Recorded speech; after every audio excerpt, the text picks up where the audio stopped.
there is very little in any form of media that can compare to the sheer cultural dominance of the superhero. Ever since their origins as colourful tales of right and wrong, costumed heroes with extraordinary powers have become an ever-present part of pop culture, taking on near mythological status as they continually shift to suit our changing tastes and creep into every possible form of entertainment. What started life as serialised comic books sold from lowly newspaper stands has morphed into a multi-billion-dollar industry, an environment where the Avengers can become the highest-grossing movie of all time. The Joker can deliver 2 Oscar award-winning performances, and everyone from McDonald's to Audi are fighting to strike deals with the likes of Marvel and DC. In the world of video games, this preeminence is no different.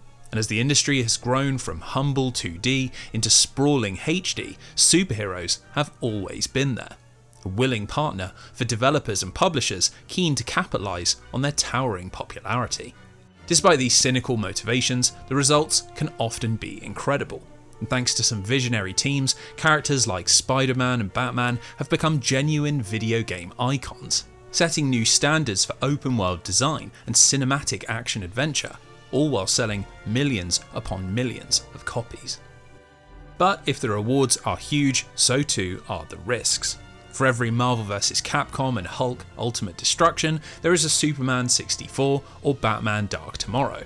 And as live services degrade ambition even further, some very famous characters have been caught up in some very bad games. So with that in mind, we arrive at today's retrospective, the most chaotic collection of adaptations in video game history, derived from the most chaotic franchise in Marvel's arsenal, the astonishing, unlimited, uncanny X-Men. It might be hard to think of Professor Xavier's legendary team of mutants as anything other than a roaring commercial success, but in reality, their history is quite complex. For every heroic comic book or cartoon victory, there have been a surprising amount of cinematic defeats. And in a world dominated by Marvel's modern titans, this has often made them feel less than they once were. Now in 2024, the team have come roaring back into relevancy, thanks to a string of high-profile success stories. The shock return of the 90s cartoon in the critically acclaimed X-Men 97, the conclusion of Jonathan Hickman's generation-defining Krakoan Age comic reboot, and of course the release of Deadpool and Wolverine, which broke box office records and became the highest grossing R-rated movie of all time. The X-Men are currently as hot as they have ever been, so it's all the more perplexing that it's been over a decade since their last video game incarnation. And as the industry has long since eclipsed comics and television and cinema in terms of commercial potential, this world of adamantium claws, optic blasts and psionic energy seems conspicuously untapped. Well, in this video we're going to unpick the mystery and explore the fractured history of Marvel's mutant video games. Like the complex cast that calls Xavier's Mansion their home, this is a strange family indeed, as everything from genre-defining masterpieces to underappreciated cult classics to cash-grab licensing nightmares have all worn the X-Men name, and it's only by appreciating them together that we can hope to understand what might come next. Can there be cohabitation between the planet's largest media form and its most famous team of superheroes? Or are they doomed to a war that will forever leave both sides weaker? This is X-Men, a lengthy retrospective. Let's hope we survive the experience. So as is now tradition, a few brief notes before we begin. Firstly, I want to quickly address the long wait for this video and the slow pace of uploads this year. If you've seen my Onimusha video, you'll know that I've been undergoing cancer treatment for some time now, and as of the release of this video, I've just finished my second set of surgeries. There's no way this video could have been made or the channel kept alive without the support of my patrons, so I want to say from the bottom of my heart, thank you so much for your generosity and faith in me. I hope this video goes some way to repaying that. Secondly, I want to establish what exactly will be covered in this video, because there's quite a big difference between X-Men video games and video games that feature the X-Men. The point of this retrospective is to explore the complex relationship between Marvel's Mutant franchise and their video game adaptations, which means I won't be covering any games where they only feature as part of a wider cast or make a small cameo. I'll still be touching on big character crossover games like Marvel vs. Capcom or Marvel Ultimate Alliance, but it'll be within the context of titles that focus entirely on the X-Men or X-Men characters. On top of this, I've also got to make it clear that this video is not an attempt to map out almost 6 decades worth of complex comic book lore, and will stick primarily to the stories and characters that feature in the games. This also means that I'm going to assume some basic knowledge on the part of the viewer, and outside of setting some context, I'm not going to explain the backstory of every single X-Man or the twists and turns of every comic book saga. Now that being said, you don't need to know anything to enjoy this strange journey, and knowing the difference between Cypher and Cyclops, or Miss Marvel and Marvel Girl, won't actually make that much difference. Finally, I won't be covering any mobile, browser or flash games, as I don't think they meaningfully contribute to the wider story, and would just detract from the flow of the video. Also, a quick thanks to Opera GX for sponsoring today's video and helping me keep the lights on while I've been unwell. You might have seen that Opera is on a mission to get people to break up their boring browsers. Thanks to an ad campaign fronted by Eric Andre, they're clearly pretty serious about it.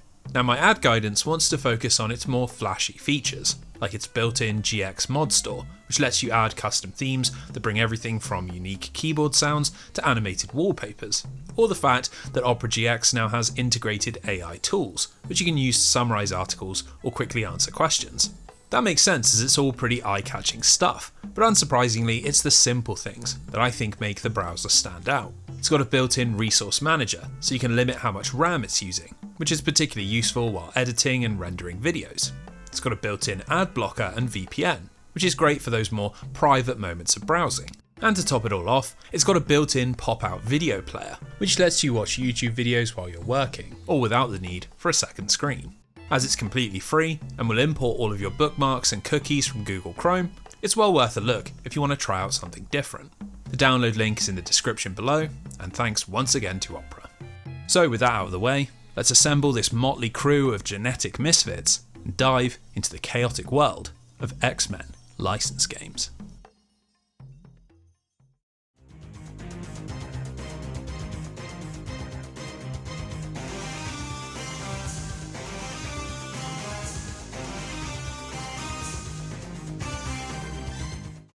The in-world origins of the X-Men are a story that is shrouded in mystery. Depending on the decade or the writer or the medium, we've gotten all sorts of explanations for the emergence of Homo Superior.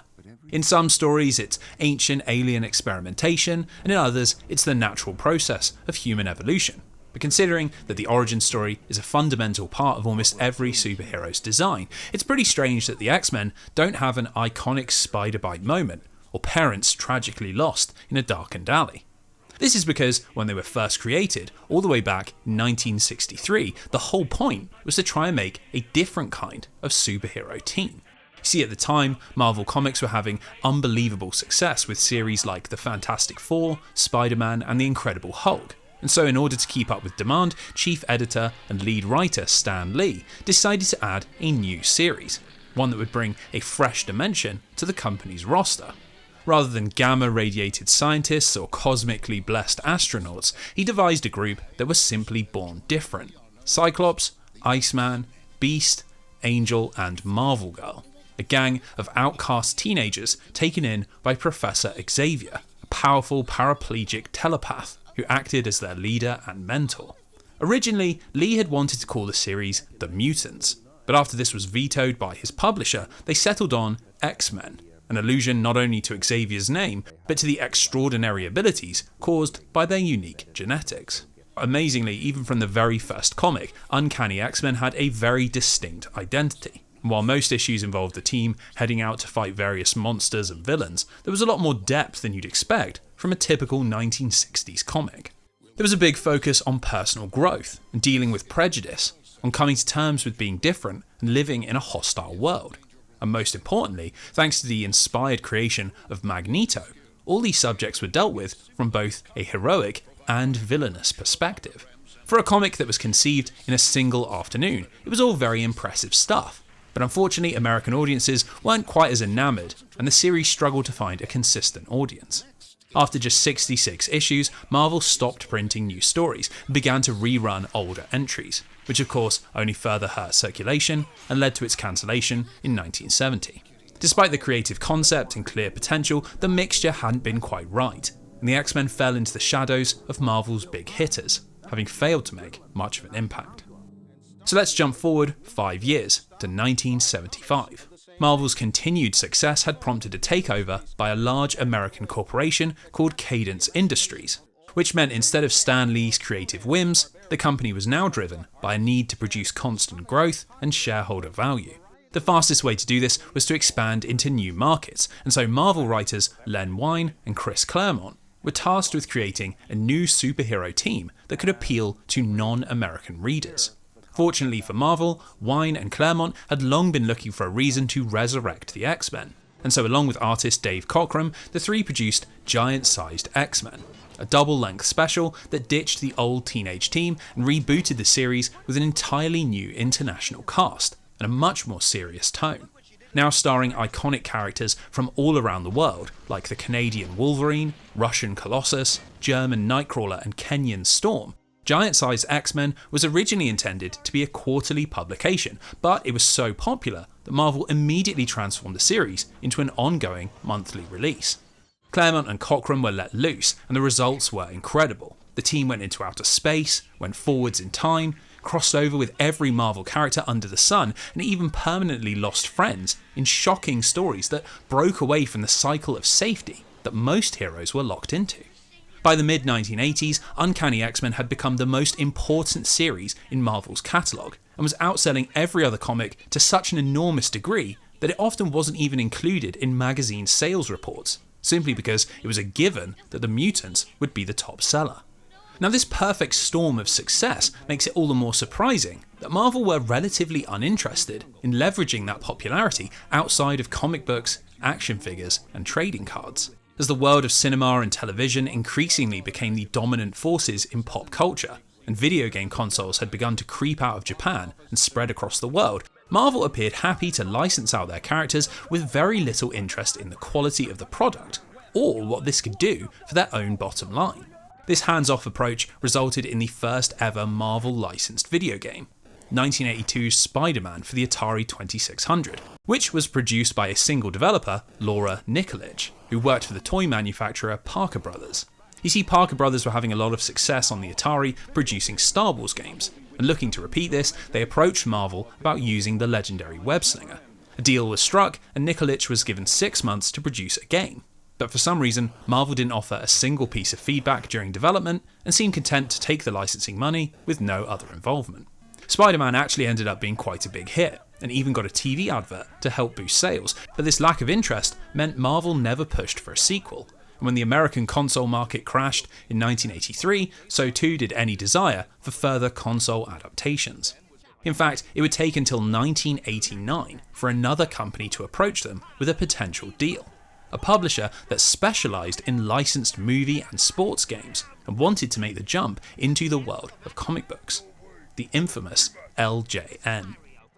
Now, LJN have become synonymous with terrible licensed games, mainly thanks to the angry video game nerd, who's built an entire career off of the sheer madness contained within their releases. But before we dive into their X-Men title, I want to take a moment to explore just why they produced so many poor products. You see, originally LJN were a toy company, and throughout the 70s and early 80s, they'd been largely known for producing all manner of action figures and striking deals with anyone that would hand over their creation. This saw them work on everything from Gremlins to Indiana Jones to Michael Jackson and the WWF. They'd actually had a lot of success doing this, and in 1985 they were purchased by MCA for $30 million. Now, MCA wanted to push this model even further and move into the growing home console market, so LJN began contracting smaller developers to create video games on their behalf, and overnight became one of the first American console publishers. Amazingly, they managed to sign deals with some pretty talented studios like Rareware and Atlas, who produced Friday the 13th and Nightmare on Elm Street. But the problem was that LJN treated these products less like movies and more like toys.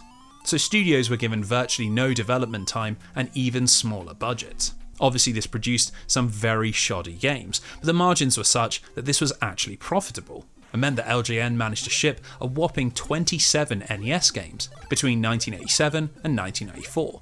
So given that Marvel was more than happy to lend their properties out to anyone that would return a quick buck, it should be no surprise that LJN ended up with the comic giant's golden goose. And similarly, no surprise that the result was a truly terrible video game. Unlike with Rareware and Atlas, the developer of Uncanny X-Men is something of a mystery, as the game begins without a splash screen and the box, manual and advertising materials are only marked with the LJN and Nintendo logos. Strangely, the Wikipedia page lists both BothTech and Pixel as possible developers, but this is without any source, so it's hard to know why they're listed and means we're heading in blind. Now that being said, despite LJN working with lots of different studios, their games all carry a certain vibe, and Uncanny X-Men is the perfect example of this. A concept that sounds interesting on paper, looks captivating on store shelves, but is completely and utterly lacking in quality. Let's start with the premise, which is found in the instruction booklet, as the game loads straight into the level select and doesn't have a single screen of text to establish what's going on. According to Nightcrawler, Magneto and the Brotherhood of Mutants are on a rampage, and it's up to the X-Men to stop them by battling through 5 unique levels: Future City, the Underground, the Robo Factory, the Living Starship, and Magneto's Fortress, which is unlocked once you've conquered the first 4.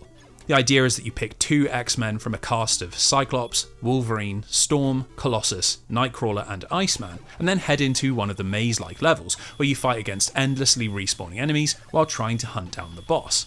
Even by NES standards, it's a very straightforward structure, with no score system or hidden secrets, and instead all the complexity comes from who you choose to play as.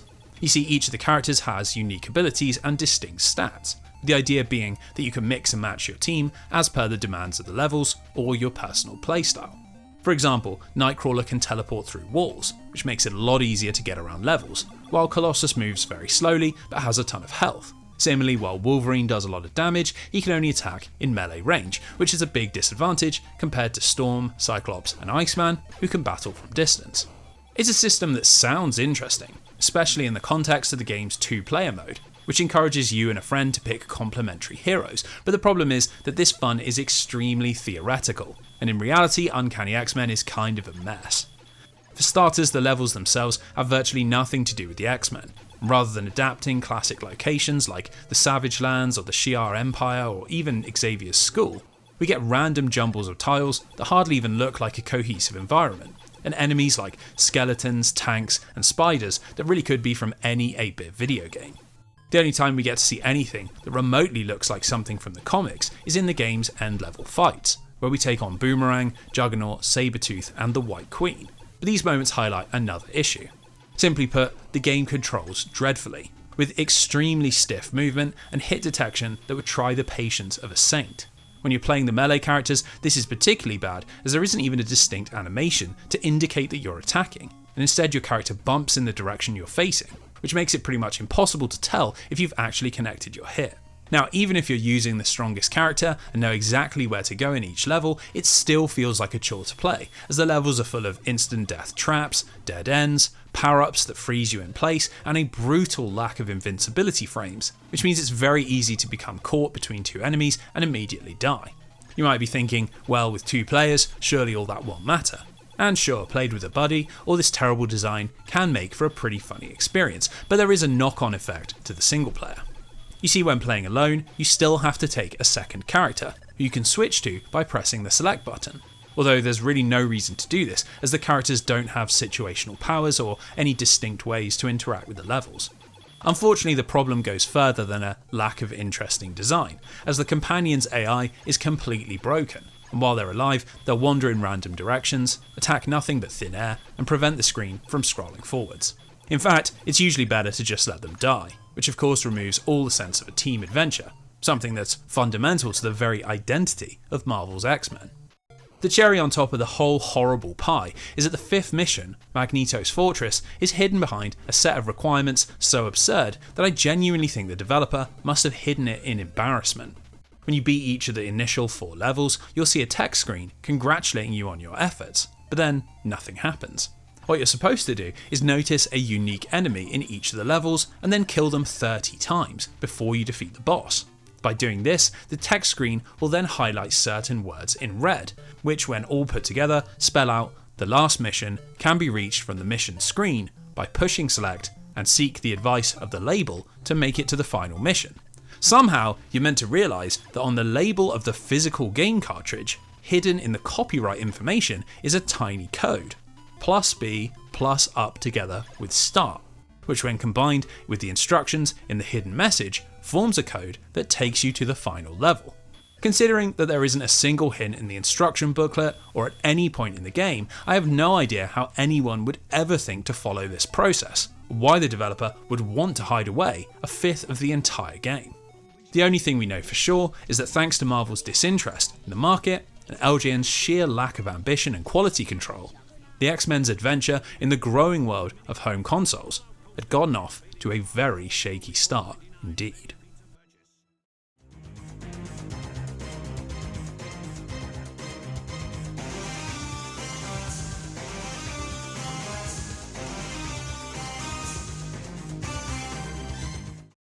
Fortunately for our heroes, the video game industry in the 1980s was a varied and wild place. While Marvel were almost entirely disinterested in carving out a niche in the arcades or on the NES, they actually put a lot of effort into the world of home computers. Driven almost entirely by passionate grassroots developers like Richard Garriott and Sid Meier, this market had developed a very different identity to its console and arcade siblings, and as the complexity increased, so too did the sales, with games like Ultima and King's Quest becoming big international hits. Marvel wanted a piece of this action, and in 1983 they approached Adventure International, with a deal that would see them produce Marvel licensed computer games for the next 10 years. Considering that this was Marvel's first ever long-term licensing agreement, they clearly had a huge amount of faith in Adventure International, and this was largely because the company's development wing was led by Scott Adams, an ambitious and talented coder who also happened to be a huge comic book fan. His grand idea was a series of games called Quest Probe, which would blend his text-driven adventure game style with various Marvel heroes, starting with the Hulk in 1984, before moving on to Spiderman the following year, and then the Human Torch and Captain America. Now interestingly, Marvel gave Adams far more support than would later be given to LJN, as they sent not only one of their best writers, John Byrne, to help with Quest Probe's plot, but also produced a tie-in comic book, which would be sold alongside the games and really helped to make them feel like a serious part of the Marvel universe. It was a surprisingly forward-thinking approach to franchise building, but unfortunately Quest Probe was a massive flop. Despite Adams' reputation, the games were heavily criticised for outdated visuals and gameplay, and thanks to packaging issues, the comic was only available in very limited locations, all of which contributed to disappointing sales numbers. By 1986, just as Adams was beginning to develop an entry focused on the X-Men, the Quest Probe series was cancelled, and Adventure International filed for bankruptcy, which left Marvel without a presence in a market that was only continuing to boom. So let's fast forward 3 years to 1989, where Marvel went for another roll of the home computer dice, although this time the situation was a little different. After being purchased by Cadence Industries in the 70s, the corporation was in the process of being carved up, and by the end of the decade, Marvel's comic book and animation departments were owned by entirely separate companies. Now, the video game licensing ended up with an organisation called New World Industries, but as they had lots of financial issues, the deals they struck were rarely very good, and this is what had resulted in LJN getting hold of the license for console development. The situation wasn't much better on PC, as New World partnered with Paragon Software, an American developer that had only existed for 3 years and hadn't produced a single noteworthy game. Something about Master Ninja, Shadow Warrior of Death, and Guardians of Infinity to Save Kennedy must have given the impression of a studio that could make a major leap in quality, and so the rights were handed over and Paragon began working on some of the biggest characters in pop culture. Obviously the X-Men were right at the top of the list, but it was actually Spider-Man and Captain America that hit shelves first, as in early 1989, Paragon published The Amazing Spider-Man and Captain America in Doctor Doom's Revenge for most personal computer systems. It was not received well, namely because when you removed the lengthy load times, the actual game was only around 20 minutes long and hardly featured any interesting gameplay whatsoever. This did not bode well for their next release, which would come just a few months later. X-Men Madness in Murderworld. Firstly, it needs to be noted that, just like with Quest Probe 5 years earlier, Madness in Murderworld was packaged with a tie-in comic book, and while it's some distance short of the quality of Claremont's Uncanny X-Men, it's a nice touch and makes the game feel like a cohesive part of the franchise. The idea is pretty simple. While the X-Men are away fighting a team of Sentinels, Magneto, the Juggernaut and the Blob attack the mansion and kidnap Xavier, taunting the team that they will never rescue their mentor thanks to an alliance with the supervillain Arcade. Now Arcade is a bit of an odd character, as he's a hitman who kills people by imprisoning them in a mobile carnival populated with lethal traps and murderous robots, a comical modus operandi that means he's typically not all that threatening. Clearly he was chosen so Paragon could set the game in one of his Murderworlds, but just like with LJN on the NES, we're once again left wondering why the developer didn't opt for any classic X-Men settings, rather than a world of clowns, snakes and living mummies. Regardless, Madness in Murderworld actually does quite a good job of adapting the franchise into 1980s PC form, and has some interesting ideas that impressed both critics and players. At first glance, this is just a side-scrolling beat-em-up, but very quickly things get quite a lot more complex. You see, the game is structured more like an old-school adventure game, where you explore a large, sprawling map and have to find specific items in order to solve puzzles. And while there is quite a lot of side-scrolling combat, most of the focus is on navigation and correctly utilising your team's powers. Down at the bottom of the screen are a set of commands, basic adventure game verbs like pick up, put down, use and attack, but one of them allows you to change the X-Man that you're controlling. This is the crux of the entire game, as certain powers are required to pass certain obstacles, like Colossus being able to smash through doors, Nightcrawler being able to teleport behind fences, and Storm blowing away obscuring mists. On top of this, different team members bring different combat styles, and while Wolverine has a lot of health, he has to get up close and personal, while Dazzler and Cyclops can fight from distance. You have to utilise all of these characteristics in order to make your way through Arcade's Murderworld, and in combination with more traditional game concepts like finding and combining items or hitting switches to open specific doors, there's quite a lot to keep track of and quite a lot of game for your money. Now this brings me on to the first issue, as Madness in Murderworld is a ridiculously massive game, to the degree that it actually detracts from the overall experience. The game's world is formed out of a staggering 500 unique screens, all of which contain various obstacles, enemies and puzzles, and all of which could be the area you're supposed to be heading to. As there is no in-game map and nothing provided in the manual, navigating around the Murderworld with any sort of purpose is virtually impossible, and it means that 99% of the experience is just wandering around trying to work out where you're meant to be going. Now sadly this was probably done on purpose, as along with the instruction booklet, the box also came with an advert for a physical map that you could send off for. Considering that the game is virtually unplayable without it, it comes across as a deeply cynical move, and compares really poorly to the kind of immersive world design that was already becoming popular in games like Zelda and Metroid. Unfortunately, this isn't the only place where Madness in Murderworld comes up short.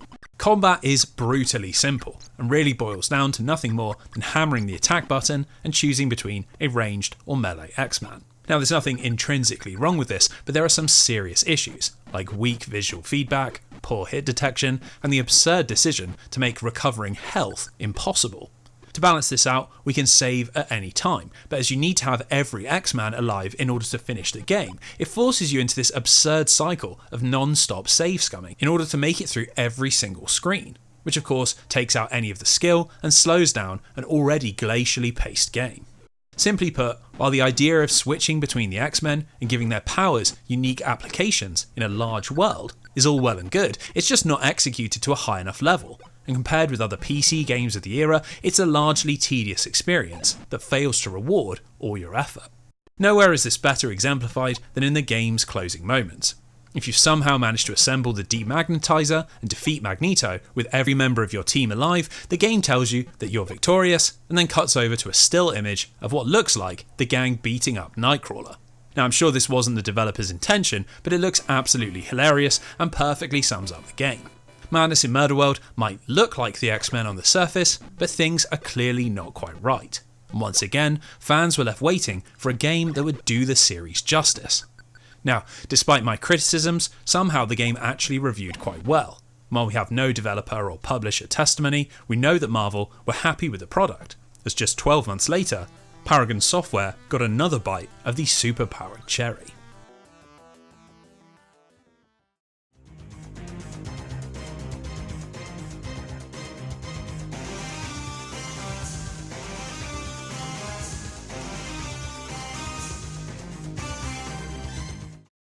So despite a wonky start, Paragon stuck with the Marvel license, and as they continued to release games, the quality did start to improve. In 1990 they released The Punisher for MS-DOS, a game that interpreted Frank Castle's quest for vengeance as a sort of open-world bounty hunter sim, complete with randomly generated missions, first-person driving, and lots of top-down shooting. It's an interesting combination of ideas, but unlike in Madness in Murderworld, they aren't held back by a lack of polish, and the game sold and reviewed well.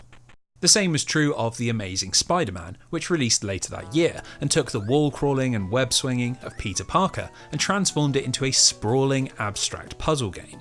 It might sound like a weird way to adapt Spider-Man, but it seemed that Paragon had decided that source material accuracy wasn't all that important, and it led to a pretty great game by late 80s standards. So by the time we reached their second attempt at an X-Men game, there was every reason to believe that they might actually produce something quite good, and see the series reach its full video game potential. Well, X-Men 2 Fall of the Mutants isn't quite that, but it is a very unique game, and proved that Paragon were at least becoming a studio with a bit of developmental ambition. Right off the bat, things are quite different to Madness in Murderworld, as rather than telling an entirely new story with a supplementary comic book, Fall of the Mutants is a straight adaptation. In 1990, Marvel had published an X-Men specific crossover event called, surprise surprise, Fall of the Mutants, with the idea being that as humans pushed for the Mutant Registration Act, 3 different X teams would all be drawn into separate but thematically linked adventures. This game is specifically an adaptation of the Uncanny X-Men section, which sees an ethereal monster known as the Adversary capturing Storm and Forge and triggering a globe-trotting rescue mission. A plot that you might recognise from X-Men 97, as it was also adapted for the 2024 cartoon reboot. Now, while the comic uses this to explore the relationship between Storm and Forge, the video game doesn't feature any of this, and instead, just like they did with The Punisher and Spider-Man, Paragon are simply using Fall of the Mutants as set dressing for their gameplay. So after we see the Watcher appear on screen and ask, what if a different team fought the Adversary? That's it. We're thrust into the game, and there's no more narrative until the very end, which shows Storm and Forge breaking free of their captor and the team enjoying their victory. It's a bit of a shame, especially considering that Fall of Mutants is quite a good little story, but I think this was Paragon playing to their strengths, which clearly lay in game design rather than writing. Now at first glance, it might seem absurd to even call Fall of Mutants a sequel, as it looks absolutely nothing like Madness in Murderworld. We now choose a team of 5 from a whopping 15 different X-Men, with a larger roster now including popular characters like Psylocke, Havoc, Kitty Pryde, Phoenix and Rogue, a welcome decision that replicates the sprawling cast of X-Men's 3 comic book series. Once you've done that, it's straight into the mission, to track down 2 members of the evil Brotherhood of Mutants, who will open the path to the Adversary when defeated. The only hitch is that we don't know exactly where they are, so the Watcher gives us a choice of 3 randomly generated levels, and then it's up to us to use our team to track them down. Obviously the visuals are another major departure, as everything now takes place on grid-based maps, which are viewed from a top-down perspective and are quite reminiscent of classic PC RPGs or dungeon crawlers. In fact, it feels like Paragon has taken a lot of influence from those genres, as concepts like party composition, battle formations, and managing your resources now play a much bigger role. This is because our adventure is now on a timer, and as we explore the levels, time passes between night and day, which hampers our vision and thus our exploration. Whenever we head into a new zone, we're given 3 weeks to discover the evil mutants, but this is balanced against the need to camp, which advances time, but is the only way to restore your mutant powers. Just like in Madness in Murderworld, these are used to get past X-Men specific obstacles, like Rogue flying over rivers or Kitty phasing through walls, and this is also what allows you to do powerful attacks in combat. This means that the game is in a constant tug of war between spending your power to make further progress, but then having to camp, which uses up time. Now when it comes to combat, this is where Fall of Mutants feels most like Madness in Murderworld, but also least like it. And that's because it actually has 2 different combat systems. For some reason, Paragon have given us the option to deal with opponents either in a turn-based, semi-automatic system or in a side-scrolling beat-em-up where we take direct control. It's a very weird choice, and frankly I see absolutely no reason why you'd ever choose the turn-based mode, which really has no depth to it other than choosing your formation and waiting to see how much damage you've taken. In side-scrolling mode, it's a little bit more involved, and it's here you get to dive into the differing hero mechanics. flying around in the air as Archangel, blasting foes from distance with Longshot, or tanking huge amounts of damage with Wolverine. Again, it's not particularly complex, but each character does feel distinct, and approaching combat with a team that has Colossus, Beast and Cyclops feels very different to one where you rely on Phoenix, Havoc and Iceman. Now, while all this probably sounds pretty good, there's still a pretty heavy dose of Paragon software jank, and I'd say that Fall of Mutants still lacks the polish that the best PC games of the early 1990s were starting to show. There's virtually no music in the game, and only about 3 different sound effects: footsteps, a distorted hitting sound, and one male scream, which is used whenever any enemy dies, regardless of if they're even human. Similarly, the choice of enemies outside of the Brotherhood of Mutants is pretty weird, and gives the whole experience a decidedly non-X-Men atmosphere. We fight hordes of giant dinosaurs, put down legions of barbarians, and even do battle with the Viet Cong. A situation that's inspired by revelations about Forge's past, but makes very little sense without any of that context. The reality is that, just like with The Punisher and Amazing Spider-Man, Paragon were focused on creating interesting gameplay systems above being true to the source material. And while Fall of Mutants is a similarly strange take on the X-Men, it's at the very least a unique experience that showed that the studio had come a long way from the horrors of Master Ninja or To Save Kennedy. Funnily enough, this burgeoning reputation didn't go unnoticed, and in 1991 they were purchased by Microprose, the legendary PC publisher and developer that was run by Sid Meier. Given the change in leadership, Marvel decided against continuing the PC licensing agreement. But this was far from the end for Paragon, as they would go on to develop Challenge of the Five Realms and BloodNet, both of which are now considered cult classic MS-DOS games and are still available to buy today. Challenge of the Five Realms in particular shares a lot of design DNA with Fall of Mutants, and while it's much more complex and ambitious and visually cohesive, you can definitely see seeds of its ideas in the X-Men's dungeon-crawling mission to defeat the adversary. So, despite Paragon software finally coming good, the X-Men were once again left high and dry. But importantly, Marvel were beginning to recognise the benefits of teaming up with talented development studios. And as the decade rolled over into the 90s, these relationships would start to become more important than ever.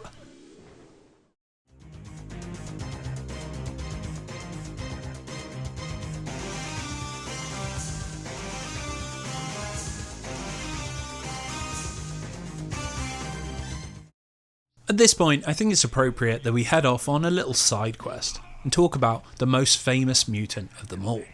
Funnily enough, Wolverine didn't begin life as a mutant, originally appearing as an opponent for the Incredible Hulk, and then later being reworked into the Canadian mutant secret agent that won him a spot in the 1975 giant-sized X-Men reboot. Even his iconic costume was a bit of a fortunate mistake, as artist Gil Kane hadn't properly followed Len Wein's instructions, and rather than drawing him cat-like with claws coming out of his fingertips, Kane designed a pointed costume with adamantium blades jarring out from between his knuckles. It was a striking look, and his role as the voice of chaos and violence within the group made him a popular figure, but he didn't really come into his own until 1982, when writer Chris Claremont was asked to produce a Wolverine solo miniseries. Not wanting to simply push out a bog-standard, action-focused spin-off, Claremont instead teamed up with acclaimed writer and comic book genius Frank Miller, and the two set out to give Logan more depth and a reason for all that pent-up anger. The outcome was Wolverine, a 6-issue miniseries that reimagined the X-Men wildcard as a tortured soul, desperate to get away from his vicious instincts. Rather than a loose cannon, he's portrayed as a Japanese Ronin, a lost warrior without a cause, and the series ends with him finding love and getting married. Now, despite the surprising narrative and challenging themes, Wolverine was a smash hit and catapulted the hero into the comic book limelight, quickly leading to a wildly popular ongoing solo series and a level of pop culture notoriety that's only matched by giants like Spiderman, Superman and Batman.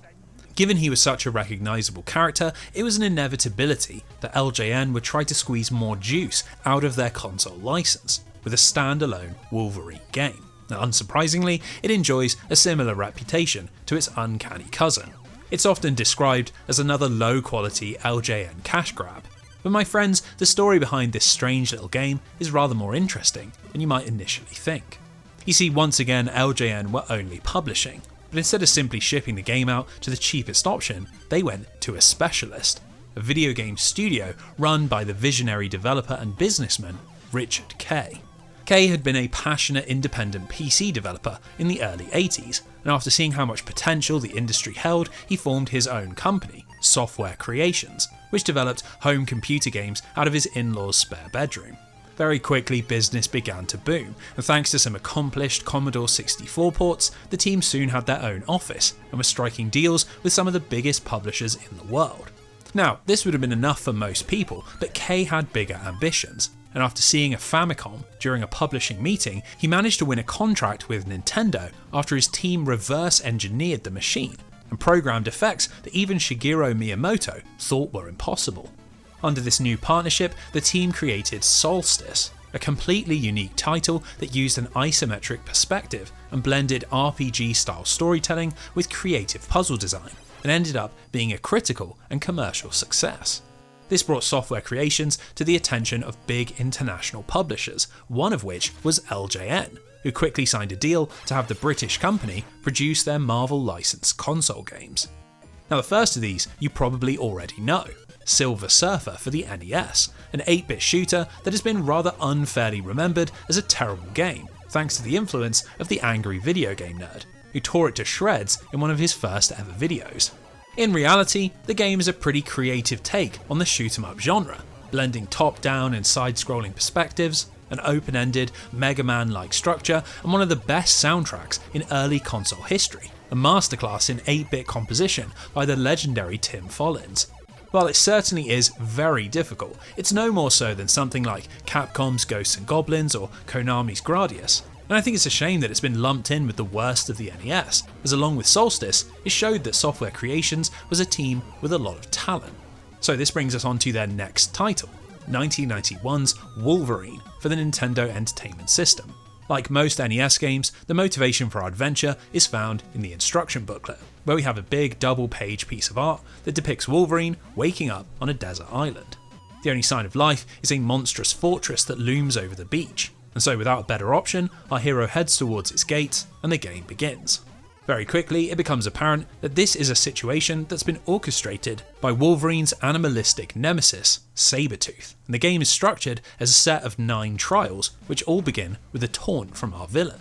Now, this is quite a weird premise, and doesn't really fit the dynamic between these two characters, which tended to revolve around brutal physical conflict, and Sabretooth pushing Wolverine to the edge of his powers.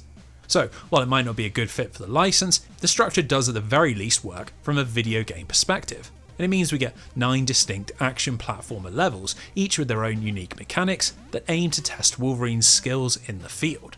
Now, just like with Silver Surfer, Wolverine also enjoys a pretty negative reputation, but this time, many of those complaints ring pretty true, and it's clear that this sort of game wasn't really Software Creations' forte.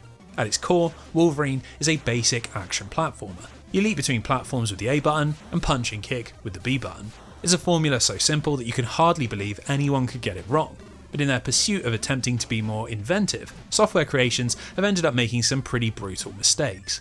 The first is that while jumping is tight and responsive, Wolverine's attack animation feels far too short, and it forces you to get very close to enemies in order to connect your hits.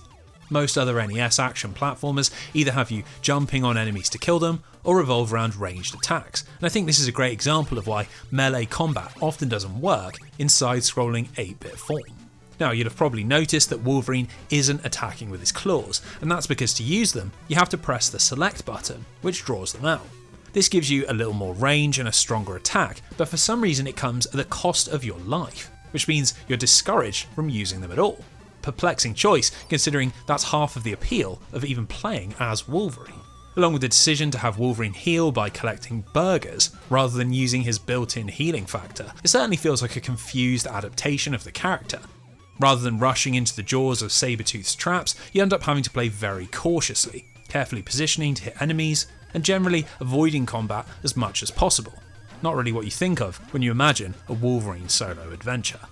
Now, while this makes for an odd X-Men experience, there's nothing intrinsically wrong with these mechanics, but any hope of sustained enjoyment is regularly spoilt by the ridiculous lack of invincibility frames.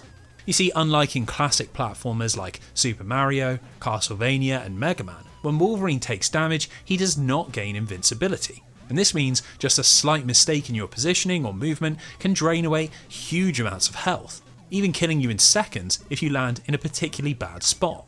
This one system makes the game very punishing and forces you to play so slowly, learning every inch of every level so that you can grab all of the hamburgers and avoid losing your progress in the blink of an eye. To be fair, Software Creations have attempted to balance this with generous checkpoints and a very strange system that utilises a few mutant allies. In level 2, you can find a hidden door near the bottom of the stage, and inside, Wolverine discovers Psylocke, who gives him a transmitter that you can use to call in Havoc for an assist, likely a reference to the short-lived Wolverine and Havoc series that Marvel published in 1988. If your health falls into the red zone, you can press select, and this calls in our mutant friend, who will destroy all of the surrounding enemies and heal you while he's on screen. What makes this interesting is that not only does Havoc recharge in between levels, but the duration which he can be used for increases if you make it to the end without calling him. This gives the game a whole new dimension. Do you risk pushing on with low health in order to save up a bigger heal, or use Havoc frequently but with less effect? It's an interesting idea, and this makes it all the more baffling that it's not only totally optional, but very easy to miss. It's not even the only time this happens. There are randomly hidden warp zones that can skip out entire levels, and another secret room where Jubilee gives Wolverine some breathing apparatus that doubles the amount of time you can spend underwater. These sort of mechanics help give the game a sprinkling of X-Men flavour, but unfortunately they don't really make up for the lack of iframes and the horrific attack animation, which dwarf any of the good intentions that Software Creations might have had. In keeping with its odd take on the license, Wolverine resolves with back-to-back boss fights against Magneto and Sabretooth, although here the Master of Magnetism takes on the role of henchman, and Victor Creed is dispatched by repeatedly bashing him until he falls off of a cliff. Sadly, our only reward is a picture of Logan looking pretty peeved at the whole situation. No explanation for how Sabretooth managed to build this fortress, or what Jubilee, Havoc and Psylocke were even doing there. Now, while it's hard to exactly gauge the financial success of Wolverine, as we don't really have many contemporary reviews to reference or any information about how well it's sold, it must have met publisher expectations as Software Creations continued to work with LJN. The following year they were put to work on the Terminator license, which resulted in yet another rock-hard action platformer, and then in 1993 they channeled this love of difficulty into Treasure Master, a game produced for MTV that rewarded skilled players with a code that could be redeemed for real-life prizes. Software Creations might have come a long way from producing Commodore ports in Richard Kay's bedroom, but fan expectations were quickly rising, and thanks to a juggernaut of Eastern development, they were about to hit levels that would be very hard for any studio to follow.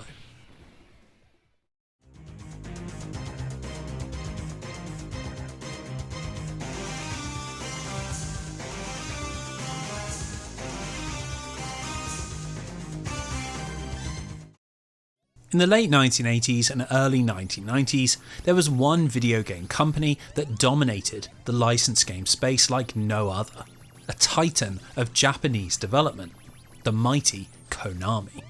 These days, they're better known for holding Silent Hill, Castlevania and Metal Gear Solid hostage, but back in the 2D era, they had a reputation for extremely high quality arcade games like Frogger, Gradius and Contra. Now, while other companies were busy trying to create unique characters and iconic mascots, Konami took a different approach and put a heavy emphasis on securing already popular licenses, a strategy that saw them absolutely dominate the arcades at the turn of the decade.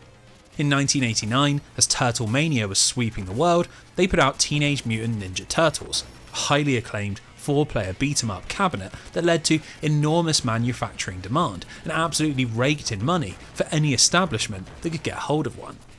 They followed this up in 1990 with Aliens, an extremely popular adaptation of the James Cameron blockbuster, and which was only outsold by the continued popularity of TMNT, which itself got a sequel called Turtles in Time in 1991 and continued the hot streak. As if this wasn't enough, Konami then struck a deal with Fox and applied their beloved multiplayer beat-em-up formula to The Simpsons, which not only received rave reviews for its gameplay, but coincided with the show's wildly successful second season, and turned the game into yet another arcade phenomenon. It was clear that not only did Konami's developers have a golden touch when it came to memorable visuals and creative gameplay, but whoever was striking the licensing deals really knew what they were doing. So it should be no surprise that in 1992 they got their hands on the #1 superhero series on the planet, Marvel's X-Men. Now interestingly, you might think this deal was born from the imperious commercial success of the X-Men comic series, but that is only partially true. In 1991, Chris Claremont's long run as the series writer came to an end, and Marvel used this opportunity to conduct a bit of a soft reboot, splitting the characters into 2 teams and launching an all-new premiere series that was simply titled X-Men. Buoyed by the popularity of single-issue comics and a monstrous collector market, the first issue of X-Men sold a ridiculous 8 million copies, which made it the best-selling comic of all time, a record which still stands today, and nothing has ever come close to breaking. The X-Men were about as popular as it was physically possible for comic book characters to become, but surprisingly, the deal with Konami had its origins in a very different art form. Here we have to turn to Margaret Loesch, a television executive who was singularly obsessed with the multimedia potential of Marvel's mutant freedom fighters. In the late 80s, she'd been the chief executive officer of Marvel Productions, and while it was a pretty successful company, mainly thanks to the popularity of the Transformers and My Little Pony, Loesch felt they were missing a trick by not adapting more of Marvel's comic book heroes.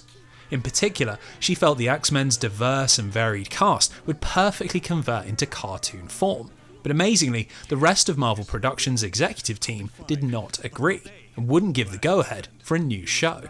The only available option was to move around existing funds, and so an episode of RoboCop, the animated series, was cancelled, and the money used to produce an X-Men pilot, which Loesch hoped would whet network appetite. The product of this experiment was X-Men Pride of the X-Men, an extremely strange adaptation that took some major liberties with the source material and lost most of what made the series stand out. For starters, the tone is wildly different to the comics, swapping out the edge of Jim Lee's art and the tragedy of Chris Claremont's writing for something that is extremely child-friendly and focused on colourful good guys and rather unthreatening villains. It's potentially understandable considering the market they were going after, but what's less clear is the decision to change fan favourite Kitty Pryde into a hysterical damsel in distress, and why Wolverine, the most iconic X-Man of all, was reimagined as a wisecracking Australian, all of which meant the pilot didn't make much impact when it was test aired in 1988. Later that year, when Marvel Productions were purchased by New World, they immediately cancelled every TV show other than Muppet Babies, and then in 1990, Margaret Loesch left the company and the X-Men TV experiment was put out to pasture. So, what does all this have to do with an arcade beat-em-up? Well, strangely, it was this TV pilot, rather than the comics, which Konami had secured the license for. Now, the theory is that this was done to get around LJN's stranglehold on the license, as Konami's game released 4 years after the Pride of the X-Men test pilot, which means it's not hard to imagine that this was done to get Japanese hands on the franchise, rather than to help advertise an upcoming show. So in 1992, an arcade cabinet simply titled X-Men released worldwide, and was almost immediately a huge success. Contemporary reviews declared it one of the finest beat-em-ups ever created, and despite Mortal Kombat and Street Fighter II absorbing virtually every quarter on the planet, X-Men ended up being one of the highest grossing cabinets of the year.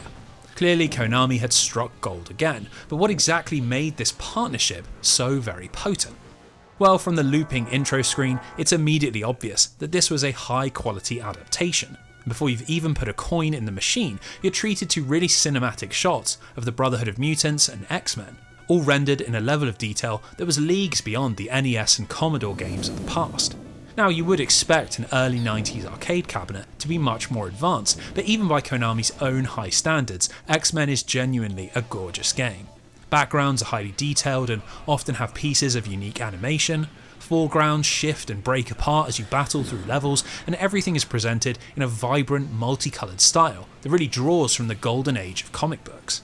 This attention-grabbing look is also helped by an extremely high-energy soundtrack that perfectly complements all the action, and uses lots of weird sound effects to give the levels more character. Simply put, on almost every level, this is a game that demands to be played, and even in the darkest of arcades, its bright lights and bombastic sounds would have stood out for all the right reasons. Now, another thing that advanced arcade hardware enabled is a proper X-Men story. And while Konami have opted for something a little more straightforward than the tragic epics of Chris Claremont, this is the first time that we have an X-Men game that truly feels like it belongs in the franchise. The premise is simple. Magneto has taken control of the Earth Sentinels and turned them on their creators, which leaves our heroic X-Men as the last line of defence against a global apocalypse. Now, the story doesn't really get any more complicated than this, but the reason it works so well is that once again found in the presentation. We see little cutscenes that depict the Sentinel attack. We actually hear Professor X send the X-Men out on their mission, and as we fight through the Brotherhood, each one of them feels fully realised, with expressive sprites and even more voice lines. In fact, the amount of voice acting is genuinely pretty impressive, as every single character has lots of unique lines that play in either cutscenes or during boss fights, although it does have to be pointed out that many of them are hilariously mistranslated. Thanks to the game being developed in Japanese, we've been given classic lines like Magneto's "Welcome to Die" and the eternally funny "I kill you, X-Chickens."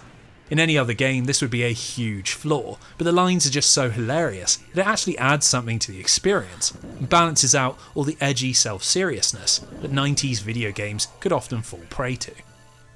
So it looks and sounds great, but the real success behind Konami's arcade beat-em-ups lay in their gameplay, which blended multiplayer action with pure accessibility.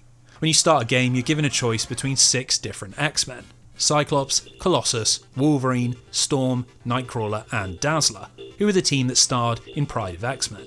Now, each of them plays almost exactly the same. You can attack with the middle button, jump with the left, and do a special move with the right. But the variety is found in all the different attack animations and how faithfully they recreate the style of the individual characters. A lot of this is based on the Mutant special moves, which let Cyclops fire out a powerful optic blast or Storm unleash a tornado, which wipes out the entire screen. But it's also more subtle than that. Sometimes when you do a jumping attack, Dazzler will do a little cartwheel, or you'll see Colossus grab an enemy and put them in a neck breaker instead of doing his regular attack. While they're all functionally the same move, it makes each character feel distinct and fun to play as, something that's made all the better by how satisfying the combat is. Special moves are really strong, the punches feel weighty and responsive, and really it's just clear that Konami were masters of this genre and knew exactly what they were doing. Unfortunately, this does bring me to one criticism, which is that while Konami had crafted a top-tier arcade beat-em-up, the goal wasn't actually to make an enjoyable video game, but rather rake in a lot of money. As with all of their arcade games, X-Men is a tough old time, where you're constantly swarmed by enemies and don't really have many options with which to avoid taking damage. It's at its worst during the boss fights, where other than stunning them with your mutant power, late game encounters against Magneto, Juggernaut and Mystique feel purpose-built to chew through quarters. It means that rescuing Kitty Pryde and the Professor and finally stopping the Sentinel plan is less about your individual skill and more about how deep your pockets go. And that's a bit of a shame considering how much love has been poured into the presentation and gameplay. Now, how much money you have to spend varies massively depending on the version of the game you come across, as Konami's X-Men comes in quite a few different forms. All of my footage was captured using an emulated version of the standard cabinet, which allows for 4 different players to play as 4 different X-Men, and this brings down the difficulty by quite a bit, as enemy health balls are unchanged and you can gang up on bosses to make them substantially easier. Just like with TMNT and The Simpsons, it's a damn fun multiplayer arcade experience, but what sets X-Men apart is that Konami also produced a 6-player double monitor cabinet. This beast of a machine expands the battlefield to double the size and puts the entire team on the screen at once. It's a chaotic mess of crazy animations and flashing lights, but again, it's just good old-fashioned arcade fun. And if you come across one of these in the wild, I highly recommend popping in a few coins. Now, of course, having the entire roster active at once makes for a very different experience to a solo run, but the biggest version differences are actually geographic. In the original Japanese version, there's a system of power-ups which drop randomly from defeated enemies, either refreshing your health or giving you something called mutant power. Now, health is self-explanatory, but the mutant power is a bit more interesting. Using your powerful mutant ability normally costs 3 bars of health, but by collecting these blue balls, you gain access to a free cast, something which is normally only available when you respawn or start a level. This adds in a tiny bit of strategy, because you're trying to save that mutant power for the bosses or tough moments, but you still have access to it at all times for the cost of your health. Now, for some reason, in the American version, this whole system has been reworked and the power-ups have been completely removed. Here you only gain any mutant power when you beat a level, but the free cast can't be activated until you're on less than 3 health, with any other use of your special always using your life first. This change is really quite horrible, as it makes an already tough game substantially harder and means you don't get to use the flashy special moves nearly as often, which is one of the main reasons to even play this game. Obviously this was done because the X-Men were much more popular in the US, and Konami felt they could milk a player base that were likely to play the game regardless of its difficulty. Now, while that is obviously very cynical, it wasn't enough to stop the game being a massive financial and critical success. But this brings us on to the true tragedy of Konami's X-Men. Unlike other major arcade hits like Street Fighter, Teenage Mutant Ninja Turtles and Final Fight, Konami couldn't build on the game's momentum by releasing a home console port, all because Marvel's console rights were still held exclusively by LJN. It would take 20 years for X-Men to appear on a non-arcade system, and even then this second release didn't give us permanent access. In 2010, Backbone Entertainment were contracted to produce a port for the PlayStation Network and Xbox Live Arcade, and to their credit, they produced a wonderful version. You could opt between the Japanese and American editions, play online with up to 6 other players, and adjust the difficulty. 3 changes which made it the definitive version of an all-time great beat-em-up. The problem was, the game was only made possible thanks to a time-limited license, and in 2013, just 3 years later, it was delisted from both online stores, and as of the making of this video, it's unavailable to purchase through any official avenue. Now, back in the early 1990s, when arcades were still everywhere, this wasn't such a big problem, but in hindsight, it makes the management of the wider X-Men franchise look extremely confused. Marvel had finally struck gold with a giant of video game development, only to have further projects blocked by a cheap deal with a cut-price American publisher. And as Konami's licensed games began to sweep the home console market, the X-Men were cruelly left behind. Unable to grasp the opportunity for quality, Marvel instead turned to quantity. And as the industry moved into its next generation, X-Men fans were bombarded by a whole new wave of strange mutant video games.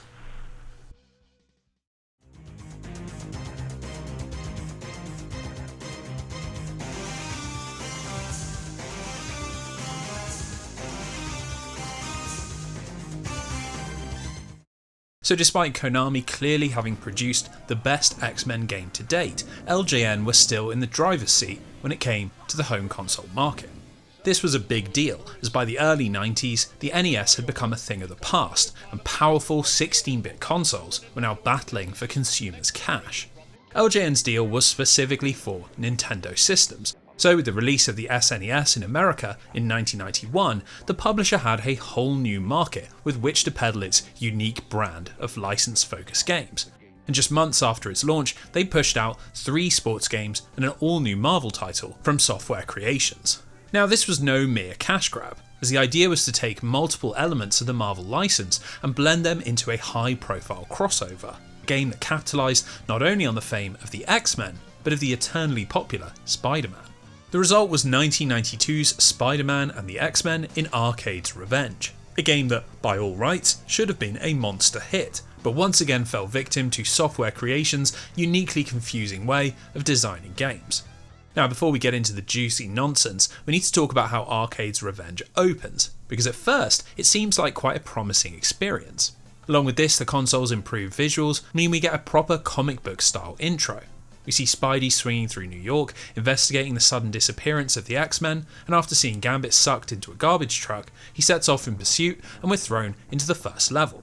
The idea is that we have to follow Peter's spider senses and hit a series of buttons in order to open a pathway into a hidden base, and this effectively acts as a tutorial level, giving you enough space to get used to the jumping, web shooting, and web swinging which forms Spider-Man's toolkit. Once inside, the culprit of the kidnapping is revealed to be Arcade, and we have to take control of each character as they battle through 5 sets of unique levels and try to outsmart the villain's plans. Now, just like in Madness in Murderworld, it has to be said that Arcade is not a great antagonist, and the whole concept of his zany challenges gives the game a very abstract atmosphere that doesn't really line up with what makes the X-Men or Spider-Man popular. People want to see them battling Magneto, the Sentinels, Dr. Octopus and the Green Goblin, not clowns, evil fish and improbably large buzzsaws. This aside, the structure of the individual levels does lend itself nicely to the all-star concept, and once you beat the tutorial level, you're free to choose between Cyclops, Wolverine, Storm, Gambit and Spidey at any time, tackling the missions in whatever order you prefer. It's kind of cool, but just like with Software Creations' NES titles, that positive impression quickly gives way to some very strange decisions. For example, when you're playing as Spider-Man and Cyclops, everything feels pretty great. Both of them have large levels to explore that are designed specifically around their powers, with Cyclops having to use his eye beams to take out Sentinels, navigate around a maze of tricky mine tracks, and Spidey's levels working like a more complex version of the tutorial, full of web swinging and wall crawling. It's essentially just what you'd expect from a 2D interpretation of these characters, but this is what makes the other three so very peculiar. Let's start with Wolverine, who initially seems like much of the same. His first level is just a straight up slice of action platforming, where you use his claws to take out enemies and regenerate health with his healing factor. The issue is that this is where the Murderworld concept starts to get very bizarre, as all of the enemies are themed around evil clowns, and thanks to an almost non-stop laughing sound effect, it feels less like the X-Men and more like Scooby-Doo. This issue is equally present in Gambit's levels, which is a real shame considering this was his first video game appearance. Having been introduced in Uncanny X-Men in 1990, the Ragin' Cajun had quickly become a fan favourite and would eventually lead to a series of solo and spin-off books, which gave his roguish charms and unique biokinetic abilities an even greater platform to shine.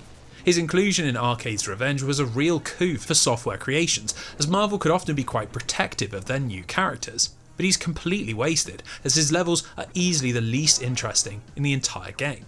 In the first stage you're running away from a giant buzzsaw, and in the second it's exactly the same, but you're now trying to outpace a rising floor. Two pretty generic pieces of platformer level design that don't take advantage of Gambit's abilities in any sort of interesting way. It's strange stuff, but this pales in comparison to what Software Creations have done to Storm, which may well be one of the video game industry's great unsolved mysteries. For some indiscernible reason, rather than soaring through the skies and wielding the forces of nature, Storm's levels are set completely underwater and involve swimming around sprawling labyrinths while trying to manage your breath and fighting off hordes of dastardly fish.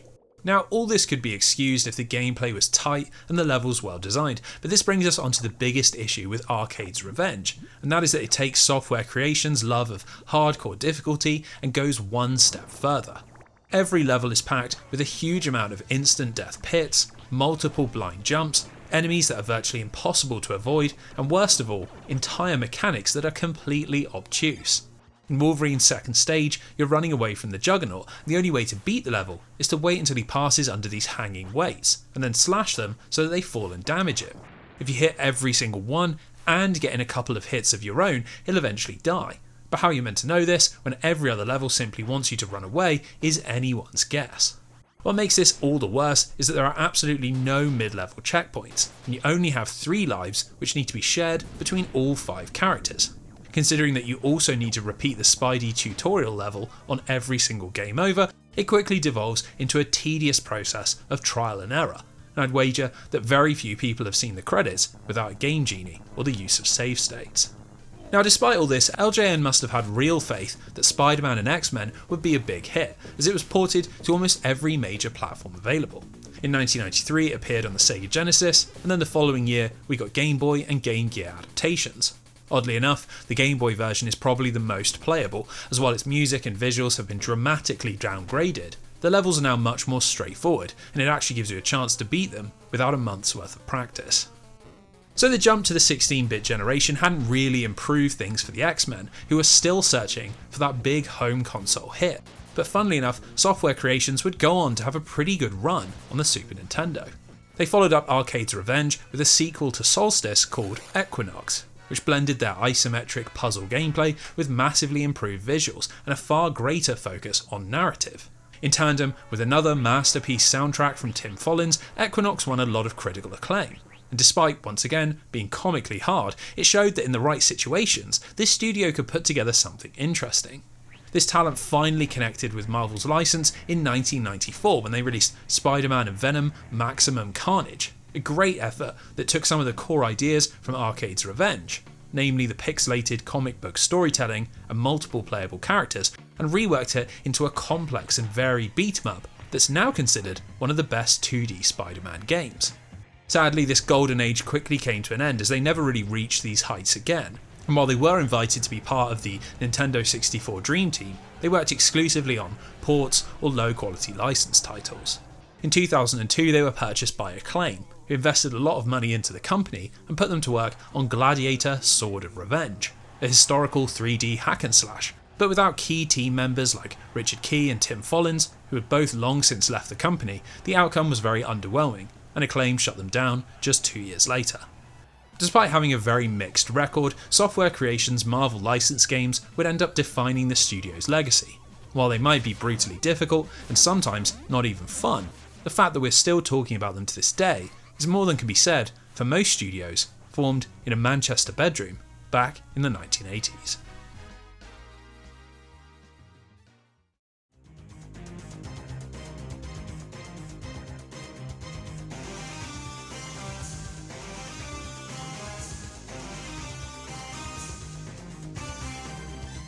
So while Marvel were evidently happy to license out their characters for all manner of Super Nintendo projects, the real opportunity for massive sales lay on the Sega Genesis. The early 90s console industry was completely defined by the rivalry between these two platforms, but in North America, which was by far the biggest market for the X-Men and Marvel, it was Sega who wore the crown. Despite the SNES having superior visuals and music, and arguably a much more complex library of games, the Genesis was the more popular system, and by 1994 it had sold over 10 million more units in North America.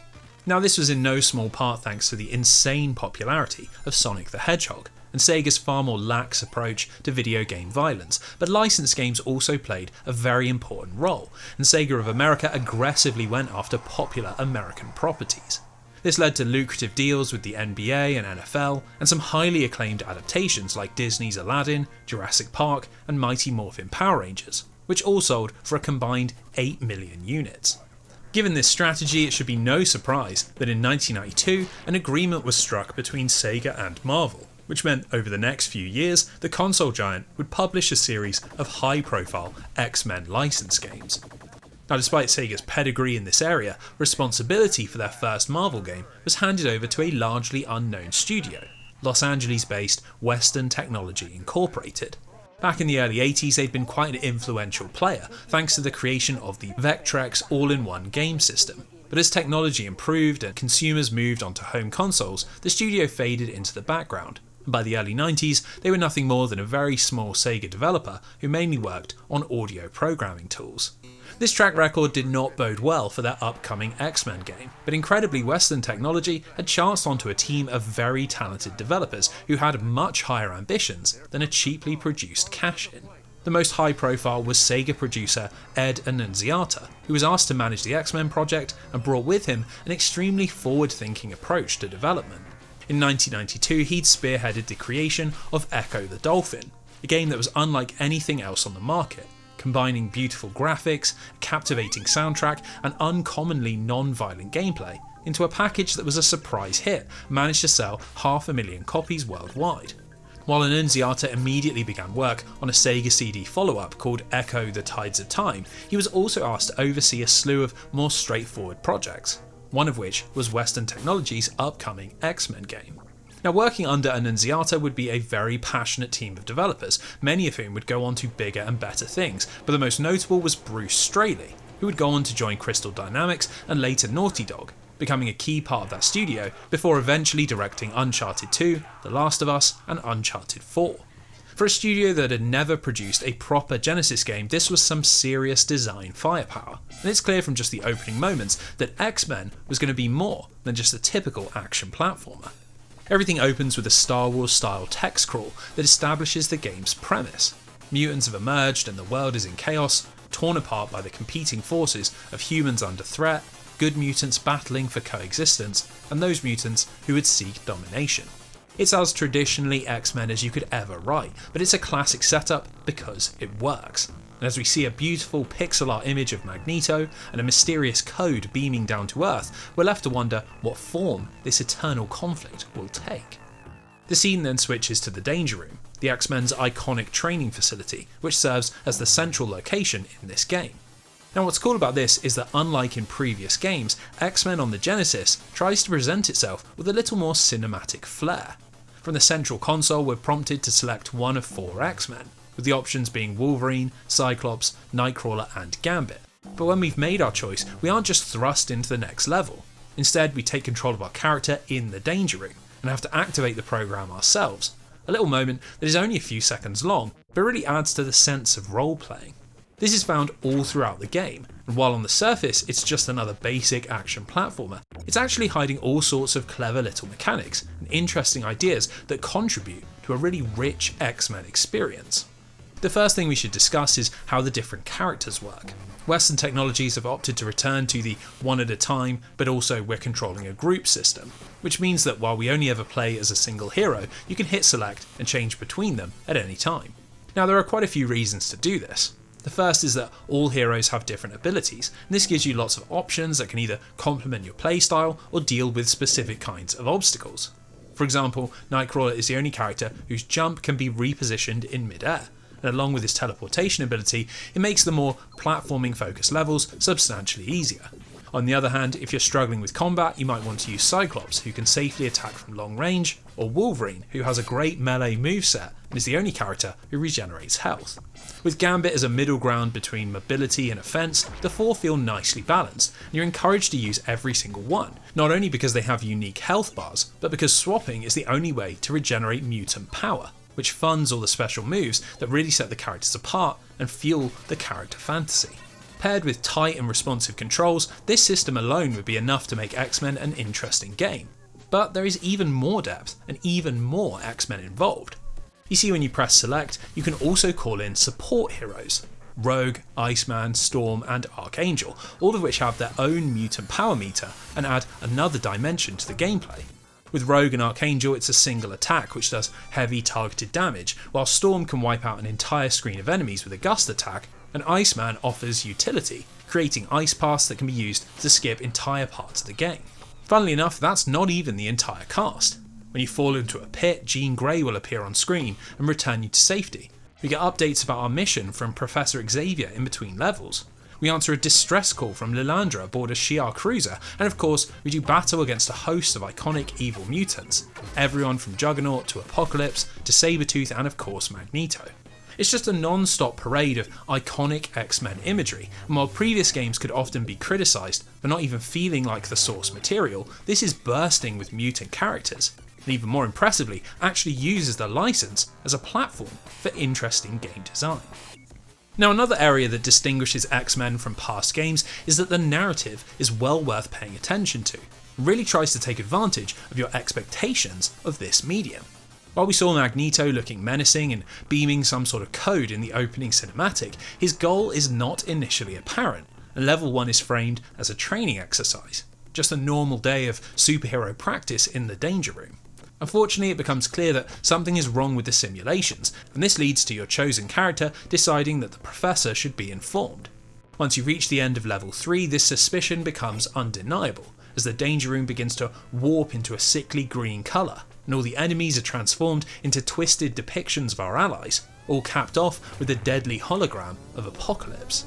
When we finally make it back to the mansion, Professor X appears and lets us know what's going on. That code Magneto fired at the start of the game was a virus which has infected the mansion, removing the Danger Room failsafes and silently turning it into a killing machine. It might be a twist that's easy to see coming, but I really like it within the context of an X-Men video game, as it not only gives us a proper explanation for the wide variety of locations, but it also perfectly explains why the levels get harder with each victory, as the virus continually ramps up in danger in an attempt to catch out the X-Men. The relationship between video game structure and video game narrative can often be very loose, especially in 16-bit action platformers, so I really appreciate that the team tried to weave these two together, and as far as X-Men video games go, this is easily the most creative 2D adaptation. So Professor X reveals that the only way to fix the situation is to perform a system reset, and that of course requires heading into another series of simulations. First, visiting a destroyed future populated with Sentinels, and then a race against time to reach the heart of the machine. This brings us to the most controversial part of X-Men on the Genesis, as the mechanism for this reset is really pretty insane, and has rather come to define this game's legacy. You see, once you get to the end of level 5, a chaotic TV broadcast hosted by the alien Mojo, you'll discover a glitch in the program that reveals the Danger Room core.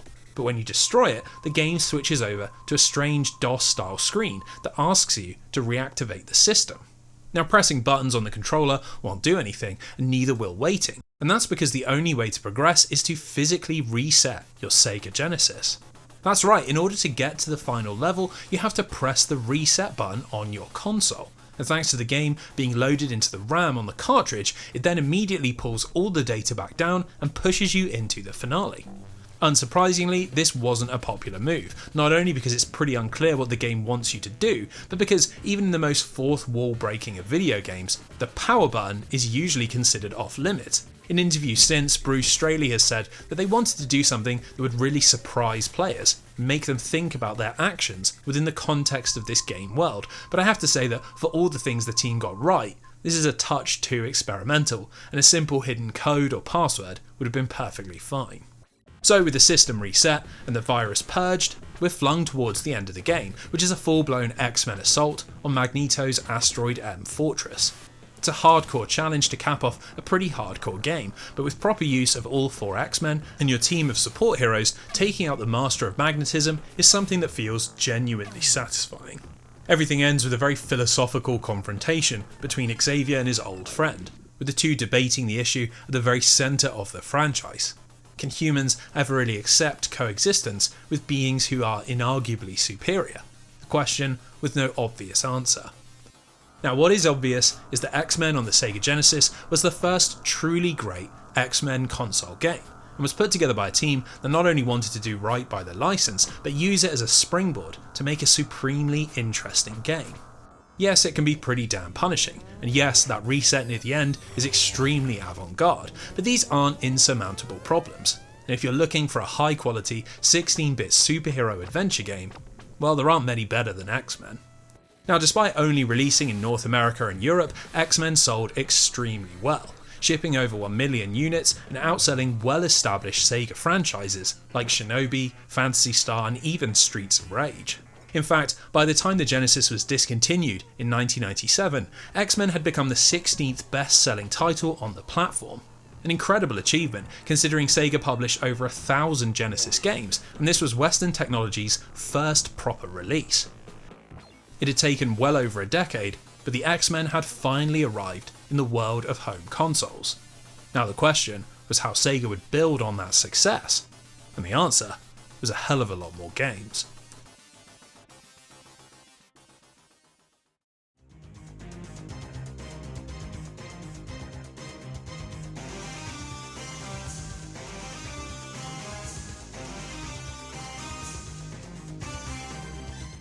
The obvious next step was for Sega to push the X-Men out into the world of handheld gaming, but this was a space where they were enjoying a lot less success. In 1990, they'd released the Game Gear, which despite having a full colour screen and extremely powerful internals, was absolutely trounced by Nintendo's Game Boy. It sold a grand total of 10 million units versus the Game Boy's 120 million, and in every single territory it was Mario, Zelda, Tetris and Pokemon which were lighting up gamers' palms. Now this crushing console war defeat has created a bit of a strange perception around the Game Gear, namely that it failed because it wasn't a good console, rather than because it was up against one of the most innovative devices in human history. Most modern coverage tends to focus on the handheld's poor battery life, expensive price point and small screen, and while these are all perfectly valid criticisms, it's also not possible to ship 10 million units if you don't have some kind of positive appeal.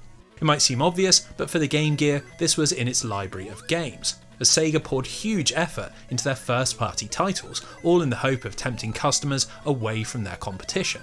Just like on the Genesis, Sonic the Hedgehog was the main draw, with original titles like Sonic Chaos, Sonic Triple Trouble, and Tails Adventure all selling very well. But even outside of Sonic, games like Shinobi, Streets of Rage, Rise Star and Phantasy Star Adventure were all received very positively, and hold up well even today.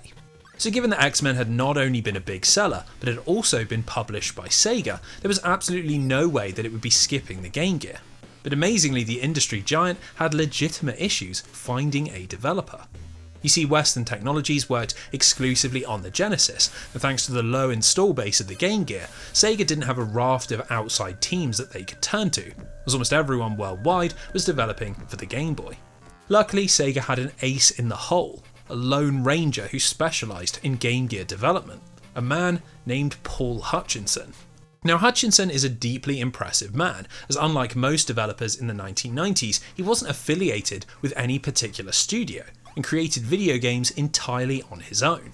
Astoundingly, this meant that everything from the art design to the music to the programming and writing were all his work alone, and Sega ended up contracting him for 6 different games. Early on in the relationship, he'd produced both the Master System and Game Gear versions of Spiderman vs. the Kingpin, and then the handheld version of Chakan, an action platformer that had been created by Ed Annunziata before he moved on to Echo the Dolphin. Clearly he'd made an impact, as he was then handed responsibility for X-Men on the Game Gear, and then Sega backed the project with a massive marketing campaign and a TV ad, something which not every studio development game could even boast of. Now, the reality is that X-Men on the Game Gear is nowhere near as good as its Genesis counterpart. It doesn't even really come close to the best experiences on the handheld, but as an example of what one man could produce in 1994, it's well worth remembering. For starters, the graphics are nice and punchy, with detailed sprites, animated backgrounds and lots of bright colours, all of which adds up to a product that is easily recognisable as an X-Men game. A low bar to clear, but something that's not a given from every game in this series. Now, at first glance, this is just another action platformer, and while that's basically correct, Hutchinson has tried to put his own spin on the tried and tested formula. When you first load into the game, you're given a choice of 4 different levels and 2 playable characters, Cyclops and Wolverine. And the idea is that as you beat levels, you unlock new X-Men, which changes how you approach future levels and adds a pretty hefty dose of replayability. For example, in Madripoor, the level concludes with a battle against Omega Red, whose melee attacks make playing as Wolverine a pretty hefty challenge. But he can be breezed past when you're firing from range as Cyclops.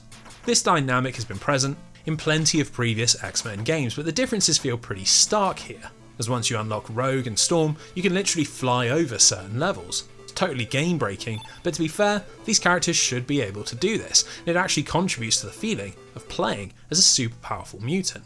Now, one touch I particularly like is that Iceman is the final character you unlock, and he's also the most powerful, taking the least amount of damage and killing most enemies in a single hit.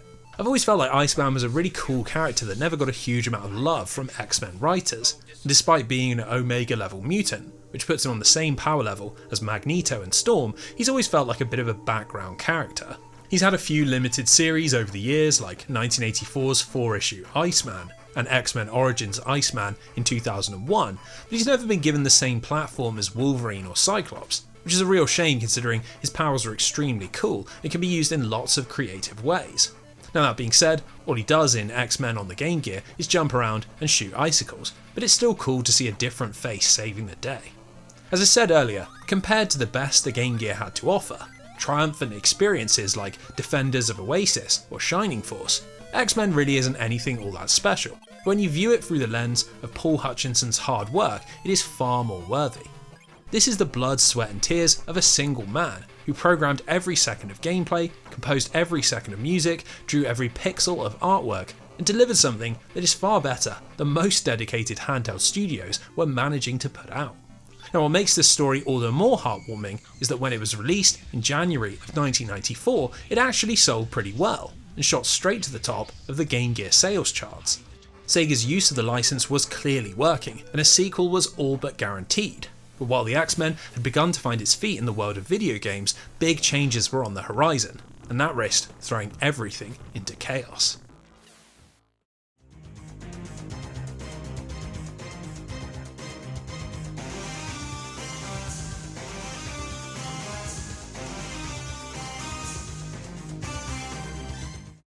While Marvel and Sega appeared to be a match made in heaven, things weren't going quite as well over in the world of Nintendo, where LJN were in the process of imploding. Thanks to Software Creations, they had finally managed to put out a high quality game in Maximum Carnage, but it was too little too late, as their video game publishing business was being dragged under by their toy division, which had been rocked by scandal after scandal. Thanks to a series of high-profile lawsuits, which stemmed from the company repeatedly manufacturing toys that injured children, and a range of realistic water guns that led to a police shooting, by the mid-90s the company's reputation was in the toilet, and they were drowning in debt. In an attempt to untangle this mess, LJN's parent company MCA paid $50 million to clean up the books, and then offloaded them for a mere $30 million, taking a huge loss in the process just so they could get rid of the notorious publisher. Now, you're probably wondering, who would even want to pick up a company like LJN? Well, the answer is an organisation that wasn't all that different: the American video game publisher Acclaim. You see, Acclaim's business model was almost identical to LJN's. They aggressively went after popular licenses and then used third-party studios to deliver the games. But the big difference was that Acclaim were actually quite good at this. Through some savvy deals, they'd ended up with exclusive rights to the WWF, Mortal Kombat and NBA Jam, 3 franchises which sold huge numbers on almost every single platform and gave Acclaim enough cash to start expanding operations. This meant that when they purchased LJN, it wasn't for their publishing record, but to get hold of the lucrative Marvel license, something that was warmly greeted by the press and saw Acclaim's share price jump by a massive $15. Now, we've skipped around the timeline a little here, as the deal to buy LJN had actually taken place in 1990, but Acclaim had allowed the publisher to continue as a named subsidiary, using their own branding and giving them a fair amount of autonomy. This came to an end in 1994 when Acclaim decided to close down the brand and take direct control of the Marvel relationship. And the reason this happened was in no small part thanks to the next 2 games in our retrospective. In 1993, LJN commissioned 2 new Wolverine games, one for the Super Nintendo and one for the Sega Genesis, both of which would be called Adamantium Rage. Now, while Software Creations had managed to gain the publisher some respectability, LJN was still in the business of shipping their projects out to the cheapest studios possible, and for both versions of Adamantium Rage, they really went to the bottom of the barrel. The Sega Genesis version was done by Teeny Weeny Games, a Manchester-based developer who'd only ever worked on handheld titles and had never put together a full console release. That didn't bode particularly well, but the situation was even worse on the Super Nintendo, where the contract was given to Bits Studio. Just like Teeny Weeny, Bits were an English company that specialised in handheld ports, but when the SNES had come out, they'd attempted to make the jump into the world of next-generation development. The results were not pretty, and by 1994 they'd made a name for themselves as one of the worst developers on the platform, thanks to downright terrible games like Mary Shelley's Frankenstein, Terminator 2 and The Last Action Hero. With these 2 studios in charge, Wolverine Adamantium Rage was pretty much doomed, and unsurprisingly, when both versions were released, they were widely panned and effectively used up the last of Acclaim's patience. Now, before we dive into what went wrong, we need to talk about why they were even being made, as Wolverine had only continued to grow in popularity thanks to a series of seminal comics that finally explored his origin. Back when he first appeared in 1975's giant-sized X-Men, writer Len Wein liked that Wolverine had a mysterious and unexplained past, and this was something that Chris Claremont had kept up for his entire run.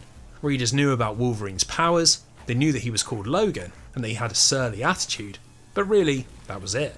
In 1991 this finally changed, as writer and artist Barry Windsor Smith was tasked with fleshing out Wolverine's past in a 12-issue miniseries called Weapon X.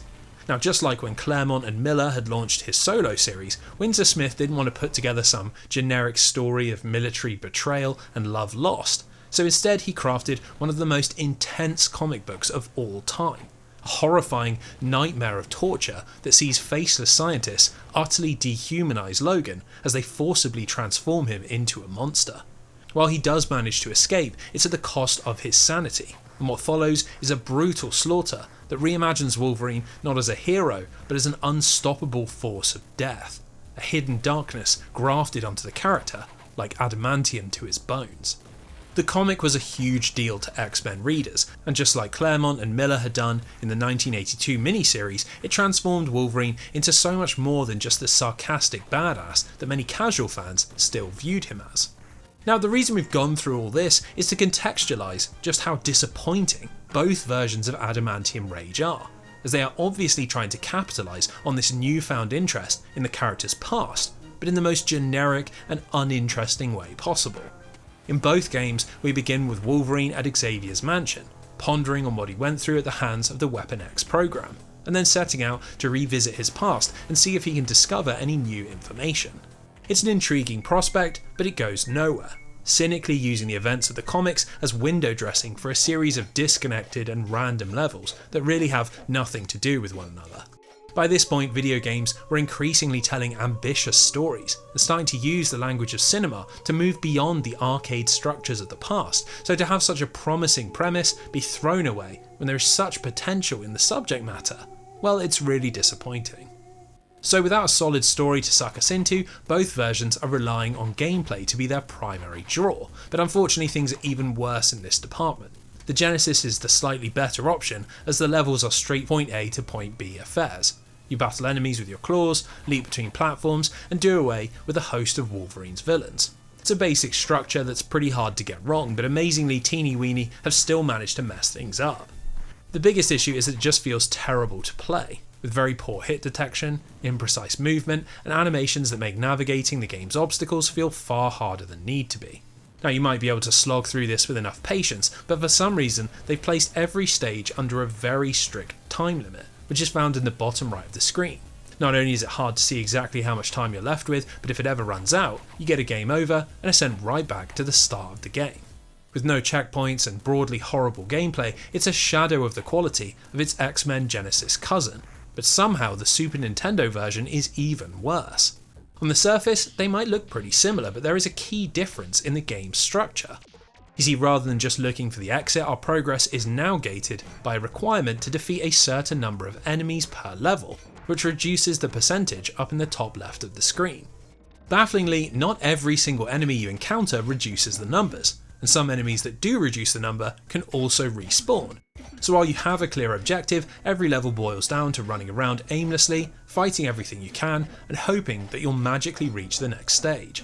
Considering that the graphics and music are both pretty good, this format could work if the gameplay was solid, but once again it's plagued by awful hit detection and confusing controls, which give you about 7 different ways to attack, none of which feel effective.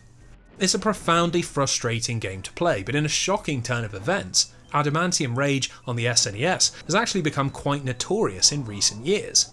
Bit Studio had employed local London producer Darren Beale to compose the soundtrack, and despite aiming for a West Coast hip-hop sound, Beale ended up creating what is now widely considered the first example of UK grime. In 2016, the story got quite a lot of mainstream coverage, and it led to the soundtrack being reissued on vinyl, which you can pick up from Beale's Bandcamp.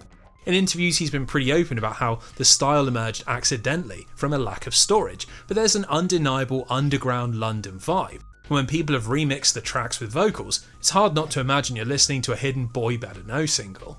Unsurprisingly, that's about the extent of either game's legacy, and in the face of terrible reviews and extremely disappointing sales, Acclaim finally pulled the plug and LJN were wound down in late 1994.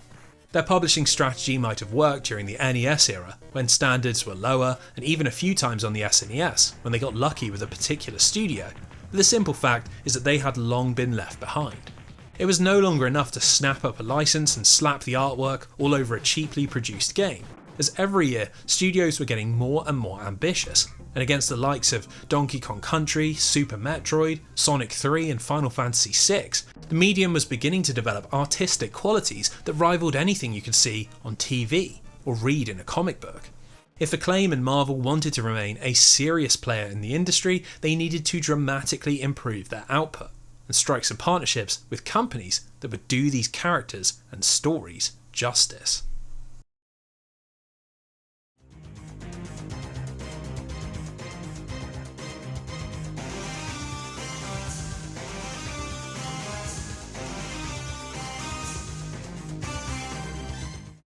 Luckily for Marvel, the X-Men were quickly saved, as it was announced in mid-1994 that their next outing on the Super Nintendo would be produced by a Japanese developer who had released hits in every territory on the planet: Capcom. Now, Capcom of the early 90s might be best known for Mega Man and Street Fighter 2, but they dabbled in licensed games quite often, and seemed to consistently put out great video game adaptations, especially in the arcades. Titles like Alien vs Predator and Dungeons & Dragons Tower of Doom had received rave reviews and made a lot of money, but the biggest Capcom licensing success story was 1993's Punisher. Just like when Konami had adapted the X-Men, this combination of veteran arcade instincts and a popular Marvel character produced a very good game. And thanks to great visuals, wildly chaotic combat, and a surprising level of graphic violence, Punisher became one of the most popular arcade games of the year. Obviously, the next step would be to produce a home console port, but thanks to Marvel's messy approach to licensing, Capcom had to leave this work to Acclaim. The work was outsourced to American developer Sculptured Software, and while the resulting Genesis port was perfectly functional, thanks to censorship and weaker hardware, the port didn't really capture the feeling of the arcade game, and ended up selling and reviewing quite badly. For Capcom, this must have been painful, because their own console ports tended to be extremely high quality and thus very profitable, and I think it's this situation which led to them being brought into the Nintendo Marvel licensing deal. Rather than relying entirely on Acclaim, Marvel gave Capcom permission to develop and publish an SNES X-Men game, a huge commercial opportunity which the Japanese giant grabbed with both hands. Instead of outsourcing the project or handing it off to junior developers, responsibility was given to Takuro Fujiwara, an incredibly famous designer and producer who was at the time the company's top talent. You see, he joined Capcom in 1983 and quickly made a name for himself as he designed classic arcade titles like Ghosts and Goblins and Bionic Commando. This success had led to a series of promotions, and by the late 80s he was managing multiple blockbuster franchises like Mega Man, Capcom's Disney games, and a host of Ghost and Goblins sequels. By the time we reached the mid-90s, Fujiwara was basically responsible for everything successful Capcom was doing outside of Street Fighter, and under his watchful eye, titles like Mega Man X, Goof Troop, Breath of Fire and Demon Crest had seen the company become a top-tier SNES developer. He was and is a legitimate 2D development legend, and for Capcom to put him in charge of their X-Men project shows just how much this must have meant to them. Now obviously Marvel would need to match this ambition, and so for the first time since 1989's madness in Murderworld, they produced a tie-in comic book to help get readers excited. Written by Jim Krueger and drawn by Carl Kirsch, X-Men Prelude to Perdition is a funny little story to discuss, as despite its name, this is more of an alternative retelling of the events of Capcom's Mutant Apocalypse. We find that Apocalypse has taken control of the island nation of Genosha and is doing unspeakable things to its mutant population, which of course means the X-Men have to fly into action. Most of the comic is focused on combat over narrative, but in the final few pages we see Magneto stepping into the fray. He's frustrated that Apocalypse and the Genoshans weren't sufficiently punished for their crimes, so he attacks Xavier's mansion, kidnapping Wolverine, Cyclops and Psylocke, and then we're left with the assurance that the resolution will come in the upcoming SNES game. It's actually quite a cool looking cliffhanger, or at least it would be if the game actually picked up from this point, but instead it largely focuses on the events in Genosha and doesn't involve a kidnapping whatsoever. Obviously there was some sort of disconnect between the Japanese developers and their American comic book partners, but thankfully it's not really an issue, as the game tells its own clear story that functions perfectly well without the comic. The real reason that Prelude to Perdition is notable is that it showed real effort was being put into promoting Capcom's game, and along with a series of TV ad spots and magazine spreads, it was clear that both publisher and license owner were expecting big things. So does X-Men Mutant Apocalypse live up to all this hype? Well, I'm pleased to say that it very much does, at least for the most part, but we'll get to that small caveat in just a moment. As you'd expect from such an experienced SNES developer, Mutant Apocalypse is impressive from the off, giving us quite a well-written chunk of exposition that establishes the foundations of the X-Men world and introduces players to the situation on Genosha. The game then throws us into a mission briefing from Professor X, where he outlines that in order to disrupt Apocalypse's repression, the X-Men need to split up and carry out 5 unique missions. This then takes us to the character select screen, and it's here that Mutant Apocalypse finally gets started. You see, each of the characters on screen, Gambit, Psylocke, Cyclops, Wolverine and Beast each get their own distinct levels, which are based around their powers and all of which have to be beaten if you want to take on Apocalypse.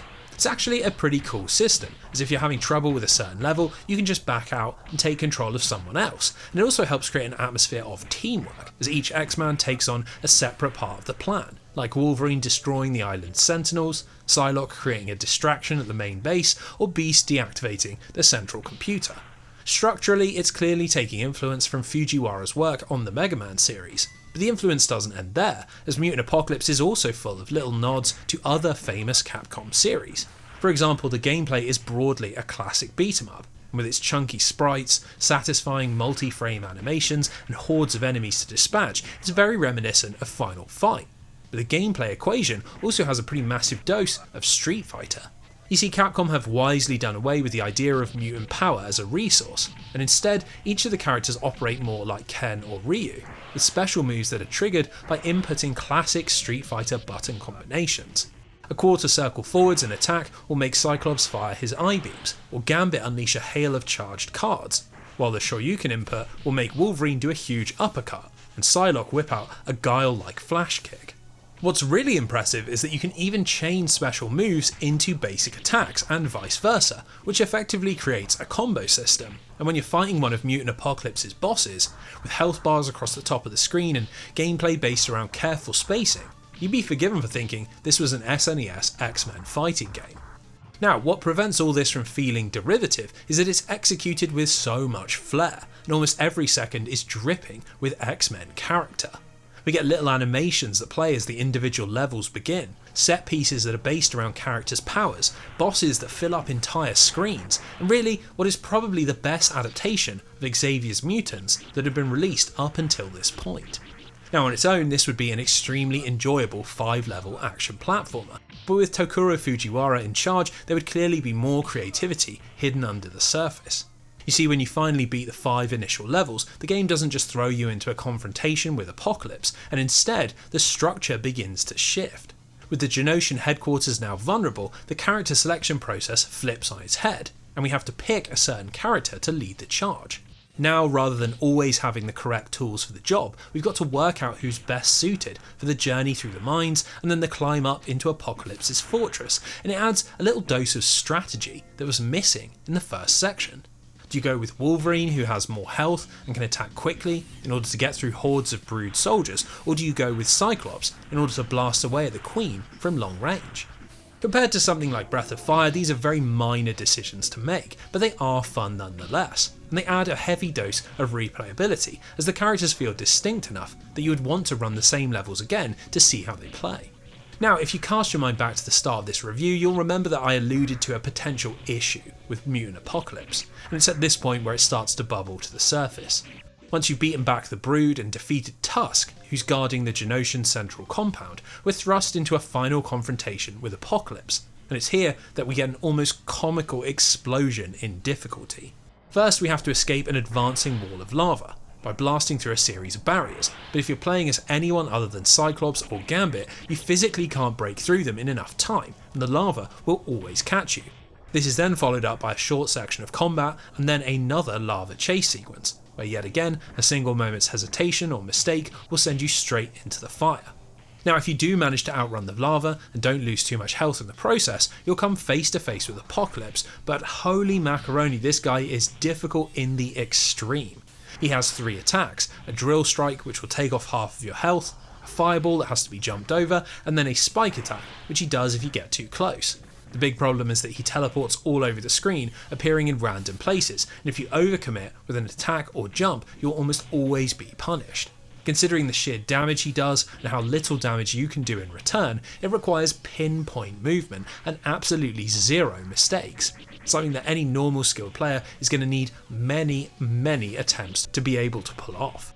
This means you're going to get very familiar with those lava chases, and to be honest, it just doesn't feel good to come up against such a brick wall of difficulty when the rest of the game isn't really at that level. Now, there is quite a generous password system that gives you a new code every time you progress the story, but unfortunately this battle against Apocalypse rather defines the rest of the game, and I think that's a bit of a shame. Just like in Path to Perdition, once we defeat the Genosian Overlord, the X-Men are contacted by Magneto, who expresses his disappointment in their methods and declares that he will exact his own revenge on the island in just 24 hours. This prompts the team to return home in order to train in the Danger Room, and then a final mission to the Brotherhood space station of Avalon, where we once again get to choose our character and get 5 unique levels. It's a great structure that's full of player choice and replayability, and of course lots of super satisfying gameplay, but just like in the Apocalypse level, it's overshadowed by a monstrous level of challenge. Now let me say that there is absolutely nothing wrong with very hard games. In fact, there's nothing quite like finally overcoming a boss or level that's been driving you mad, and that feeling of mastering the mechanics and finally outplaying the designers is something that's totally unique to video games. My issue with it in Mutant Apocalypse is that I don't think it's the right sort of game for that, and it clashes with the kind of experiences that most X-Men fans would be looking for. In series like Ninja Gaiden and Contra and Ghosts and Goblins, the very premise of the games are rooted in a hero overcoming astounding adversity, and the difficulty of the gameplay becomes part of that storytelling. The X-Men just don't fit that mould, and even with all the additional edge and darkness that the 1990s had brought to the series, it's a franchise that revolves around good triumphing over evil, and exceptional beings doing things that normal people couldn't dream of. This is the core appeal of the series, and I'm not sure that Fujiwara and his team necessarily understood that, instead defaulting to the sort of design ethos that had worked for Capcom in the past. In many interviews over the years, Fujiwara has spoken about how he sees challenge as a fundamental part of game design, and that giving the player a real sense of accomplishment was something that he wanted to include in every project he worked on. It meant that most of his games tended to err on the side of higher challenge, and on projects where he was working alone, like the Ghosts and Goblins series, he would push that difficulty to astounding levels. I just don't think he had it in him to produce a game that focused on moment-to-moment player reward, and it means that while Mutant Apocalypse is a beautifully designed game, full of all manner of interesting ideas, ultimately it is not for everyone. You have to be a very specific kind of video game fan to enjoy the harsh cycle of constant failure and eventual victory, and for a project that was aiming for mainstream success, I think that ended up holding this game back from its full potential. While we don't have any official numbers from Capcom or Nintendo, we know that Mutant Apocalypse didn't crack the top 50 best-selling SNES titles, which meant that it would have sold well under 1 million units. For Fujiwara, this was no real issue, as he immediately went back to producing stellar Mega Man games before teaming up with Shinji Mikami in 1996 and producing Resident Evil, essentially confirming that he'd be forever remembered as a giant of the video game industry. X-Men Mutant Apocalypse might not have been another shining commercial achievement in this long and illustrious career, but it was still an excellent video game, and I think it's a real shame that we never got a proper sequel. A few years later, Capcom would again dip into the world of hybrid action platformer beat-em-ups, with Marvel Superheroes War of the Gems, which was designed to tie into Marvel's Infinity War crossover. It shares a lot of its DNA with Mutant Apocalypse, with multiple characters, branching paths, and that unique blend of Street Fighter and Final Fight gameplay, but it just doesn't click in the same way. There's something that just works about seeing iconic X-Men heroes embarking on an exciting adventure together, and had Capcom produced a follow-up that built on these ideas, while maybe adjusting the difficulty ever so slightly, I think they could have had a real hit on their hands. But my friends, that does not mean that Capcom wasted their chance with the license, as 1994 saw the release of another X-Men game by the Japanese superpower, and this one would end up leaving behind a truly massive legacy.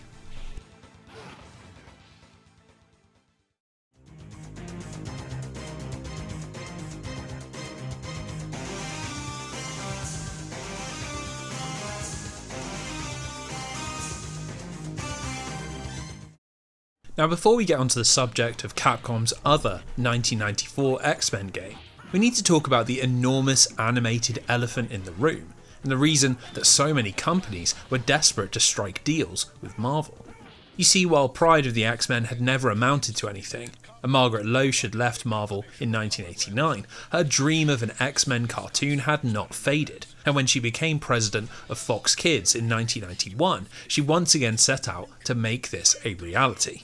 Thankfully, the executive team at Fox were much more interested, likely because they'd already had a fair amount of superhero success with the critically acclaimed Batman the Animated Series. This time Loesch didn't even need to put together a pilot, and after a deal was struck with Marvel, Fox immediately contracted Saban Entertainment, to produce a full 13-episode season that would air in a high-profile weekend slot. Now you'd think that given the popularity of the comic, this would be an easy win, but the production of X-Men the animated series was plagued with problems and disagreements and almost didn't come together. Initially, Marvel pushed for a tone that was much more child-friendly, and Loesch even had to veto Stan Lee, who was insisting that he provide narration that the writers didn't even want. Similarly, there were big issues with Saban's management, as the company's owner, Haim Saban, constantly tried to cut corners, slash wages, and strike merchandising deals that went outside the scope of the series. Amazingly, despite all of this corporate pressure, it was the creatives who got their way. And when X-Men the animated series hit screens, its unique approach to Saturday morning television shot it right to the top of the ratings. Along with being much more mature than previous Marvel animations, with a focus on interpersonal drama and cast members that were often permanently changed or even killed, the animated series broke new ground by being fully serialized. Through the use of the iconic previously on X-Men sequences that opened each episode, viewers could follow really long-winded narratives without having to catch every single episode, and it gave the show a real sense of scope. Thanks to lots of multi-part episodes and season-long story arcs, legendary Claremont stories like The Days of Future Past or Dark Phoenix Saga were faithfully adapted into cartoon form, and this catapulted the franchise to enormous international fame. At its peak, X-Men the animated series was drawing ratings that compared to the very best of primetime television, and thanks to a 65-episode, 5-season run, this meant that Marvel's Mutants were on top for almost all of the 90s. Therefore, it should come as no surprise that Capcom wanted more than just a single Super Nintendo game, and so while Mutant Apocalypse was being put together by Fujiwara, another legendary team was offered the chance to work on this franchise. This brings us to Akira Nishitani and the Street Fighter team, who by 1994 were beginning to feel a little burnt out and were desperate for a fresh new direction. You see, at the time, Street Fighter 2 was far and away Capcom's biggest game, and an unbelievable source of income for the company. It was the highest grossing arcade game of 1991, 1992 and 1993, and in America, cabinets were said to be earning as much as $1,500 a week. Thanks to this, there was a gold rush surrounding all things Street Fighter, and in order to meet this demand, the team behind its creation had released a further 4 versions in just 2 years. Between Street Fighter 2 Champion, Street Fighter 2 Turbo, Super Street Fighter 2, and of course Super Street Fighter 2 Turbo, it made for a lot of very similar work, and in a meeting with executive producer Yoshiki Okamoto, team manager Akira Nishitani said that he felt that the series had gone as far as they could take it. Now this was all well and good, but Capcom had just produced a new arcade board, the next generation CP2, and they wanted a headline fighting game to ship alongside it. So Okamoto gave Nishitani a choice. Either he could create Street Fighter 3 or he could make an entirely new game, but it would have to use the X-Men license that Capcom had just signed from Marvel.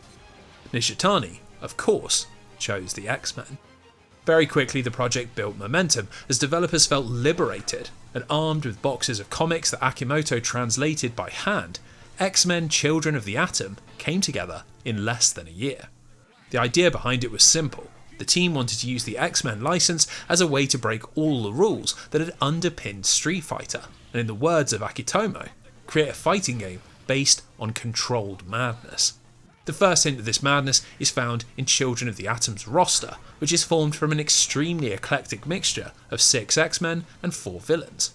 While we get popular heroes like Wolverine, Psylocke, Colossus, Cyclops, Storm and Iceman, the villains are a touch more confusing, and rather than opting for Magneto or Mystique or Apocalypse, we've got Silver Samurai, Spiral and Omega Red, 3 somewhat niche antagonists.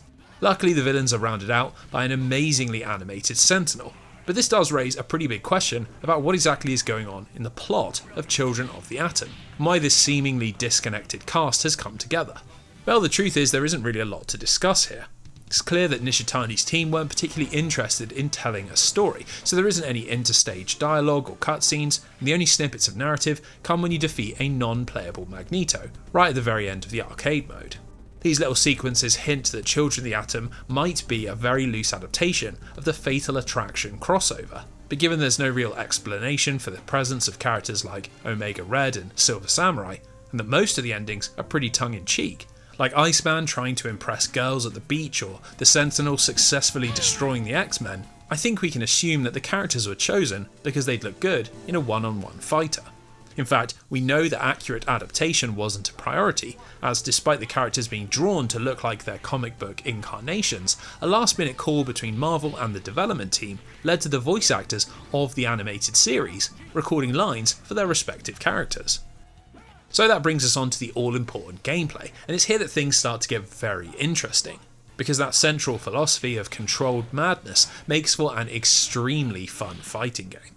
Now let me say up front that I am by no means a high-skill fighting game veteran, so I'm going to be approaching my assessment from a purely casual perspective, but thankfully that actually lines up with what Nishitani was trying to achieve.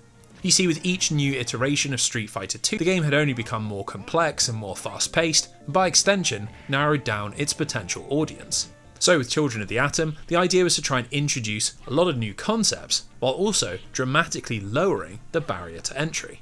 The first two big ideas are the dash and the super jump, two concepts that were introduced so that the characters felt like powerful superhumans, with agility far beyond the more grounded combatants in Street Fighter.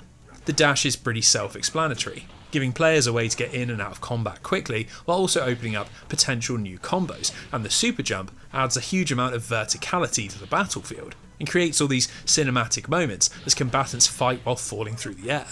This inclination towards the dramatic has also led to a big change in how the characters control, as it was decided early on that the team would do away with the complex special move inputs of the past.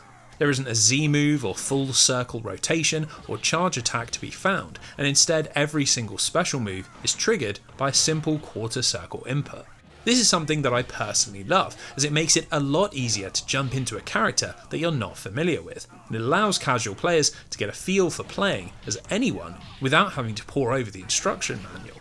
And there's actually quite a lot going on here, as each of the characters not only has a set of special moves that reflect their powers, like Wolverine's Drill Claw or Psylocke's Psyblast, but they have unique mechanics that are activated by using the X gauge. This is a whole new system that builds on the special gauge from Super Street Fighter II Turbo, which gave you access to a powered up special move if you could fill up your meter. Here that concept has been redesigned, and now the gauge has 3 levels, each of which have a dramatic impact on the flow of combat. Just like in Super Street Fighter, when the gauge is maxed out at level 3, you gain a super move, although they are now all unique attacks that are not only incredibly flashy, but basically an auto win if you can make them connect. It's very satisfying to pull off, but you might not want to save up your gauge, as when you reach level 2, you can spend some of your energy to activate your chosen character's X power, and these do all manner of different things. For example, Colossus activates Super Armor, which not only massively reduces the damage he takes, but makes it so that he can't be knocked down, and Wolverine turns on his healing factor, which regenerates his health and can easily turn the tide of battle. As all of the X powers do something unique and interesting, like allowing Sentinel and Storm to fly or Psylocke to split herself into 6 clones, the combat has this beautiful push and pull, of trying to win with your hyper attack or cashing in your gauge to gain a permanent advantage. On screen, Children of the Atom is pure chaos, but under the hood there is some serious fighting game design, and even after just a few rounds, it's hard to not be sucked into this crazed fighter that absolutely succeeded in taking the genre to the next level. Obviously, when a game is this good and it's tied to a franchise that is ludicrously popular, the results are going to mean big money, and unsurprisingly, Children of the Atom was a huge commercial hit. The game ended up as the 7th most profitable Japanese arcade cabinet of the year, and the 3rd most popular American unit. A feat that is very impressive considering 3D titles like Virtua Fighter and Tekken had begun to sweep the globe. Understandably, this led to a lot of demand for home console ports, but here's where things start to go a little wrong. You see, while Capcom had an imperious record in the arcades and on 16-bit consoles, their development teams weren't all that comfortable working on next-generation hardware, which meant the responsibility for the Saturn and PlayStation 1 ports were handled by Acclaim. This meant outsourcing, and it led to some very mixed results. The Sega Saturn port was handled by Rotubo Games, and was the first to hit the market in late 1995. While they did an admirable job repackaging the game onto much weaker hardware, it's just a little bare bones, and does little to build on the original, outside of adding in Akuma from Street Fighter. This should have been an opportunity to take the previously non-playable characters like Magneto and the Juggernaut and add them to the roster, and potentially also flesh out the story and modes. But without the involvement of Capcom's designer, Rotubo have played it safe and stuck as close as possible to the arcade version. Now, that might be a little disappointing, but it's light years better than the PlayStation option, which was put together by Probe Entertainment and wouldn't release until 1998, a full 4 years after Children of the Atom had originally released. With a ridiculously choppy frame rate that becomes borderline unplayable when the bigger characters are on screen, and the same paucity of features, it's just a cheaply produced port that had absolutely no chance of standing out against late 90s fighters like Tekken 3 or Street Fighter 3. Given that the Saturn didn't have much of an install base outside of Japan, and that the PlayStation version released far too late, this could have easily ended up as a depressingly similar situation to Konami's arcade hit earlier in the decade. The only difference was that Capcom weren't willing to let the license go, and rather than fading into the background, X-Men Children of the Atom would provide the spark that birthed a major fighting game franchise.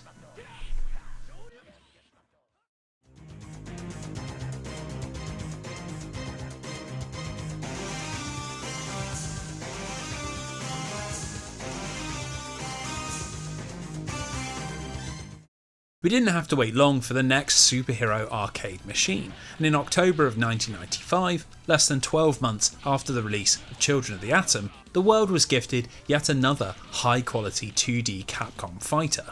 This was Marvel Superheroes, a game that took the foundations laid by the X-Men and expanded the concept out into the wider Marvel universe, drawing characters from all manner of different series, introducing new concepts to the gameplay and adapting the greatest comic book crossover of all time, the Infinity Gauntlet.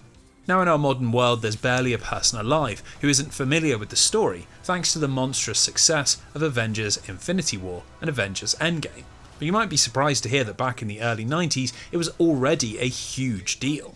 The 6-issue miniseries was so popular that it briefly outsold Spiderman and X-Men, and led to Marvel creating two similarly successful follow-up storylines in 1992's Infinity War and 1993's Infinity Saga.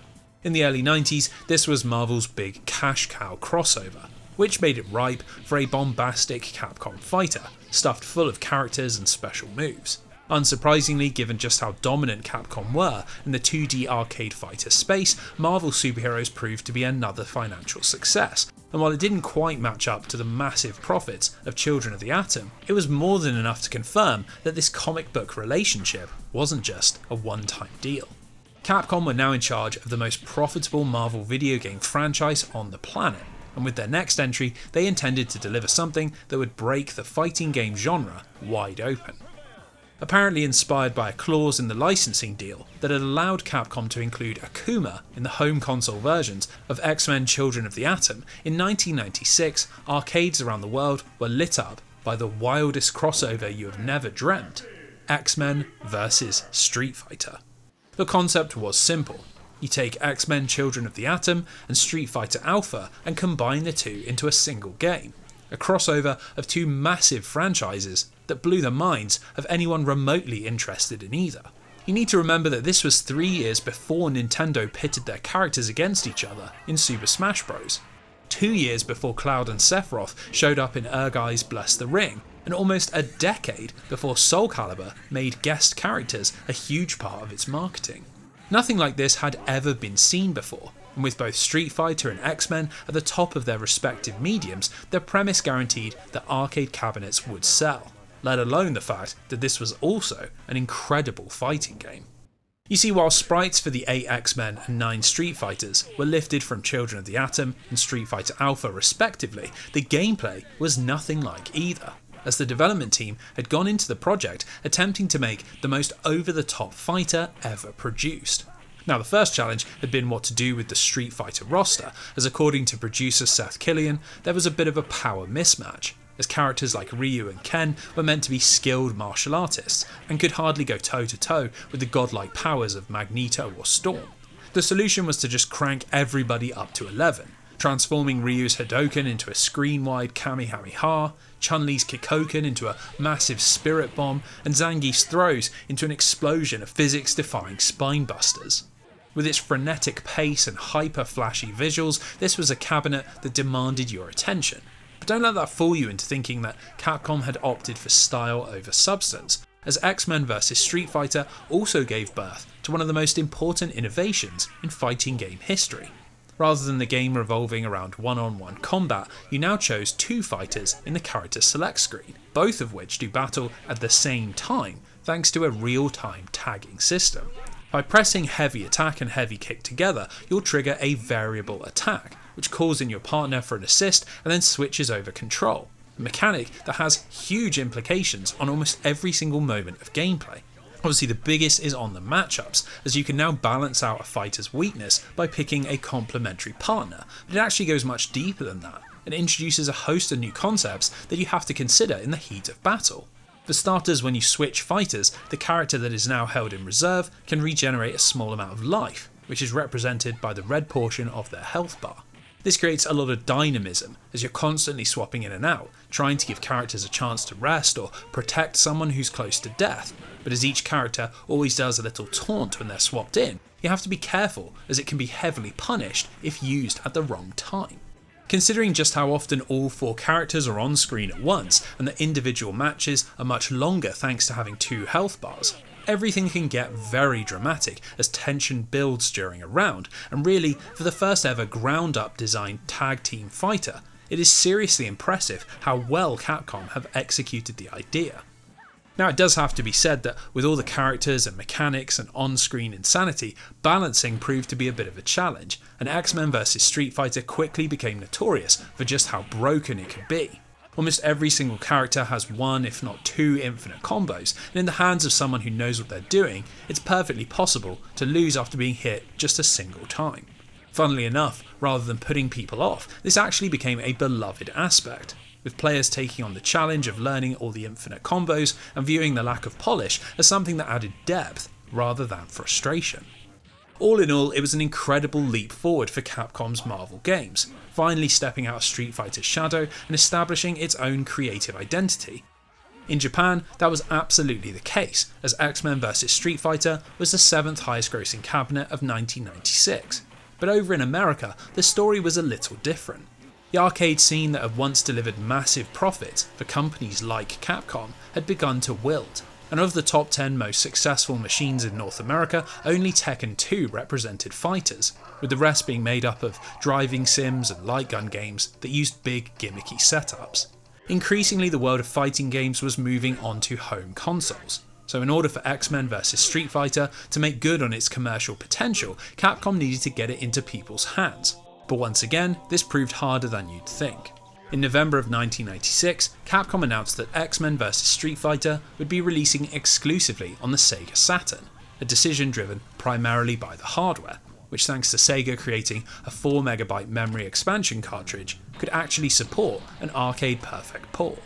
The issue was that this didn't solve Capcom's North American problem, as not only was the Saturn being dramatically outsold by the PlayStation outside of Japan, but Sega of America had opted against releasing the memory expansion pack, which meant that even if you owned a Saturn, you still couldn't play X-Men vs Street Fighter.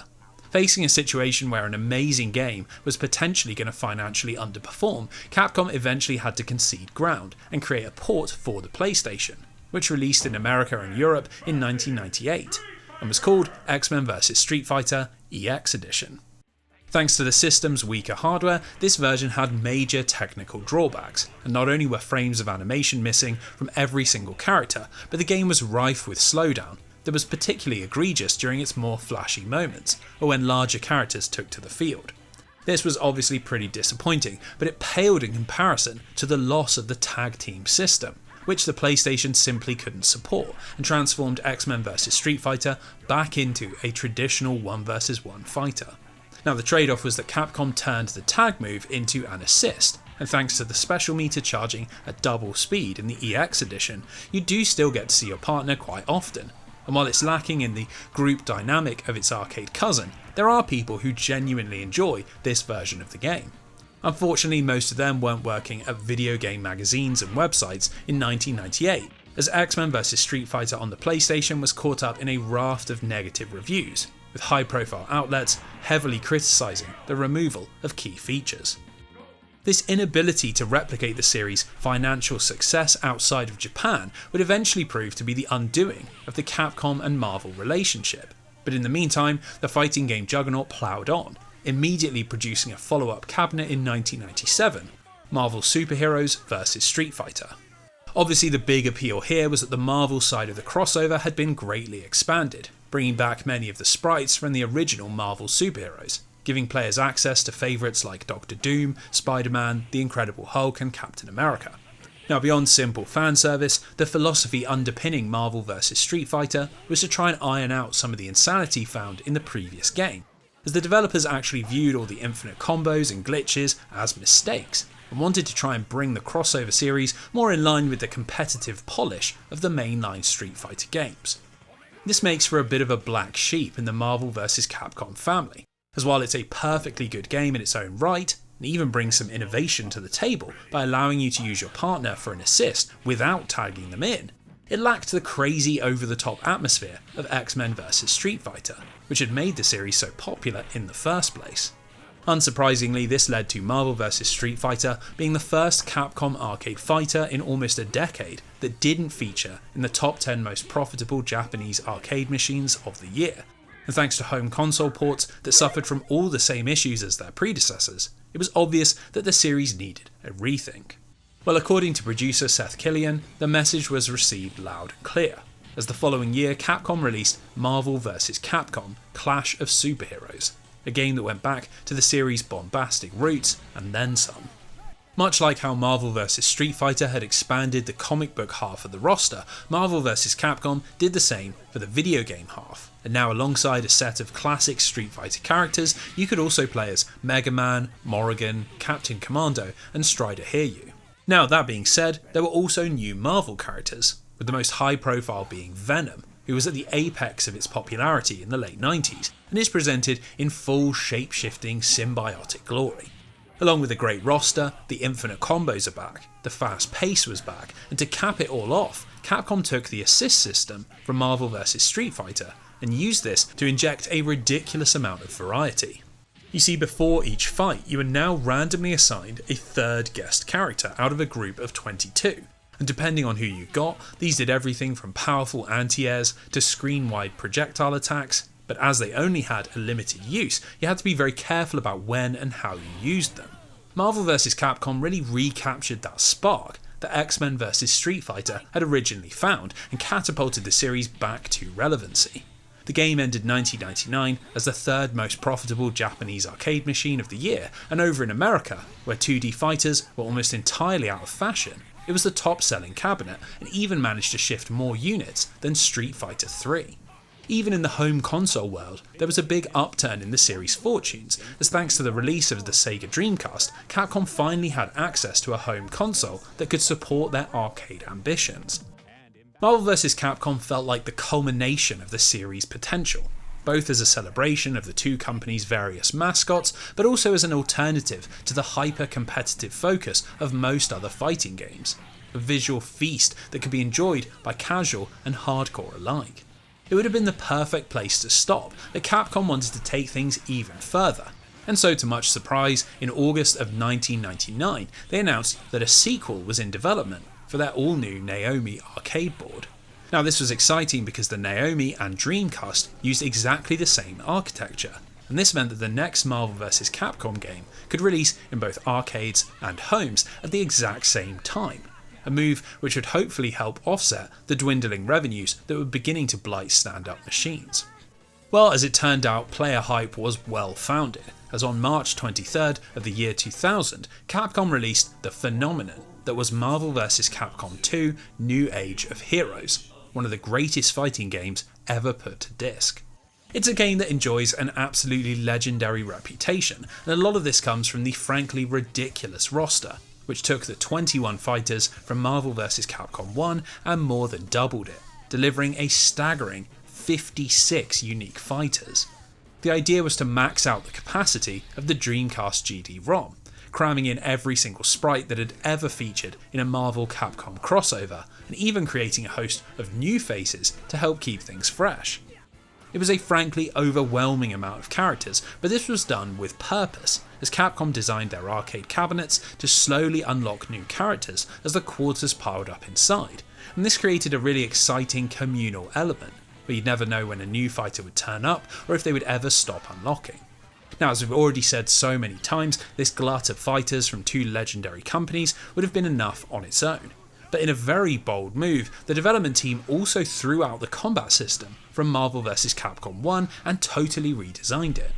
The guest characters were removed, and in their place, the tag team combat was expanded to 3-on-3 brawling, where each one of your trio could function as an assist or partner.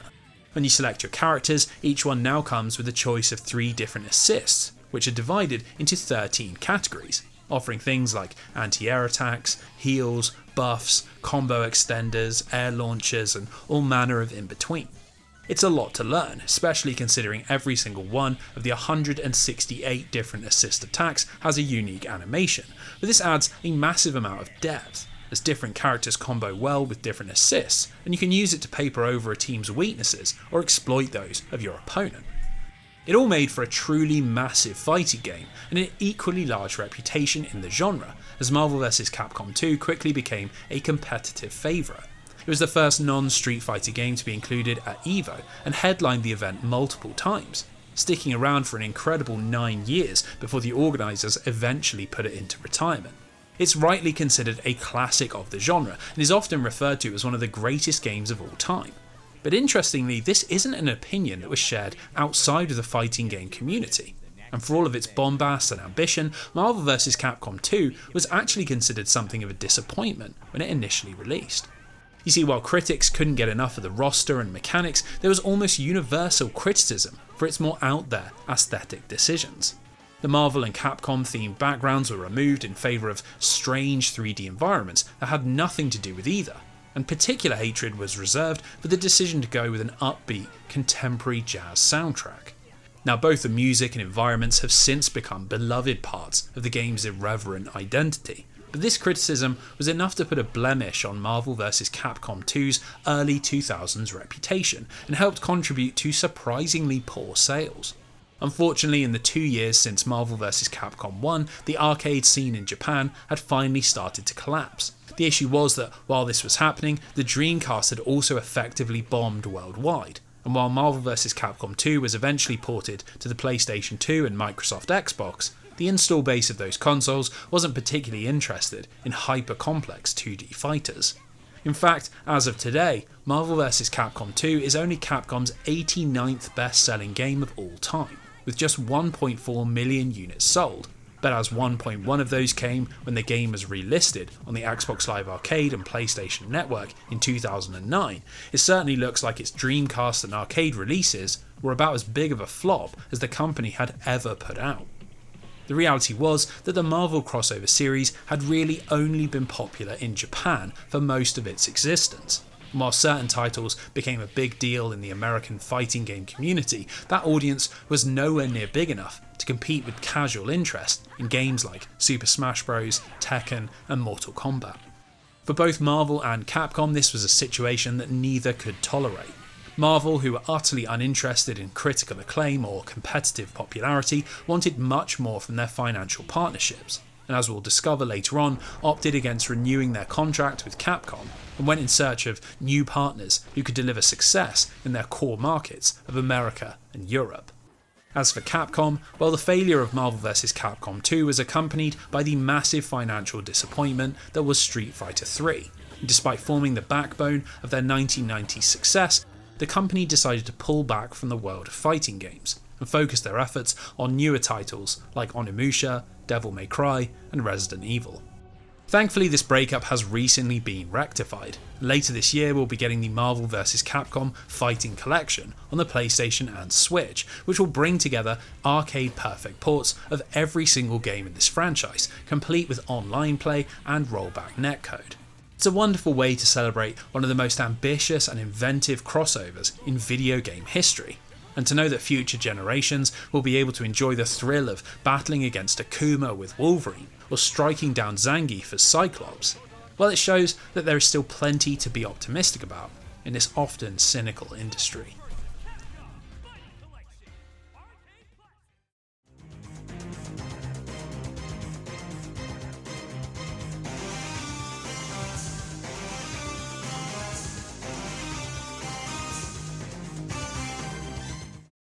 So let's rewind the clock and head back to a world where Capcom weren't the only big players with access to the Marvel Universe, as Sega desperately wanted another mutant-based hit. You see, their fortunes had rather shifted since we last saw them, as by the mid-1990s, the Super Nintendo had overhauled the Genesis in yearly sales, and thanks to the bungled release of the Sega Saturn in America, they'd been outflanked by Sony's PlayStation, which was beginning its long march to global domination. Alongside a series of misguided hardware releases like the Sega CD and 32X, and a complete lack of unity between Sega of Japan and Sega of America, the company was in real trouble. Now you'd imagine in the face of these challenges, the opportunity to make a sequel to a highly acclaimed video game attached to a major American franchise should have been a high priority, but incredibly, Sega had other plans for Western technologies. Instead of getting started on X-Men 2, they began to develop a series of games designed to work with a Genesis-compatible heart rate monitor, Outback Joey and Outworld 2375 AD, and funnily enough, both sold extremely poorly. Now what's even more confusing about this is that Sega of America did eventually decide to produce an X-Men sequel, but now they needed a different developer, which brings us to Head Games Inc. Ironically, they were pretty much identical to Western Technologies, a fairly new studio that had exclusively produced licensed games for the Genesis, and were now being handed a massive opportunity to step up to the big leagues. Now, this wasn't a complete gamble on Sega's part, as once again Ed Annunziata was asked to oversee the project, and so even if the choice of developer didn't exactly inspire confidence, there was every reason to believe he'd once again work his magic and deliver something interesting. While in many ways X-Men 2 Clone Wars is an absolutely excellent sequel, featuring rock-solid controls, a creative use of the license, consistently clever level design, and some surprising aesthetic direction, makes the game feel very unique amongst this series. It's often heralded as one of the best X-Men games on home consoles, but as we're about to find out, I'm not quite sure it deserves that acclaim. So probably the most well-known thing about X-Men 2 is its opening level, as it's often lauded for the non-traditional way that you're thrown into the action. You see, as soon as you press the power button on your console, the game immediately begins in the first level, and before you've had a second to sit down, your randomly assigned X-Men has to do battle against a host of ninjas amidst the snows of Siberia. When you reach the end of this short sequence, the perspective shifts over to Cerebro, and it's here that we get a more typical video game opening, complete with developer logos, a title animation, and a text scroll that explains exactly what's going on. This is often praised as a creative use of the cold open, a narrative technique that's commonly used in television and involves starting a show with a scene that sets the tone before the opening credits. Admittedly, this is quite cool for a 2D game from 1995, but I've got to say that I never really understood the point, as X-Men doesn't need to establish its tone in the same way that a comedy or drama might. Similarly, as the player is the one controlling the action, catching them out before they even know the controls is hardly a good thing, especially as there is an enemy on the very first screen, which will damage you if you don't know what's happening. Now, what's doubly frustrating is that this is the cinematic high point, as X-Men 2 presents its narrative in an extremely basic way. The game is a rough adaptation of the 1994 crossover event, the Phalanx Covenant, which saw the Earth invaded by a sentient alien virus called the Phalanx, which attempted to assimilate high-powered mutants into its collective. Now, originally this was intended as a vehicle to launch a new line of comics called Generation X, and purposefully took the focus away from the most famous X-Men. So when adapting the story into video game form, Head Games have had to make quite a few changes. The alien threat is now dealt with by a rather more recognisable cast of characters, and takes the form of a series of missions assigned by Cerebro, who informs us of the Phalanx plans and how exactly we're supposed to stop them. Now, the issue is that this is the extent of the storytelling. There are no cutscenes when we finish a level, no dialogue between different characters, and in fact, at around the halfway point, these Cerebro scenes disappear altogether, and we just complete level after level until the end of the game. Considering that everything opens with such strong narrative ambition, it's extremely disappointing that this is all we get. A real shame considering that actually fighting the Phalanx is really pretty great. While Clone Wars is still an action platformer with a heavy emphasis on combat, there have been quite a few changes made to the Sega X-Men formula, and for the most part these are all very good. For starters, the game's visuals are fantastic. with big chunky sprites that look just like their comic book counterparts and loads of multi-part animations that give the gameplay a real sense of fluidity. On top of this, the levels are all very visually striking and have clearly had a lot of love poured into their design. We climb the scaffold surrounding a giant sentinel, see the Earth from different angles aboard the Avalon, race across the fetid swamps of the Savage Land, and battle against a backdrop of a vast brood mothership.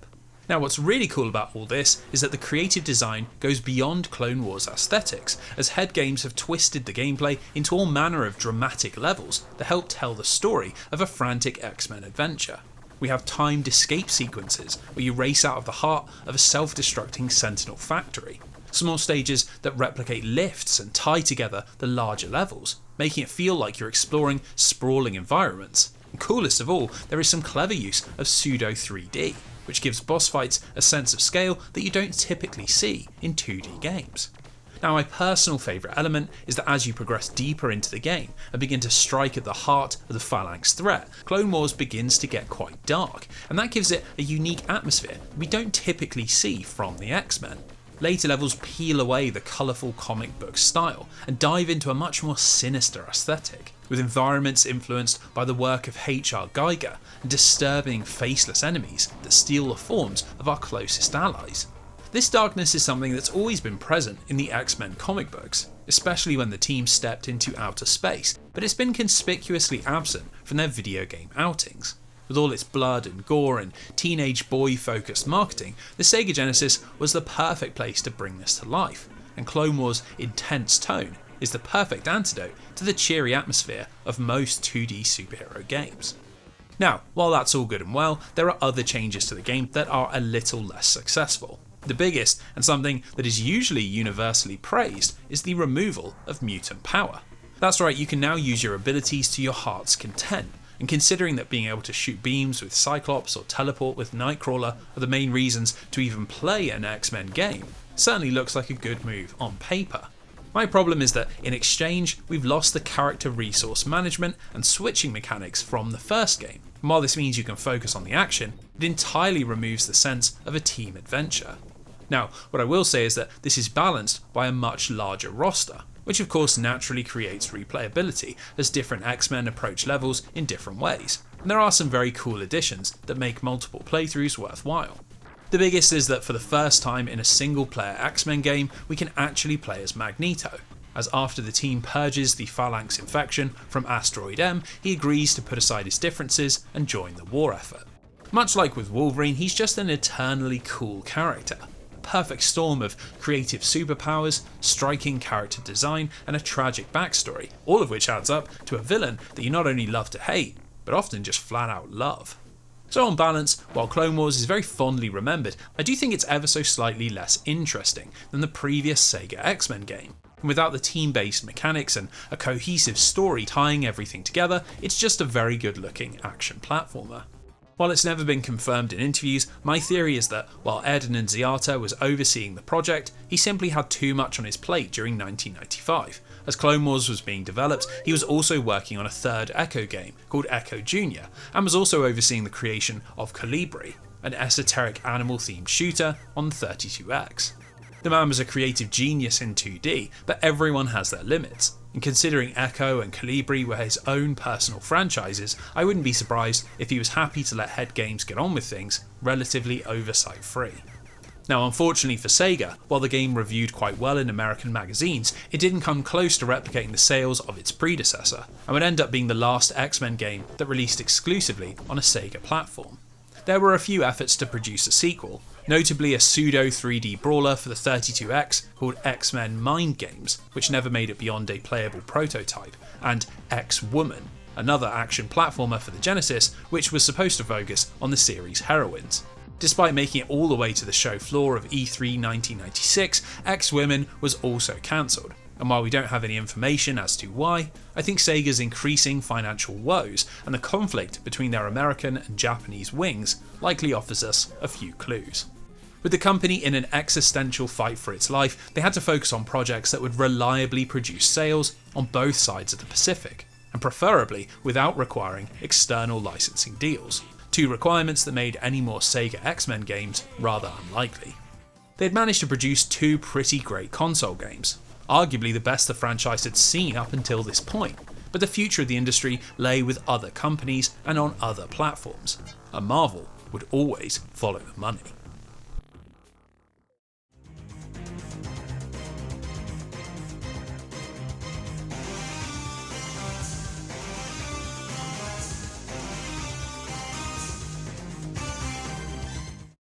So for the first time in I Finished a Video Game history, we're going to cover two games in one section, the 1995 and 1996 sequel and threequel to Paul Hutchinson's X-Men on the Sega Game Gear. Now the reason for this is that while X-Men Game Master's Legacy and X-Men Mojo World are distinct releases, they also sort of aren't. Let me explain. While the first X-Men game on the Game Gear had been a modest financial success, this had largely been thanks to the popular license, and really had nothing to do with the long-term health of the platform. In fact, as the 90s continued, the situation only grew more dire, and when Nintendo released the Game Boy Color, and then took over the world with Pokemon Blue and Red, the Game Gear pretty much lost all relevancy. What saved the X-Men games was that they were very cheap to produce, and so in order to squeeze out any life that might have been left in Sega's little black brick, Hutchinson was tasked with producing two sequels with basically no further investment. The only major change was that development would now be overseen by a Sega producer, Jerry Marcota, who had input into story and level design, but let Hutchinson get on with the technical stuff. Now Marcota is a bit of an unfortunate character, as thanks to some solid work producing and translating games like Shining Force and Phantasy Star 4, he'd been promoted to the head of Sega of America's portable division in 1994. This was a bit like being made captain of the Titanic in 1912, as within just a couple of years, Sega of Japan had discontinued the Game Gear and Marcota's position ceased to exist. Given this gloomy outlook, I don't think it's hard to imagine he'd want to focus on games that had proven financial track records, and so in 1995 and 96, we got X-Men Game Master's Legacy and X-Men Mojo World. Now when it comes to the visuals and gameplay, both sequels are essentially identical to the first game, feeling much more like a PC expansion pack than a true numbered sequel. This means we once again have the open-ended structure where you start with just a few X-Men and then have to beat levels in order to unlock more characters, and pretty much all the intrigue and depth comes from working out which heroes are best suited to which levels. Much like in the last game, it's perfectly serviceable by Game Gear standards, and even a little impressive when you realise how few people contributed to each game, but it's really nothing to write home about. It doesn't particularly stand out from the general action platformer crowd. By 95 and 96, we'd seen games like Donkey Kong Land and Kirby's Dream Land 2, which are much more fluid and creative experiences on substantially weaker hardware, so it's not all that surprising that having a colour screen and a popular licence was no longer enough to guarantee sales. Now that doesn't mean there's nothing interesting to talk about, as these two games represent a bit of a departure from the sort of X-Men stories that were being adapted into video game form. Rather than battling against Magneto or the Sentinels or Apocalypse, the twin villains of Game Master's Legacy are the titular Game Master and Strife, two characters that had been created by artists Jim Lee and Rob Liefeld. You see, in 1991, despite the new X-Men issue 1 selling 9 million copies, Mutant mastermind Chris Claremont had left the series, and this was largely because editor Bob Harris was increasingly prioritising impressive aesthetics and visuals over creative writing. This was because young artists like Todd McFarlane, Rob Liefeld and Jim Lee were gaining huge amounts of recognition, as characters they designed drew in millions of readers and hundreds of cover variants drove a massive speculator market. Game Master and Strife both come from this era, and rather than being villains who represent part of the ideological conflict that underpinned all of Claremont's writing, they're designed to look as cool as physically possible and have ever increasing levels of mutant power. This shift in tone would come to define everything about X-Men in the 1990s, and even though McFarlane, Liefeld and Lee would all end up leaving Marvel in 1992 in order to form Image Comics, their successors would continue this trend. Ultimately, it's all not enough to make these games worth remembering, and largely they've been forgotten by time, along with most of the lesser known Game Gear releases, but it's certainly interesting that the changing face of the franchise was beginning to affect even projects this small. For Hutchinson, Mojo World would not only be his last outing on the Game Gear, but also his last video game project full stop. And as the platform was retired in favour of a company-wide shift towards 3D, it seems our intrepid solo developer also decided to call it a day.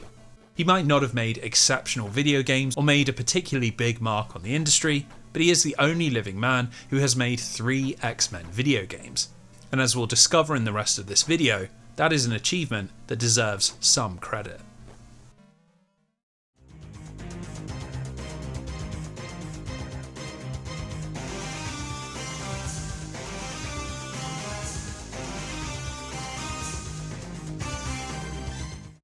So along with the shift in Marvel's storytelling style, the mid-90s saw some pretty major changes happening behind the scenes. These would end up having a big impact not only on the future of the X-Men, but the very company that they represented.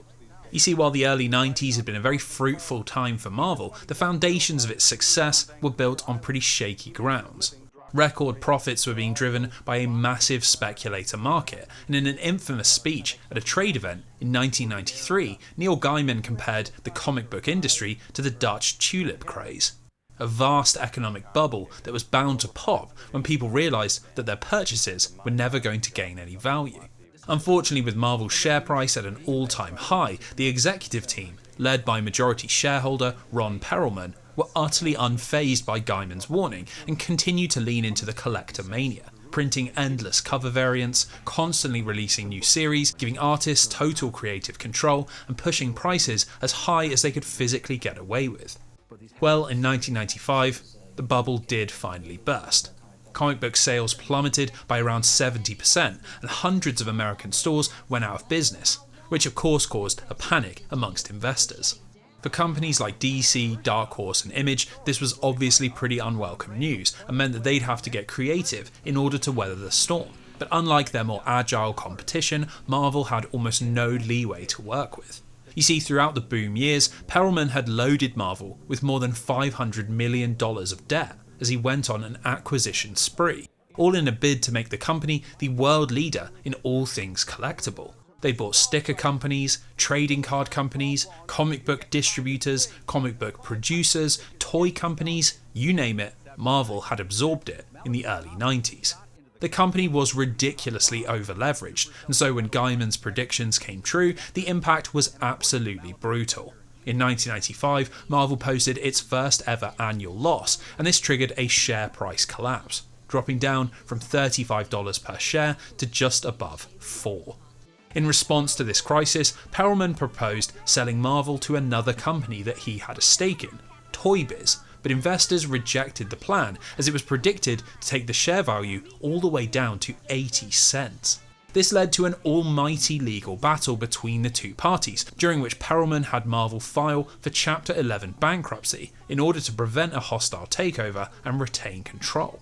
Now, the outcome of this corporate maelstrom will have a pretty big impact on where the X-Men video games would go next, but for now, you just need to understand that in 1997, Marvel were in a terrible place. Their reputation was in the gutter, they had absolutely no money, and it was increasingly beginning to feel like comic books were a relic of an outdated past. So into this mess steps Johnny Gordon, and it's thanks to him that we have possibly the strangest X-Men game that has ever been made. In 1996, Gordon was working for the Australian government, developing simple educational games for schools. But his true passion was in modding, and he'd gained quite a bit of online notoriety for creating a hack called Bugs Doom, which replaced all the models in Doom with characters from Looney Tunes. Now, while this was fairly impressive for an amateur developer, there was only so much you could do with flat pixel art. But everything changed when id Software released Quake in June of 1996. Thanks to its fully 3D engine, modders could now twist polygons into whatever they could come up with, and this period of amateur creativity gave birth to multiplayer staples like Capture the Flag and the concept of first-person shooter character classes.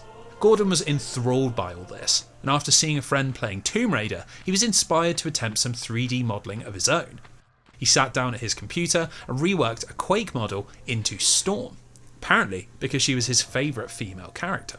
The results were actually pretty good, so Gordon moved on to Wolverine, and then after getting a positive reception from fellow modders, he began to rework the first level of Quake into the X-Mansion.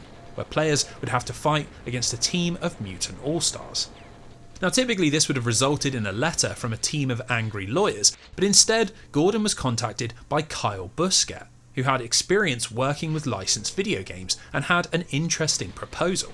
Apparently thanks to Marvel's dire finances, they were looking to claw in revenue from anywhere possible, and so Busquet had gotten approval to convert Gordon's mod into a fully financed Marvel release. id Software were also happy to sign off as long as the game required an installed copy of Quake, and so just like that, Gordon's little passion project became an official X-Men video game. Now the only issue was that Marvel's terrible finances were a double-edged sword, and while they were happy to hand over the license, they also couldn't really give Gordon any money to get a studio up and running. On top of this, part of the deal mandated a Christmas 1997 release, which by the time the contract was signed left Gordon with just 3 months to put together a full video game. Thankfully, he had a lot of friends that were interested in helping out, and rather impressively, on December 5th, 1997, X-Men: The Ravages of Apocalypse was released for both Windows and Mac. Now trying to properly assess this game is a little hard, as its quality really depends on your perspective. If you take this as a standalone video game, it's not really all that great, and falls well short of the sorts of shooter experiences that were being made by companies like id Software, Epic Games and Valve. But on the other hand, for a game that was put together in a matter of months by a tiny team with no money and no experience, it's perfectly playable despite its rougher edges. Let's start with the premise, as Gordon has had to get a little creative in order to justify a game where you blast the X-Men with rocket launchers and flamethrowers. The idea is that this game takes place in an alternative timeline, where Apocalypse has captured the X-Men and is using cloning technology in order to breed an army of superpowered soldiers. The only man left who can stand against this is Magneto, but thanks to a convenient anti-magnetic field, he can't attack Apocalypse's fortress head-on, and so instead he transforms a nameless mutant into his own superpowered champion. With arms that can transform into all manner of weapons, this is our player character, and the entire game is framed as a mission to destroy Apocalypse and thwart his army of evil clones. Now everything else is pretty much just Quake. You explore a series of maze-like levels full of power-ups and pickups, keycards and small puzzles, and do a hell of a lot of shooting as you blast through hordes of cloned X-Men. The enemies are the real draw here, and to be fair to Gordon, his team have actually done a very good job of creating a cohesive cast of foes that feel like more than just reskins. For example, Storm blasts you with lightning while flying around in the air. Iceman can freeze you and will reform his body unless you kill him with a fire-based weapon. And Wolverine uses his healing factor to revive and pursues you through entire levels. Thanks to some surprisingly good 3D modelling, everyone is perfectly recognisable. When you open a door and see Beast, Bishop and Rogue charging towards you, it feels kind of exhilarating. This is a living representation of playground debates. Could the guy from Doom kill all of the X-Men? And honestly, I'm all for that. Unfortunately, outside of this core gameplay loop, there are some pretty fundamental issues, and I think it's no stretch to presume that they were caused by the extremely tight deadlines. The biggest is that the game is very repetitive. Despite just being a couple of hours long, it really doesn't have enough content or unique ideas to sustain even that runtime. Weirdly, you begin the game with every weapon, which is obviously intended to reflect your mutant powers, but this also means that there's nothing to discover in the rest of the game, and the stakes don't get any higher as you find increasingly powerful tools. In fact, the way the secrets are handled is particularly weird, as in order to defeat Apocalypse, you need to find 4 hidden items that enable the use of a super weapon. If you don't do this, you simply get sent back to the title screen and have to go looking again. This is particularly odd as after you defeat the Immortal, it's revealed that Mr. Sinister was behind the cloning program, and you're thrust into another set of levels and have to repeat the process of finding hidden items in order to kill him. It frankly just feels like padding, which is something that wouldn't be an issue if this was a free mod, but in the world of paid first-person shooters, it doesn't reflect well on the amount of video game you could get for your money. The final point I want to raise is about the music, which was composed by a band called Method of the Worm. Generally speaking, it's a pretty good slice of tense industrial rock, exactly what you'd expect from a game built on the Quake engine. But for some reason, the band have decided to include quite a lot of traditional vocals, which is something you rarely see in video game soundtracks. This gives Ravages a very strange atmosphere, as while you're locked in battle, your attention feels like it's always being pulled towards the audible lyrics, as the vocals are mixed above the sound of gunfire. Just like with the level design, I'm sure this is something that would have been sorted with more time. But for a project that began life as a way for Johnny Gordon to test out 3D modelling, I think we can cut him and his team a little bit of slack. Now, despite the miracle of its creation, when Ravages of Apocalypse released, it was met with pretty negative reviews that focused entirely on the derivative gameplay and strange use of the license. Personally, I see it as the perfect YouTube game. It's an interesting little curio that's got a fun story behind its creation, but actually playing through it for yourself is a pretty miserable experience. If you are interested, it's now available for download for free on Gordon's Zero Gravity website, where it's been repackaged with a bunch of bug fixes. So if you've ever asked yourself, what would it be like to shoot Wolverine in the face with a heat-seeking rocket launcher? Well, now you can get your answers. For everyone else, Ravages is probably best left to the world of obscure video game retrospectives.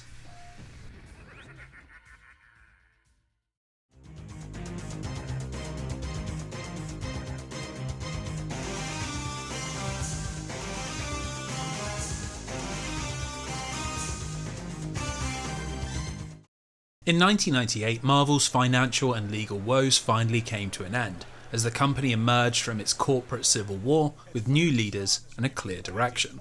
Ironically, the courts had ruled that the proposed Marvel Toy Biz merger could go ahead, but without the involvement of Ron Perlman, who was ousted and replaced with the incoming Toy Biz owners, Isaac Perlmutter and Avi Arad. Now, Arad and Perlmutter were very shrewd business people and immediately recognised that there was huge amounts of untapped potential in Marvel's many franchises, but just not necessarily in comic books alone. Their big plan was to lean far harder into the exploding world of movies, TV and video games, using their licenses to strike deals that would raise the profile of their characters and thus fuel purchasing in their bread and butter comic business. Given Marvel's eventual domination of the global box office and video game sales charts, this plan clearly ended up working very well, but it took a long time to build momentum. And in the late 90s, freshly out of bankruptcy and still carrying a pretty awful reputation, Marvel was still on the back foot. For example, their first big post-merger deal saw their vampire hunter character Blade being adapted into a high-octane summer blockbuster.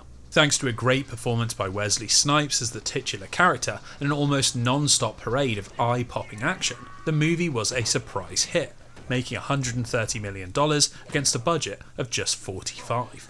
Now, it can't be overstated that back in the 90s, superheroes were not the cinematic draw that they are today, and massive flops like Batman and Robin and The Phantom had convinced critics that modern audiences simply weren't interested in campy costume crime fighters.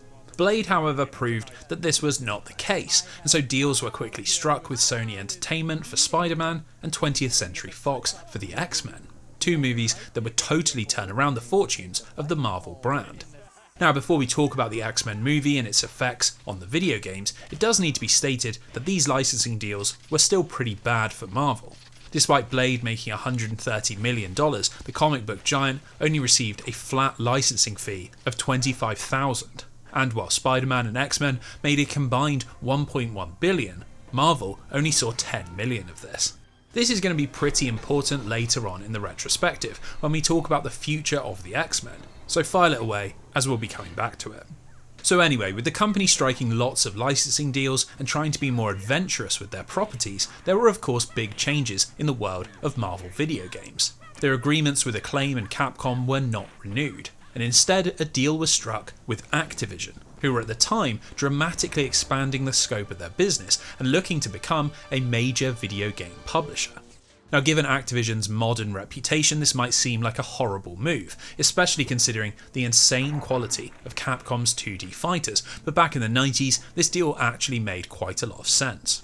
Marvel's superheroes were predominantly popular in North America and Europe, so they needed to have a video game partner in these markets. And the Activision of 1999 had a great track record of taking non-video game properties and making them very profitable.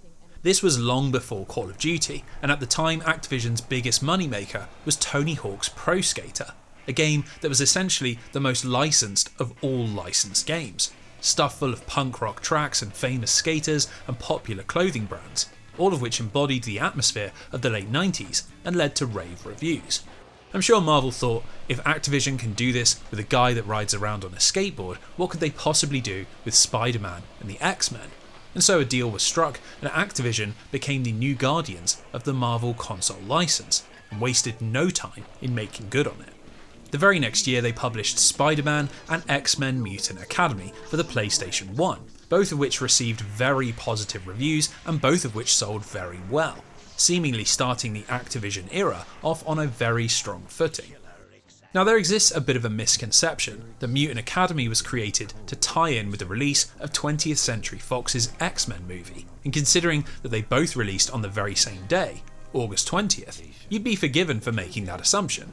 But the thing is, it's not actually true, as Mutant Academy went into production thanks to a pretty odd set of circumstances that had nothing to do with Hugh Jackman or Halle Berry or Patrick Stewart.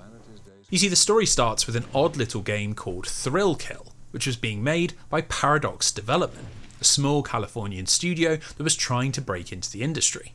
The idea behind it was to create an extremely gory and edgy 4-player fighter, essentially trying to outdo Mortal Kombat in 3D, and featuring all sorts of adult content that led to it receiving one of the first ever adult-only ratings by the ESRB. Unfortunately for Paradox, the game's publisher, Virgin Interactive, was purchased by EA in 1998, and they were much less comfortable with Thrill Kill's tone, immediately cancelling it and leaving Paradox high and dry. This is where Activision comes in, as thanks to a few friendships between the companies, a deal was struck that transformed Thrill Kill into Wu-Tang Shaolin Style, a 3D fighter that was indeed based on the Wu-Tang Clan, and featured them fighting an evil kung fu master across New York and China. It was a weird game, but Activision were impressed enough to push out more work to the studio, and given they had a functional fighting game engine, and the X-Men license had a strong record in this genre, the next project came together more out of convenience than clever planning. Now, according to producer Jay Holderman, when Mutant Academy went into development in late 1999, the team at Paradox actually had no idea that Fox were working on a movie, and when they discovered this, Activision pushed up the release date so they could benefit from the film's publicity. In theory, this was a great idea, but it left the team with only 8 months to produce a full console fighter, and this intense developmental challenge pretty much defines everything about the end product. So let's start with the positives, as despite the ridiculous task posed to Paradox, they managed to get a lot of things right with X-Men Mutant Academy. The most obvious place to start is with the visuals, as Mutant Academy was the first ever 3D console interpretation of the X-Men, and really it does a great job of representing the characters. So much 5th generation 3D, especially when it was put together in a rush, has a tendency to look very jagged and blocky, so it's impressive that Paradox have put together such detailed models, with each one having a huge amount of fluid animations that really bring the characters to life. Toad and Beast bound around the screen and launch themselves into attack. Wolverine's claws leave behind trails in the air as he spins and slashes. Storm and Gambit's clothes flap in the wind as they fly around the battlefield. And Magneto and Jean Grey's powers cause ripples in the screen as they twist reality. It's all tied together by incredibly punchy sound effects and a surprisingly dynamic camera, which spins around and pulls back during throws and special moves, and gives the combat a cinematic style that simply wouldn't be possible in 2D. It's an undeniably dramatic looking game, but what's truly appealing about Mutant Academy is that this is much more than just a simple movie tie-in, as it's full of little touches that make it feel like a celebration of the franchise.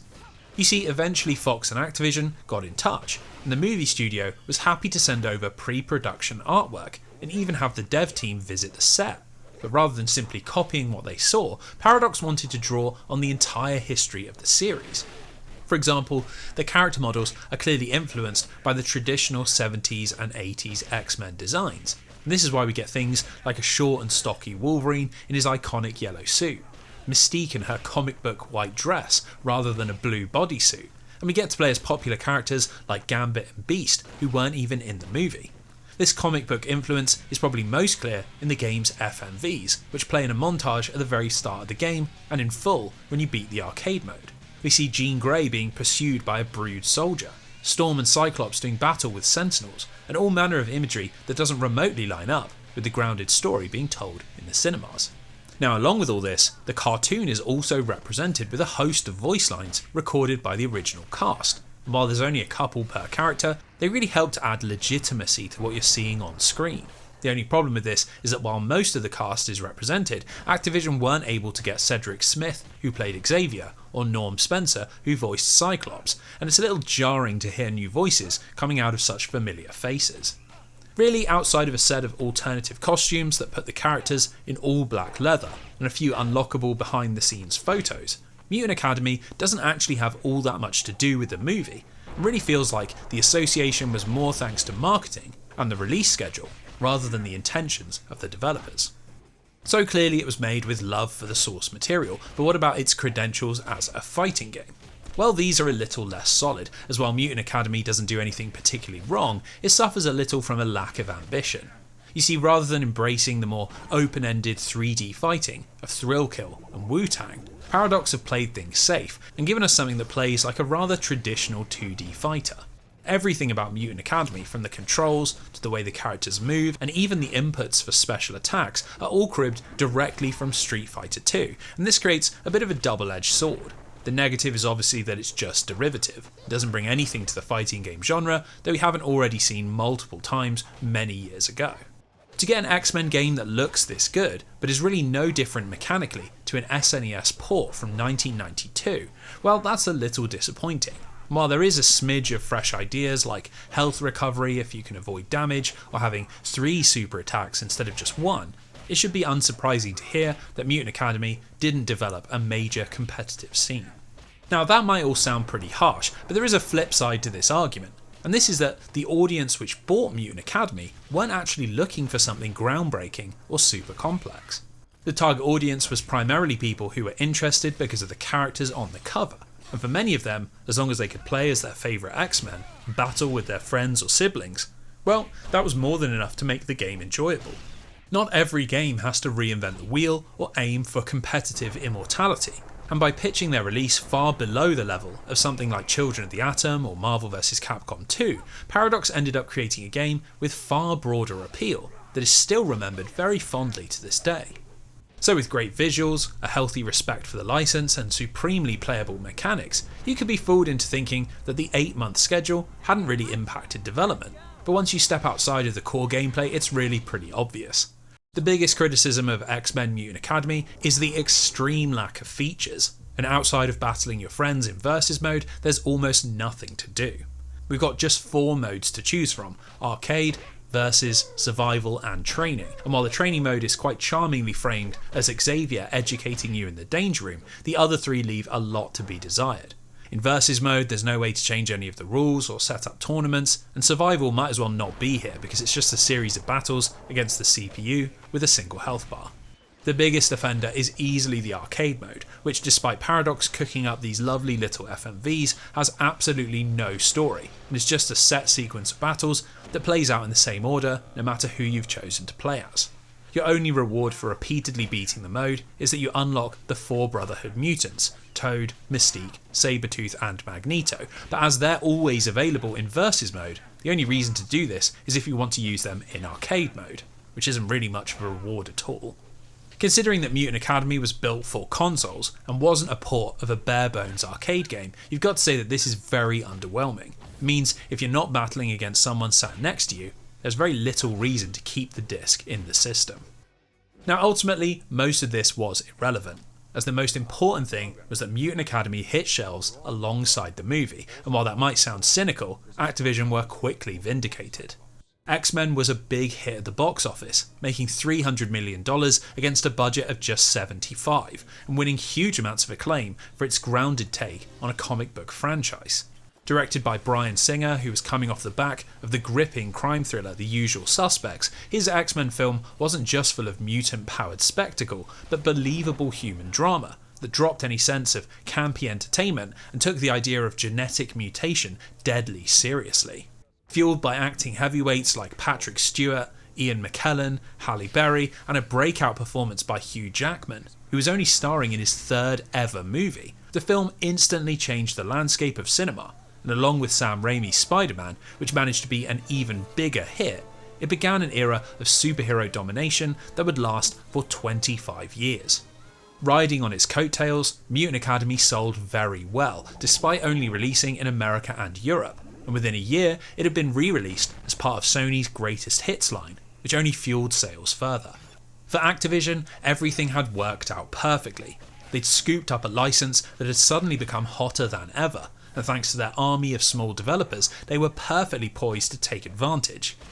The only question was what would come next, and the answer was rather unsurprisingly, a hell of a lot more video games.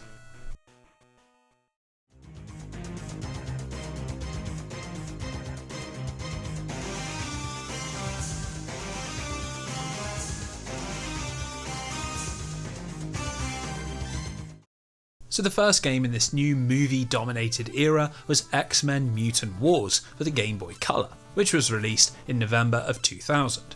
Just like with Mutant Academy, the release date was similarly driven by events happening in the world of cinema, as that month X-Men was coming out on DVD. And this would mean another wave of mutant mania, which Activision hoped to capitalise on. A deal was struck with a Japanese handheld developer, and in just a few months, Activision had a whole new X-Men game on an extremely popular platform, ready to hoover up all that free DVD publicity. Now, while this game is barely discussed online, there does seem to be a bit of a misconception that it was put together by HAL Laboratory, the legendary Nintendo developer behind Kirby, Earthbound, and Super Smash Bros. Well, that's not the case, as the HAL tasked with producing Mutant Wars was HAL Corporation, the holding company of Avit Inc., a very small studio who'd primarily worked on low-budget PlayStation games like Ride Gear Guy-Brave and V-Ball Beach Volleyball Heroes. That's obviously quite a bit less exciting, but don't let this modest background fool you, as Avit Inc. and Mutant Wars had plenty of developmental firepower of their own. You see, somehow the small studio had managed to secure the services of Hiroyuki Sakimoto, a deeply talented designer and director who was responsible for some of the most beloved 8-bit games of all time. Back in the early 90s, he'd worked for Technos Japan, where he'd put the company on the map with a series of really great games like Double Dragon, Nintendo World Cup, and his masterpiece, River City Ransom. Also known as Street Gangs or Downtown Neketsu Monogatari, River City Ransom quickly became a cult classic NES game, and thanks to its combination of beat-em-up and RPG mechanics, one of the very first examples of open world design, and its charming tongue-in-cheek tone, it's still being played to this day thanks to a host of sequels and remakes and ports. Unfortunately, as things began to shift towards more complex 3D experiences, Technos Japan started to fall behind the competition, and in 1996 they declared bankruptcy, leaving Sekimoto without a home and looking for new opportunities. Now, given that the Game Boy Color's architecture was far more similar to the NES than the PlayStation, it would have fit his skill set quite nicely, and I imagine it was this that brought Sekimoto to Avit Inc. and their deal with Activision. So while Mutant Wars might have been commissioned to once again cash in on the popularity of the movie, there was every reason to expect a video game of genuine quality. Well, from just a few moments playing the game, it's clear that something has gone very wrong, as X-Men Mutant Wars doesn't at all live up to this potential. Now, if being totally fair, the opening moments are quite stylish, and after a text scroll that establishes the central premise of the franchise, we're shown some detailed pixel art portraits of the playable characters, and even a few little animations that show Wolverine in combat with Magneto. Once that's done, we're straight into the main menu, which again looks quite cool, with the X-Men looming in the shadows behind the options, and looking much more ominous than they're usually presented. With a title like Mutant Wars, you might think this is where the battle between Xavier and Magneto finally comes to a glorious conclusion, but alas, from this point on, the narrative pretty much amounts to nothing.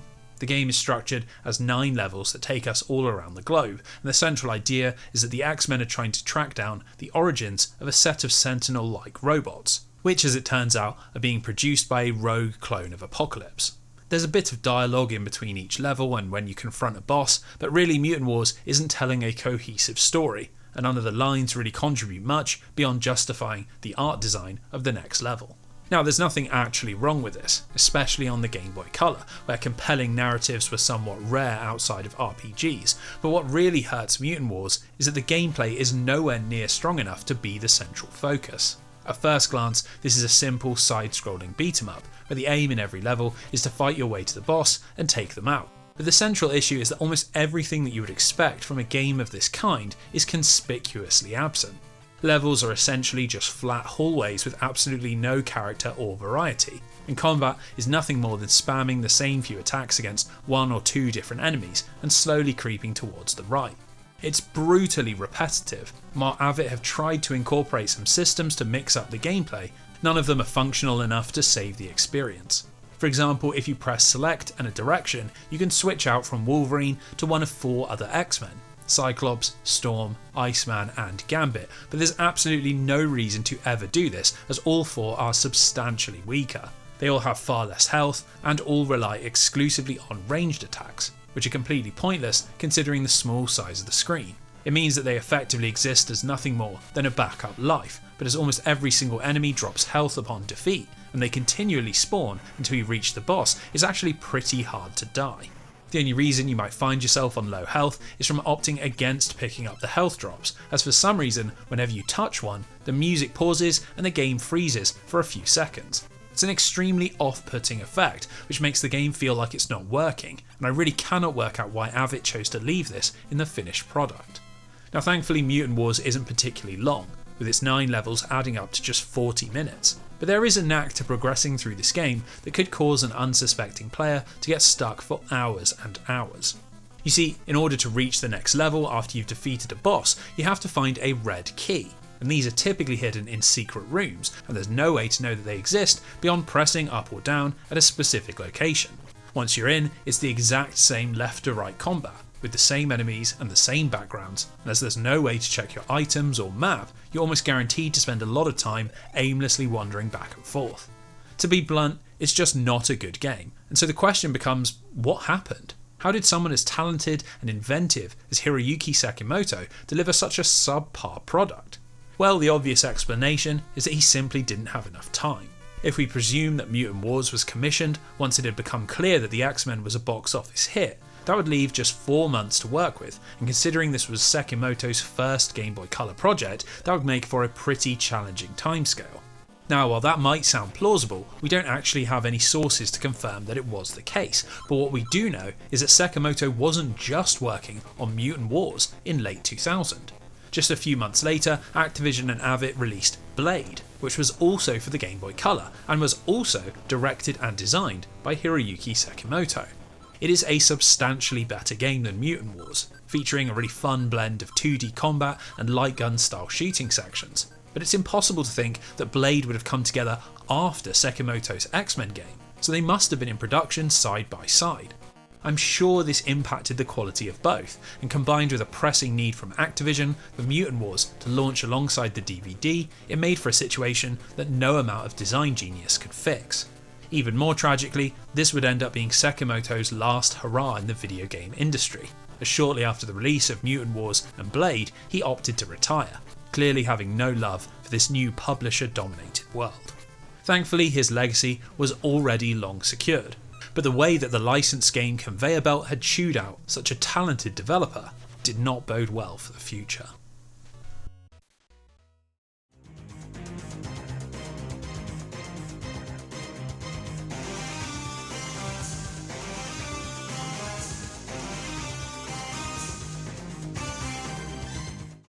So let's take a minute to talk about Activision in slightly more detail, as the early 2000s is really when the controversial mega publisher that we all know from the modern industry began to take shape. During the 1990s, they were a much more modest operation, typically publishing around 10 or 12 games a year, and thanks to series like MechWarrior, Quake and Tenchu, they had a reputation for quality over quantity. This changed with the ascension of Bobby Kotick, one of the most legendary corporate ghouls in video game history. His great promise to Activision shareholders was that under his leadership they could expect 50% growth year on year, and in order to achieve this he went about signing every licensing agreement that he could get his hands on. Obviously this philosophy is what led to the deal with Marvel, but alongside this, Activision were also building a small army of developers. By 2002 they'd purchased Raven Software, Neversoft, Treyarch, Grey Matter, and had exclusive publishing deals with Toys for Bob, Creative Assembly and Infinity Ward, all of which made them one of the largest publishers in the English-speaking world. This huge increase of resources meant that Activision's output dramatically increased, with the company publishing 34 games in 1999, 40 games in 2000, and 47 in 2001, with that number only increasing as they continued to grow. Now, while there were some pretty excellent titles produced during this period of expansion, classic games like Call of Duty, True Crime, Spider-Man 2 and the Tony Hawk series, these were largely dwarfed by a flood of licensed titles, many of which were very low quality. Now sadly, despite the promise of X-Men Mutant Academy, it looks like Paradox was sucked into this more cynical side of Activision's strategy, as they were immediately put to work on a sequel and expected to deliver it within just 12 months. Once again, these tight deadlines have produced a very strange video game, something that is superior to its predecessor in almost every single way, but still manages to fall short of the series' obvious potential. The first thing we see when we boot up Mutant Academy 2 is another lovingly rendered FMV, this time depicting the X-Men training in the Danger Room under the watchful eye of Professor X. The scene is then interrupted by the Brotherhood smashing through the wall, and it's pretty clear from the large cast of on-screen characters that we're going to be getting more fighters in Mutant Academy 2. Once that's out of the way, we're into the main menu, and here's where my concerns begin. Not only does the menu look almost identical to the previous game, we've got exactly the same paltry spread of modes. Considering that lack of content was one of the big issues with the first game, it's amazing that this wasn't a focus during the sequel's development, and means that once again, Paradox were not serving up a lot of video game for your money. It really can't be emphasised enough that this was pretty abnormal for a non-arcade port fighting game, and while it was a poor showing in the first Mutant Academy, it looks even worse when you consider the lay of the land in 2001. By this point, the PlayStation 2 and GameCube had come out, and fighting game aficionados were sinking their teeth into Tekken 4 and Super Smash Bros. Melee, two games that were stuffed to the gills with dedicated single-player content, funny little minigames and interesting collectibles. The X-Men is a franchise with decades worth of characters, environments and storylines to be drawn upon, so for Mutant Academy 2 to stick so rigidly to one-on-one fighting is yet again a major disappointment. Now this decision looks even stranger once you load into a fight, as at first it'll be pretty hard to tell the difference between this game and its predecessor. Almost every single asset has been reused, and when you're looking at Toad battling Beast in the depths of the Danger Room, it's really quite hard to tell if Paradox have made any changes at all. The animations are the same, the music is the same, the on-screen graphics are the same, the voice lines are the same. Hell, the only noticeable difference is the new character select screen and a reworked training mode. It's pretty perplexing stuff, and I think it's here we need to talk about what exactly Mutant Academy 2 is, because obviously this is not a sequel. Really what Paradox have produced is more of an expanded edition, something in the vein of Super Street Fighter 2 or Mortal Kombat Gold. A release intended to add in more fighters and some fresh mechanics, but that largely sticks very closely to the original. Now there's nothing wrong with this, and these sorts of releases have a long history within the fighting game genre, but I can't help but look at that large 2 on the cover and feel like it's a little disingenuous, although that probably says more about Activision's publishing style than the people at Paradox. So if we now accept that this isn't really a proper sequel, we can lower our expectations and instead focus on what Paradox have done, which is add in a lot more characters and tighten up the gameplay. The main draw of Mutant Academy 2 is the vastly expanded roster, which has grown from just 10 to a much more impressive 18, and does a far better job of representing the X-Men's sprawling cast. On top of all the returning characters, Nightcrawler, Psylocke, Forge, Rogue and Havoc have been added to the ranks of the good guys, and we've got Juggernaut as a new addition to the Brotherhood. Now obviously more characters are always going to be welcome, especially when half of the appeal is playing as your favourite, but Paradox have done a good job of using these newcomers to round out the roster and add in more gameplay variety. For example, Juggernaut's model is absolutely huge, and it's paired up with a massive health ball that can take a ton of damage and incredibly powerful attacks that turn almost every round into a game of high stakes cat and mouse. By comparison, characters like Nightcrawler and Psylocke are super agile and can pull off really fast paced combos, with the German in particular using his teleports to close gaps, change the angle of attack, and basically just being impossible to pin down.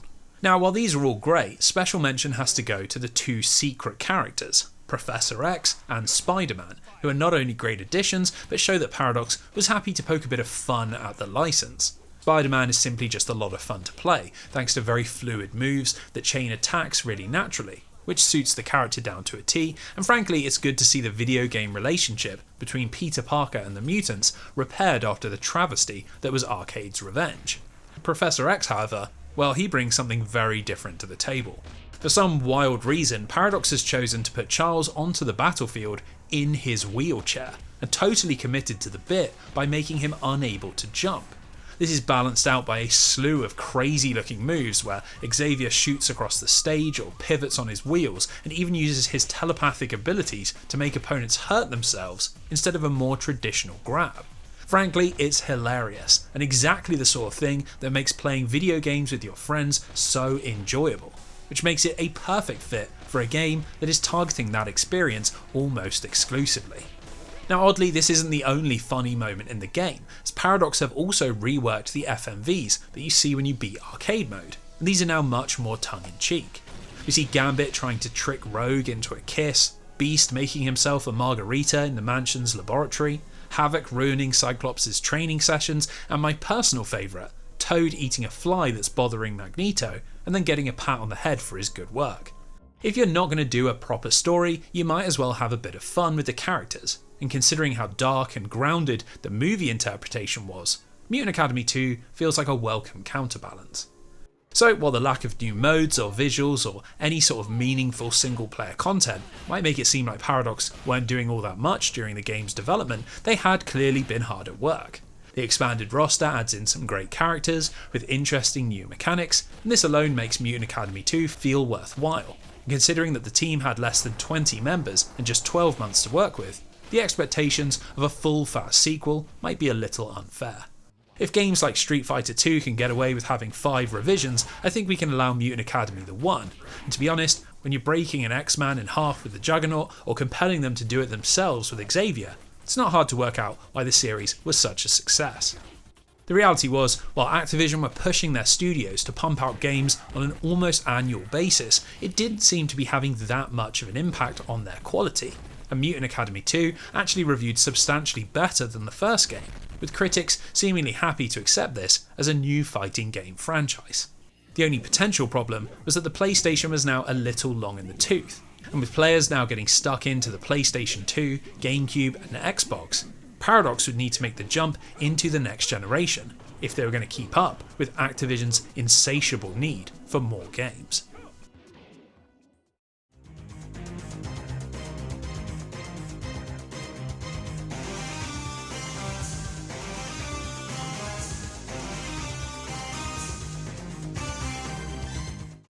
So while things were going pretty well on home consoles, the handheld picture was a little less rosy, largely thanks to Activision's inability to find a reliable go-to developer. In the year 2000, the company had published 11 Game Boy Color games, but these had come from 9 different studios, which ranged from big Japanese names like Natsume to well-known American developers like Traveller's Tales and Crystal Dynamics, to tiny British startups like Crawfish Interactive and HotGen Limited. Unlike in their home console division, where the focus was on pairing popular licenses with freshly acquired studios, the handheld strategy was a lot more chaotic. And this meant in 2001, Activision went looking for more permanent partners. The 2 big winners here were Vicarious Visions and Digital Eclipse, 2 American studios that would go on to produce almost all of Activision's future Game Boy games, with the former handling Spiderman and Disney, and the latter being entrusted with the X-Men. Now, Digital Eclipse is actually quite an interesting company, as they had originally broken into the video game industry thanks to a reputation for really accurate arcade ports.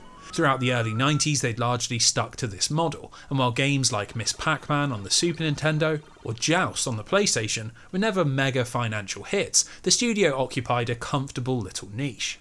This all changed when the Game Boy Color released in 1998, as by a sheer stroke of luck, it turned out that the handheld's hardware was based on the same parts as the older arcade machines that the company was so familiar with. While everyone else was trying to break into the exploding PlayStation market, Digital Eclipse instead pivoted towards handhelds, and in the year 2000, they produced 15 games in just 2 years, and worked with big names like Capcom, Ubisoft, Atari and Disney. This was all driven by their mastery of the hardware, and while their games didn't push the boundaries of level design or mechanical creativity, the the graphics that Digital Eclipse were able to eke out of the system were genuinely mind-blowing. Their biggest claim to fame was the work done on Disney's Tarzan and a port of Dragon's Lair, both of which contained fully animated cutscenes, something that was almost unheard of thanks to the Game Boy's tiny 500KB cartridges.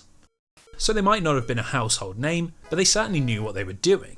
So when Activision came calling with the X-Men license, it looked like the franchise might finally be getting the handheld treatment that it richly deserved. We begin with a pretty well realised opening cinematic that shows a typically brooding Logan coming under attack by a team of ninjas while out minding his own business. After slaying them, he's contacted by Professor Xavier, who warns him of a plot hatched by Lady Deathstrike, who's intending to build a weapon that could liquefy the adamantium in his bones. Knowing that his nemesis won't hesitate to use it, Wolverine pulls on his iconic yellow and black suit and sets off to foil her plans, and with that we are thrust into Wolverine's rage. Now, this is a Game Boy Color action platformer, so our narrative expectations should obviously be tempered, but I do have to say that the presentation of this intro is really quite good. We might be lacking the full animation of Tarzan or Dragon's Lair, but each line of dialogue is paired with a unique piece of pixel art, so the sequence feels like it has more life than your typical static images and exposition. Now, once we're on the hunt for Lady Deathstrike, it quickly becomes clear that this is another technically impressive Digital Eclipse game, as everything from the music to the sound effects to the animations and artwork are all very high quality by typical licensed game standards. Wolverine is the star of the show, and when you see him swaying while hanging from a ledge, or his claws leaving trails in the air, or him breathing heavily while standing still, you can't help but be impressed by the level of detail.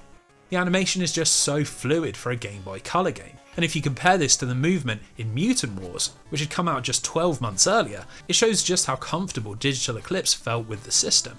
This is also on show in the game's sound design. The soundtrack itself is perfectly enjoyable 8-bit chiptune, but it's the effects that really shine. Whenever Wolverine connects his claws with an enemy or part of the destructible scenery, you get this really satisfying slashing noise that's been sampled rather than programmed. This method is also used to incorporate a bunch of voice work, and all throughout the game we hear Logan grunting with exertion or screaming in pain or celebrating finding health refills or bonus points. Just like with the animation, it's very impressive for the time, and actually was a bit of a signature move for Digital Eclipse, who had developed the technique to accurately sample arcade soundboards, and then reworked it to include speech in games like 720 Skateboarding, Army Men, and Mortal Kombat. Top to bottom, it's just a great looking and sounding Game Boy Color game, but this brings me on to the great flaw with most of Digital Eclipse's games, and the reason why you've probably never heard of them. The problem is that Wolverine's Rage is very mechanically uninteresting, and really this is as basic of an action platformer as you will ever find on the Game Boy. You leap between ledges with the A button, slash at enemies with the B button, and the game never develops any complexity beyond your most basic expectations of these mechanics. In every single one of the 20 levels, we have to race against a timer in order to find a genetic token that takes us to the next zone, and after just a few rounds, this formula starts to get pretty stale. Without any other playable characters or levels based around unique ideas or some sort of progression system, the gameplay in level 1 is identical to the gameplay in level 18. And that means for all the incredible set dressing, Wolverine's Rage has very little staying power.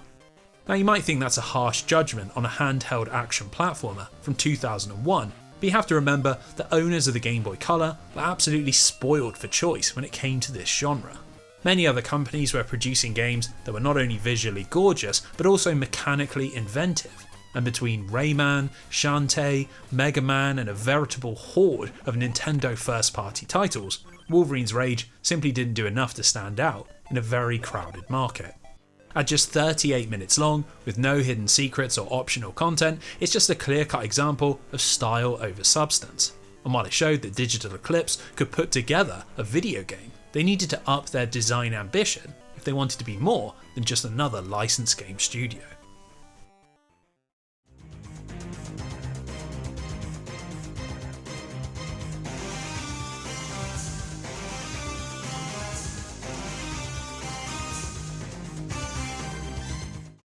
Luckily for Digital Eclipse, the opportunity to take another stab at the X-Men came around very quickly, as in June of 2001, Nintendo released the Game Boy Advance. Activision were of course early adopters and managed to get 3 games out in time for the new console's launch. PNOB Wings of Adventure, Tony Hawk's Pro Skater 2 and Bomberman Tournament, an eclectic spread of games that showed the publisher was striking out in every possible direction. This would be the philosophy that defined their Game Boy Advance output, as during the console's short lifespan, the American publisher released an astounding 49 unique games, of which the vast majority were licensed and over a quarter starred characters from Marvel's comics. So it should come as no surprise that just 6 months after the release of Wolverine's Rage, Digital Eclipse put out another X-Men game, Reign of Apocalypse, their first ever 32-bit handheld project. Interestingly, this is not actually a sequel, and instead of trying to build on the action platformer gameplay found in their last outing, the team opted for a totally different style of game and a fresh approach to the license. Instead of focusing on just Wolverine, the story now revolves around a much larger cast of characters, and where previously we leapt between ledges and hunted for the exit, we're now charging from left to right in an arcade-style beat-em-up. Now that might sound a little unambitious considering the sorts of experiences that other companies were putting on the platform. Complex Super Nintendo style games like Mega Man Battle Network, Castlevania Circle of the Moon and Wario Land 4. But I think this is actually quite an inspired move that plays to the strengths of the Digital Eclipse team. By switching genres and keeping the gameplay loop simple, there would be far less pressure to compete. And without wanting to be rude, it's quite hard to mess up a traditional 2D brawler, especially when your developers excel at things like animation, graphic design, and sound work. So it should come as no surprise that Reign of Apocalypse is a feast for the senses, and each of the 12 stages are made up of a fantastic combination of pulsating music, colourful backgrounds, chunky detailed sprites, and top-notch animation. Seriously, the programming team at Digital Eclipse deserves serious recognition for what they were able to achieve, especially considering this was their first project on the system and it was put together in only 6 months. Typically you'd expect nothing technically impressive from a licensed game produced on that sort of timescale, but the way that Wolverine, Cyclops, Storm and Rogue unleash complex chains of attacks and move smoothly between different animations is a real sight to behold. Even beyond the playable characters, there is some great work bringing characters like the Blob, Magneto and Apocalypse to life. And given the sheer amount of moving parts and effects, Reign of Apocalypse really feels like it could have been at home on a stand-up cabinet in a dark corner of an early 90s arcade. Now this is all well and good, but as we saw in the last game, beautiful visuals and earworm tracks aren't enough to save an uninteresting game. So the question is, what have the designers and planners brought to the table? Well, impressively, Reign of Apocalypse is a pretty handy beat-em-up. This is largely because the team have pushed the gameplay ever so slightly beyond the simple 2-button setup that dominates most games like Final Fight or Teenage Mutant Ninja Turtles, and when surrounded by enemies you've got quite a lot of options for how you want to dispatch them.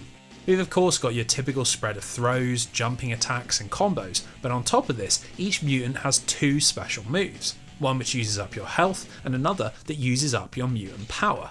The first is a screen-clearing desperation move, and the second leans into the design of your chosen character, with Cyclops firing off optic blasts, Wolverine unleashing a huge combo, Storm calling in powerful winds, and Rogue charging up a flying punch. As your mutant power regenerates with every normal attack, you get to constantly use these, and thanks to lots of health drops, even the desperation attack comes into play without the risk of an early game over. One of the biggest issues with classic beat-em-ups is that the moveset can often be too limited to sustain even very short bursts of play, but Reign of Apocalypse feels like it has just enough depth to encourage good play, and then rewards you with each victory. You see, whenever you beat a boss you gain experience points, and you can use these to increase your mutant power, health or attack, which gives you options for how you want to build your character, and creates a meaningful sense of progression. Along with having 4 distinct characters, it also gives us a heavy dose of replayability, as the entire game is playable in co-op with just the use of a link cable and a single cartridge, which means it's the perfect little slice of handheld multiplayer action, and something that I'm sure would have gone down very well with younger gamers that were dipping their toes into this genre. Now we are yet to discuss the story, and that's because I think Reign of Apocalypse represents an odd time in the X-Men video game story, a crossroads where studios didn't really know how best to approach the license. Historically, the games had never really demanded much in the way of a narrative, and while it was nice to have an engaging framing device, the focus was always on getting to play as your favourite superheroes. Well, as consoles were increasing in power and studios were pushing boundaries of what was possible, player expectations were beginning to grow, and this would mean that X-Men games of the future would have to get a lot more comfortable with things like dialogue, character development, and cohesive narratives. So with that in mind, we should once again congratulate Digital Eclipse for stepping things up after Wolverine's Rage, as in Reign of Apocalypse we do actually get a proper story. After completing a mission, we see the X-Men returning to the mansion, only to find it's been destroyed, and Professor X is nowhere to be found. As they hunt for clues and battle strange foes, they realise that they've slipped into an alternative dimension, where Apocalypse rules the Earth as a tyrant. The only way out is to take control of the Immortals' warp gates, and this conveniently sends the X-Men all across the globe and into a host of different battles, before they finally defeat Apocalypse and make their way back to their own time.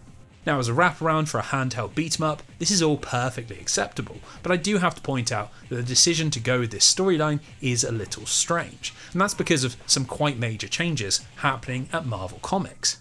You see, this story is a very, very loose adaptation of the Age of Apocalypse crossover event, which saw every single X-Men comic replaced for 4 entire months, and told the story of an alternative dimension where the titular villain had managed to conquer the world.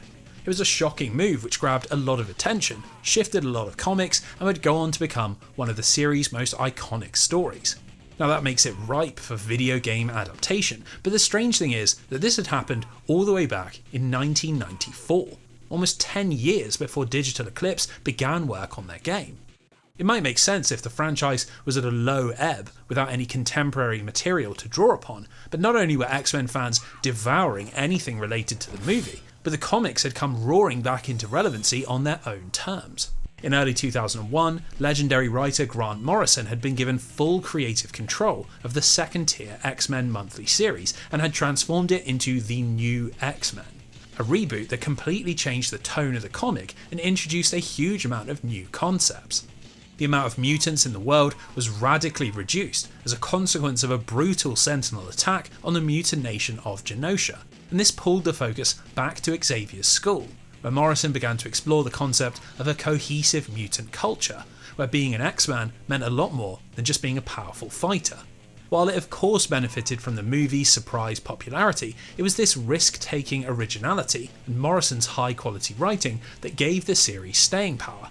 And very quickly, the New X-Men had overtaken its uncanny cousin as the flagship title.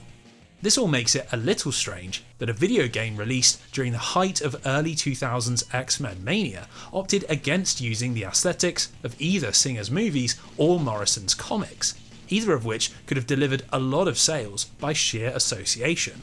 As it stands, Reign of Apocalypse ends up with a slightly generic X-Men look, using the characters in a way that we'd seen countless times already, and I think that's largely why it failed to make an impact with critics or leave a lasting legacy with fans despite the technical prowess that had gone into its creation.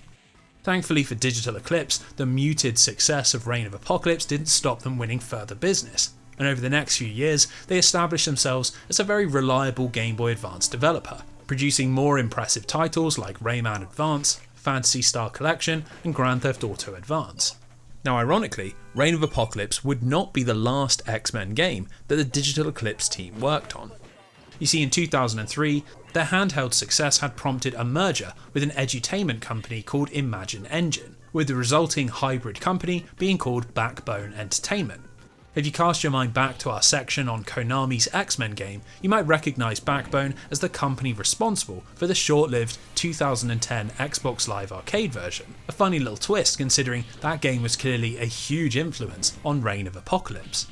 In 2015, the original Digital Eclipse team ended up buying back the name from Backbone and are actually still going strong, largely focusing on high-quality collections of older series like Mega Man, Samurai Showdown, Street Fighter and the excellent Atari 50. While their legacy might not lead to hundreds of lengthy YouTube videos, the fact that they survived Activision's licensed game mania shows that they were always doing something right. And if there is a game in this retrospective that deserves the title of an underappreciated classic, I think it definitely goes to Reign of Apocalypse.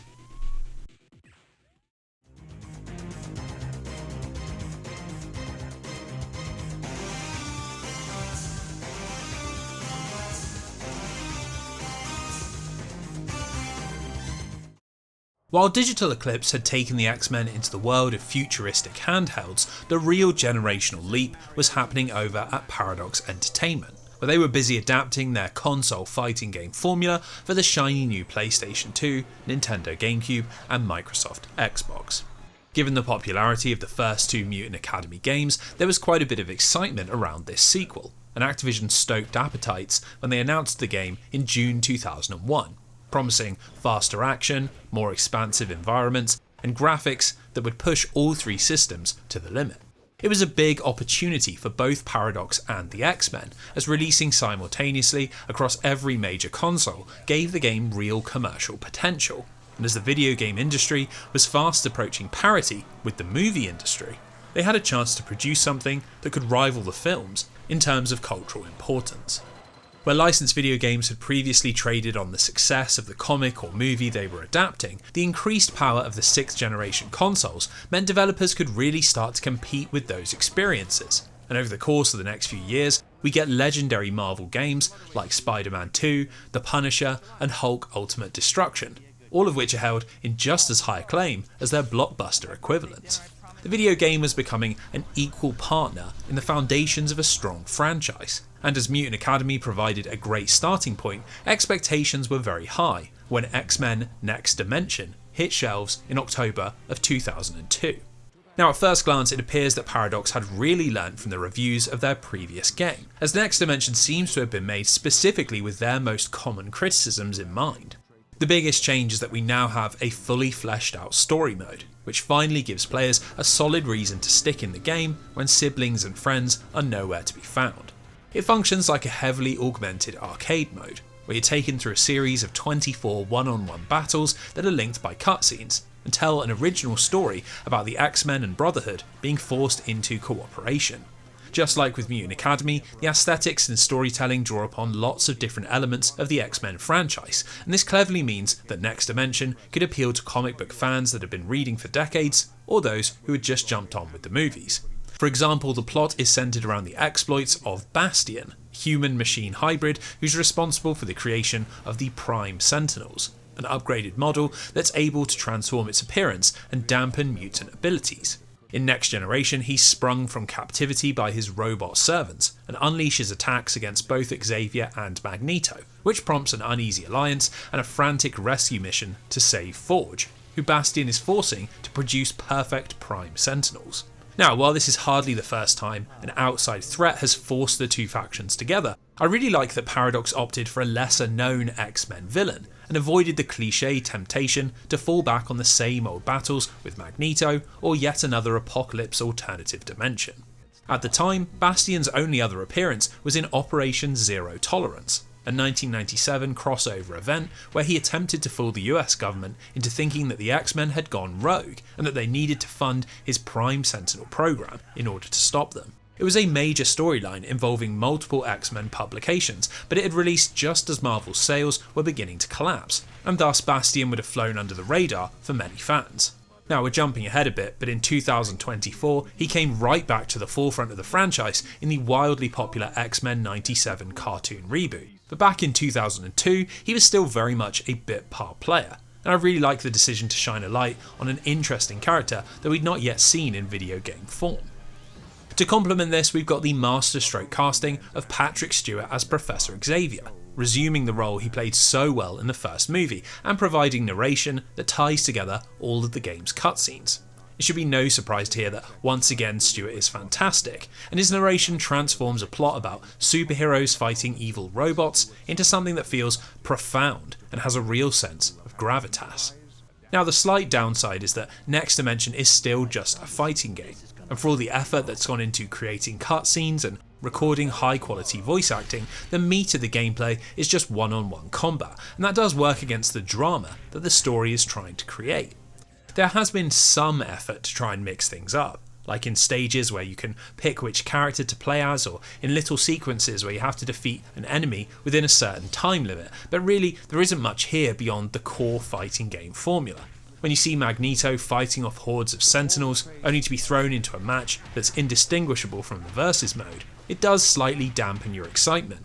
But ultimately, the story mode is a welcome addition, especially considering how content light the last two X-Men fighters were. So this brings us onto the rest of the game, and it's here where things start to get a little more uneven, as Paradox have really tried to mix up their Mutant Academy formula and deliver something much more ambitious. Let's start with the good stuff, which mainly revolves around how the battles look. The most notable difference between Mutant Academy and Next Dimension is that the stages are now fully 3D, and rather than being locked onto a single plane of movement, fighters can move in 4 directions. In combination with a much more active camera that spins and swoops all over the place during throws and special moves and aerial attacks, and lots of destructible elements in the scenery, it gives matches a much more cinematic feeling. And as battle flows all around the massive stages, it does actually look like super-powered mutants fighting to the death. This dynamism is best exemplified in the new stage transitions, as if you hit your opponent in just the right location, you can trigger a small cutscene that sees the two fighters battling their way into a different part of the environment. Now it does have to be said that this was first done in Team Ninja's Dead or Alive 2, which had come out 3 years earlier. But given Mutant Academy was heavily based on Street Fighter 2, Paradox were clearly not above borrowing good ideas, and the way it's implemented does suit the X-Men and their tendency towards massive over-the-top battles. Along with a huge spread of unlockables, 7 hidden fighters, 8 costumes per character, and 2 secret endings, depending on which characters you choose during the story mode, there is a lot of variety and a lot of content to play through, which might give the impression that Next Dimension has fulfilled all that latent potential that was found in Mutant Academy 1 and 2. Sadly though, all these great new ideas are spoiled by some serious cracks in the game's foundation. The last 2 games had us rigidly stuck to a single plane of movement, and the combat entirely revolved around classic 2D fighting game controls and inputs. It wasn't exactly revolutionary, but it was easy to pick up and extremely tightly designed, something which seems to have gone missing in this third game.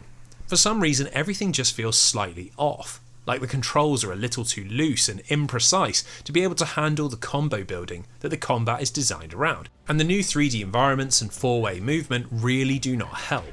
Jumping usually sends you wildly out of position, it's totally unclear which moves you can sidestep and which you can't, and when one character whiffs an attack, it typically leads to a series of misses on both sides as the 3D targeting goes haywire. The biggest loser is the projectile attacks, which are now virtually useless, and it makes characters like Cyclops, Havoc and Forge feel very underwhelming, as this is a central part of their identity and it's now substantially weaker. I really think that Paradox thought they could just take the Mutant Academy formula and replicate it in large 3D spaces, but the simple fact is that this has created all sorts of problems with the flow of combat. When you compare it to other 3D fighters, Next Dimension falls very short of the competition. Take Soul Calibur, where you can move in 8 directions and the reach of different characters are balanced against their speed, which creates interesting matchups between hulking brutes and evasive ninjas. On top of this, there's a whole system of horizontal attacks and vertical attacks, which work like rock, paper, scissors and can counter sidesteps or backsteps, which makes decisions about where you move just as important as knowing how to pull off a combo. By comparison, Next Dimension is full of crazy scene transitions and cinematic camera angles, but when these are over and it's just 2 characters trying to get hits in, it feels very underbaked. And somehow that satisfying feedback from Mutant Academy has been lost in the jump to the next generation. Now what makes this really smart is that along with the degradation in the core gameplay, Next Dimension is really lacking the sort of polish you'd expect from a franchise of this profile. You can't save during the story mode, you can't preview alternative costumes in the character select screen, the combo tutorial has been removed from practice mode, and glitches and bugs are rife as characters constantly fall through the scenery or get trapped in objects. To be totally blunt, I think X-Men Next Dimension marks the point where Paradox Entertainment were found out as a studio. You see, while Mutant Academy 1 and 2 were big hits, I think a lot of that success was owed to outside influences, and didn't really reflect the design talent found at the Los Angeles studio. The gameplay was ripped straight from Street Fighter 2, the visuals cribbed from the most successful comic book of all time, and there was no need to win over critics or fans because sales were guaranteed thanks to the release of the movie. By the time we got to Next Dimension, these factors were no longer enough to shift copies. In a market dominated by games like Mortal Kombat, Tekken, Virtua Fighter and Soul Calibur, the game underneath the license needed to be far stronger if it was going to thrive. reviews were not particularly kind, averaging at around a 6 out of 10 and even going as low as 5s and 4s for the Xbox version. And while there isn't any public sales information, we do know that Activision broke off their partnership with Paradox in 2003, which can only mean that the game did not meet expectations. Now, despite this, Paradox would continue producing fighting games, following up Next Dimension with Backyard Wrestling 1 and 2, before they were purchased by Midway in 2004, who subsequently transformed them into Midway Los Angeles and tasked them with producing a single-player Mortal Kombat game. This was 2005's Mortal Kombat Shaolin Monks, something of a cult hit that was surprisingly successful and likely would have ended up becoming its own sub-series had Midway not gone out of business themselves in early 2008. It's certainly nice to know that the team at Paradox eventually put together something that won over their critics, but for fans of the X-Men and the money-hungry executives at Activision, their efforts with the license hadn't really delivered and had left the franchise looking for a new home console champion.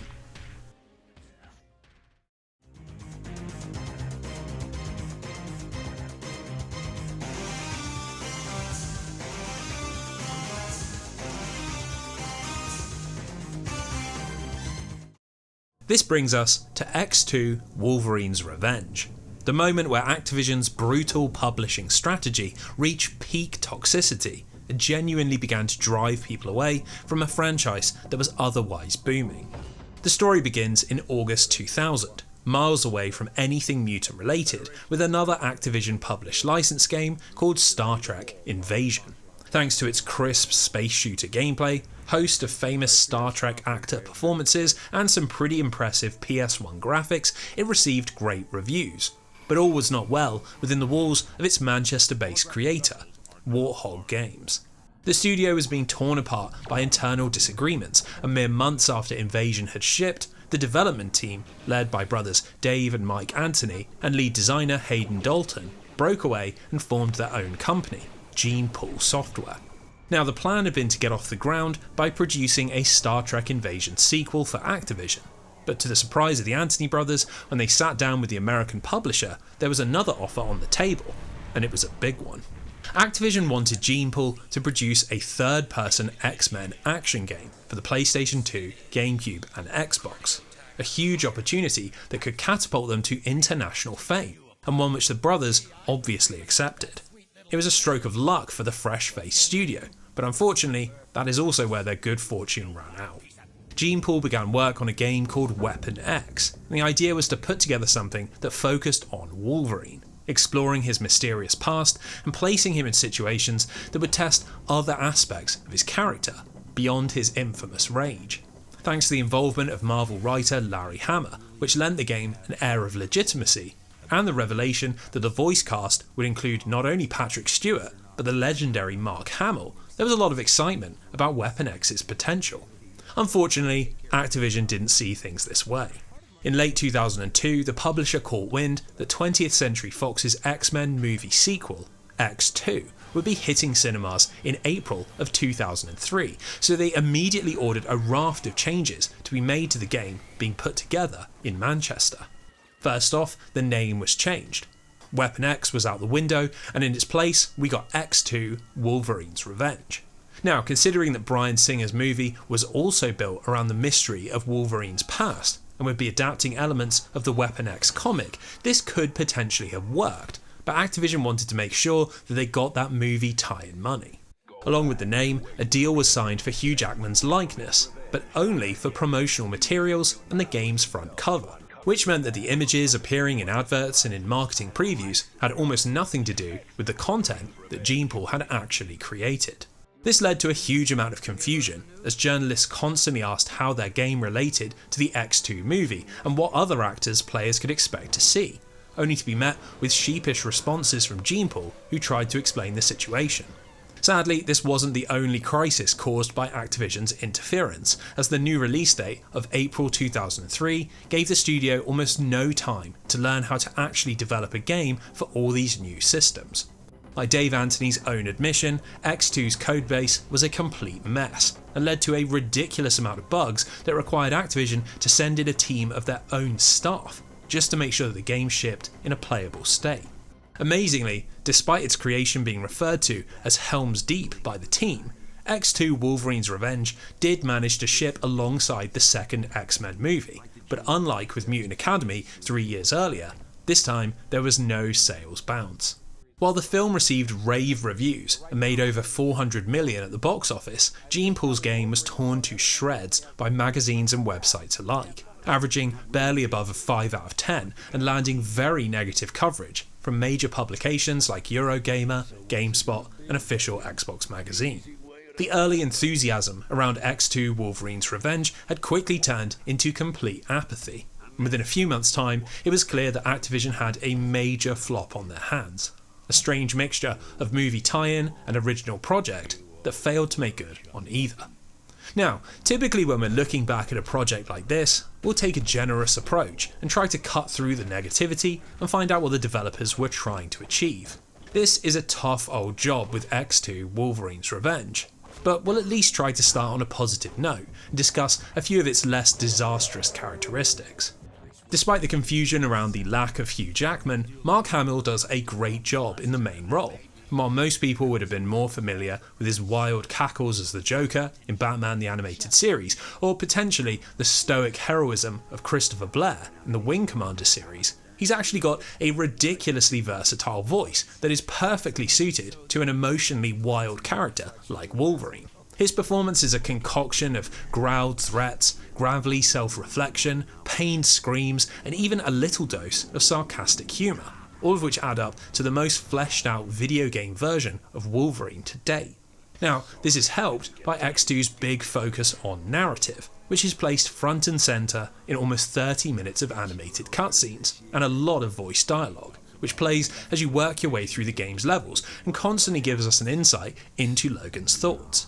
Complementing Hamill is an equally strong cast, led by Patrick Stewart, who once again returns as Professor Xavier, and the similarly impressive talents of Christopher Corey Smith, Fred Tatasciore and Jennifer Hale, who each play multiple characters and give us pretty great interpretations of everyone from Sabretooth to Magneto to Colossus and Rogue. Wolverine's Revenge might not be able to compete with the eye-popping visuals of Final Fantasy X or the creative direction of Metal Gear Solid 2, but as far as voice work goes, it's up there with the best of the generation, and really does feel like a cinematic X-Men experience. Now, another successful area is the substance of the narrative itself, which acts as a sort of spiritual successor to Barry Windsor Smith's 1991 Weapon X miniseries. The first level we play through is a version of Wolverine's escape from captivity, where we see him break free from the psychic control that scientists have placed him under, and then proceed to tear through the facility, hunting down those responsible. Accompanied by the panting and howling and screaming of Mark Hamill, it's a pretty great 3D interpretation of this classic comic book sequence. But when Wolverine finally comes face to face with his creator, X2 takes a big leap into a world of its own making. Here, rather than being cut to ribbons, Professor Thornton gloats that Wolverine is far from free, as every Weapon X experiment has been infected with a failsafe known as the Shiva virus, a 100% lethal infection that will eventually take Logan's life. We then jump forwards into the present day, where Beast has discovered that the Shiva virus has finally bypassed Wolverine's healing factor, and so, on the advice of Professor X, Logan sets out to track down an antidote, all while a timer ticks down towards his doom. Now, this is initially quite a solitary adventure, and while you have the voice of Patrick Stewart acting as a guide and giving advice on how to approach objectives, for the first few missions we're really just alone with Wolverine's thoughts, listening to him muse on his situation and laser focused on finding a cure. What's cool is that as the game opens up, so too does the cast, and as the hunt for the antidote takes Wolverine across the Canadian Rockies, into the Void Mutant Detention Centre, and then across the ruined streets of Edmonton, Logan finds himself interacting with all manner of allies and enemies.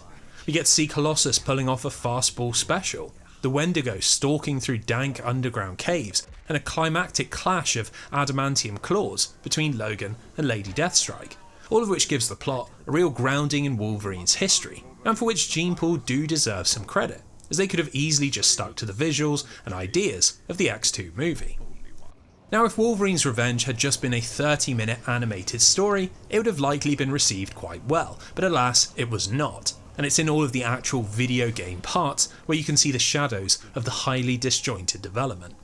The game is structured into 6 distinct acts, each of which are split into a handful of levels which generally have you moving through an environment, battling enemies, and looking for the level exit.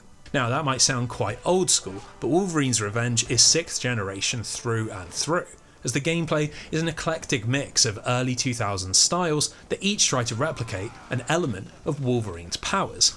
Given the lead character, you won't be surprised to hear that hand-to-hand combat takes up the lion's share of the proceedings.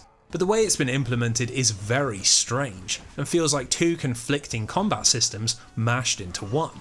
When you're facing a single opponent, the camera pulls in, and everything takes on a sort of fighting game aesthetic, where you're chaining together kicks and light and heavy attacks, trying to block their counterpunches, and using sweeps and jumps to get around their defences. As most of the enemies have pretty high health pools, these fights are clearly meant to be a tense dance of death. But this begs the question, how does the combat work when you're facing more than one opponent? Well, the answer is that it doesn't. And when you're fighting a larger group, you use a completely different system that revolves around special moves called strikes. These are activated whenever the word strike appears on screen, and by pressing different button combinations, you'll trigger these flashy animations where Wolverine will take out 2 or 3 enemies at once, and the aim is to use these over and over in order to clear out a room. It certainly looks pretty cool, but it feels very strange, as the 2 systems don't interact in the slightest, and there aren't any single target strikes or multi-target basic attacks. A division which confusingly makes one-on-one combat far more complicated and far riskier than just running headlong into a group of foes. Now, this is only half the story, as there are quite a few moments where the game encourages you to take on a more subtle approach, and throws you into situations where you have to sneak around and take out enemies without raising an alarm. Apparently the aim had been to let players experience Wolverine the Hunter, and not just the rage-fueled Berserker. And this takes the form of an instinct mode, which allows you to track enemy movements, see their line of sight, and take out foes with stealth attacks. It's an interesting idea that could fit the character quite well, but once again, the execution is seriously lacking. Rather than giving players a robust toolkit and then letting them loose in stealth-based scenarios, they function more like an extended puzzle, where you follow a set sequence of very deliberate steps.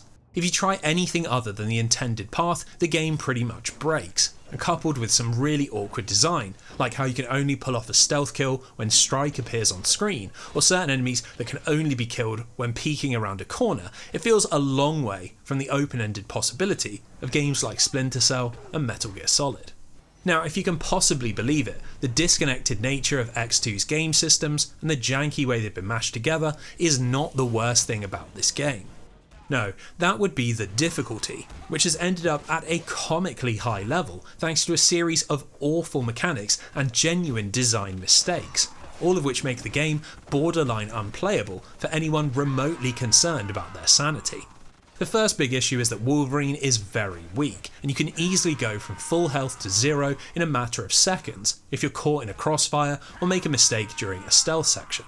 I presume this was supposed to be counterbalanced by Logan's healing factor, but for some reason this restores your health at a ridiculously slow rate, and will only activate if you're standing perfectly still with your claws retracted.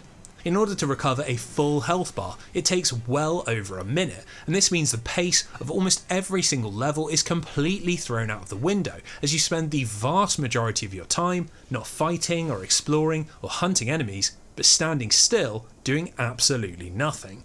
Now, this would be mind-numbing at the best of times, but it's paired with an even more baffling decision, as X2 Wolverine's Revenge has no checkpoints of any kind, and no way to save your progress midway through a level. Considering just how easily Wolverine can be killed and how vague some of the objectives get, you have to restart levels constantly, and considering some of them can run as long as 20 or 30 minutes, taking a wrong turn or slipping off a platform or missing an attack carries an absolutely ludicrous level of punishment. This only encourages you to spend even more time standing still and making sure you're never below full health, and transforms the cycle of restarting levels from a major frustration into the stuff of actual torture. Now, in an attempt to address this, Genepool have tried to provide some reprieve from the endless cycle of standing still in the form of a handful of boss fights and some first-person shooting sections where Wolverine takes control of a battle droid. they end up being a bit of a mixed bag, as while the boss fights are both visually arresting and mechanically interesting, with the highlight being the Super Mario 64 influenced fight against the Wendigo, these droid sequences are genuinely awful and easily the worst sections of the game. In 3 separate levels, Wolverine has to take control of a robot in order to clear a path forwards, and the idea is that you use its machine guns and missiles to fight a much larger amount of enemies than you could otherwise be able to handle. This would be a strange idea even if it was functional, but thanks to some truly dreadful aiming, extremely stiff movement, and the crazed decision to make the robot even weaker than Wolverine, these sequences will likely require a huge amount of attempts to clear. And remember, each time you die, you have to do the whole level over from the start. Now, I typically don't enjoy being so negative about the video games that I cover, but X2 Wolverine's Revenge is one of the most frustrating and mentally taxing video game experiences ever created. It's just a complete mess of rushed development, confused design, and disjointed ideas that sadly no amount of excellent voice acting could ever come close to saving. This is all perfectly encapsulated by the game's ending. Wolverine actually discovers the cure for the virus around 3/4 of the way through the game, at the climax of his battle through the Void Mutant Detention Center, but in the process he accidentally frees Magneto, Omega Red, and the Juggernaut. We manage to recapture the Juggernaut before he can get away, but then the final 2 acts are a strange fast-paced mash of boss fights, first against Magneto and then Lady Deathstrike, neither of which have much to do with the wider plot or give any further insight into Wolverine's past. Amazingly, Omega Red is only referenced in the very last cutscene, where Wolverine realises that he never brought the villain in. And this is then followed by a little teaser that shows Mr. Sinister and Apocalypse have been watching everything from the shadows. It doesn't really wrap up the Shiva virus plotline in a satisfying way at all, and instead seems more interested in leaving things open for a sequel. A very ambitious move considering the dreadful state that the game shipped in. Now, the story of Gene-Pool ended not long after X2 hit shelves, as knowing that the development process had gone very badly and that the game was selling poorly, the Anthony brothers went to meet Activision executive Larry Goldberg, fully expecting this to be the end of their relationship. Amazingly, Goldberg actually gave them another chance, as he'd been impressed with the team's work ethic during the final few months of crunch, and asked them to put together a prototype for an Iron Man game that would release alongside a movie that New Line were producing. Buoyed by this stay of execution, the brothers went back to England and immediately began hiring lots of new staff, eventually producing a tech demo which Activision were reportedly very impressed by. Unfortunately though, this was not enough. In 2005, New Line announced that their Iron Man project was being cancelled, which prompted Activision to cease production on their licensed tie-in, and left the Anthony brothers without any income and no work on the horizon.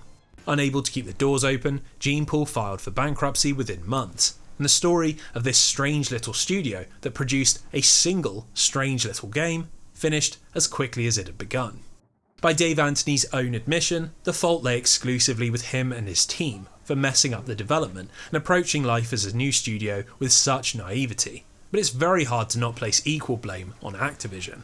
Thanks to their extreme deadlines and the cynical way in which they were attempting to piggyback on the success of the movies, the publisher had somehow transformed the X-Men license from something sought after by the biggest names in the industry into a curse that destroyed fledgling studios and reliably produced subpar video games. In a world where The Simpsons, Spiderman, Lord of the Rings and Star Wars were all managing to consistently put out excellent single-player console games, it seemed absurd that the X-Men still couldn't find a footing. Salvation was desperately needed, but just like in the comics that birthed this entire franchise, it arrived just in the nick of time.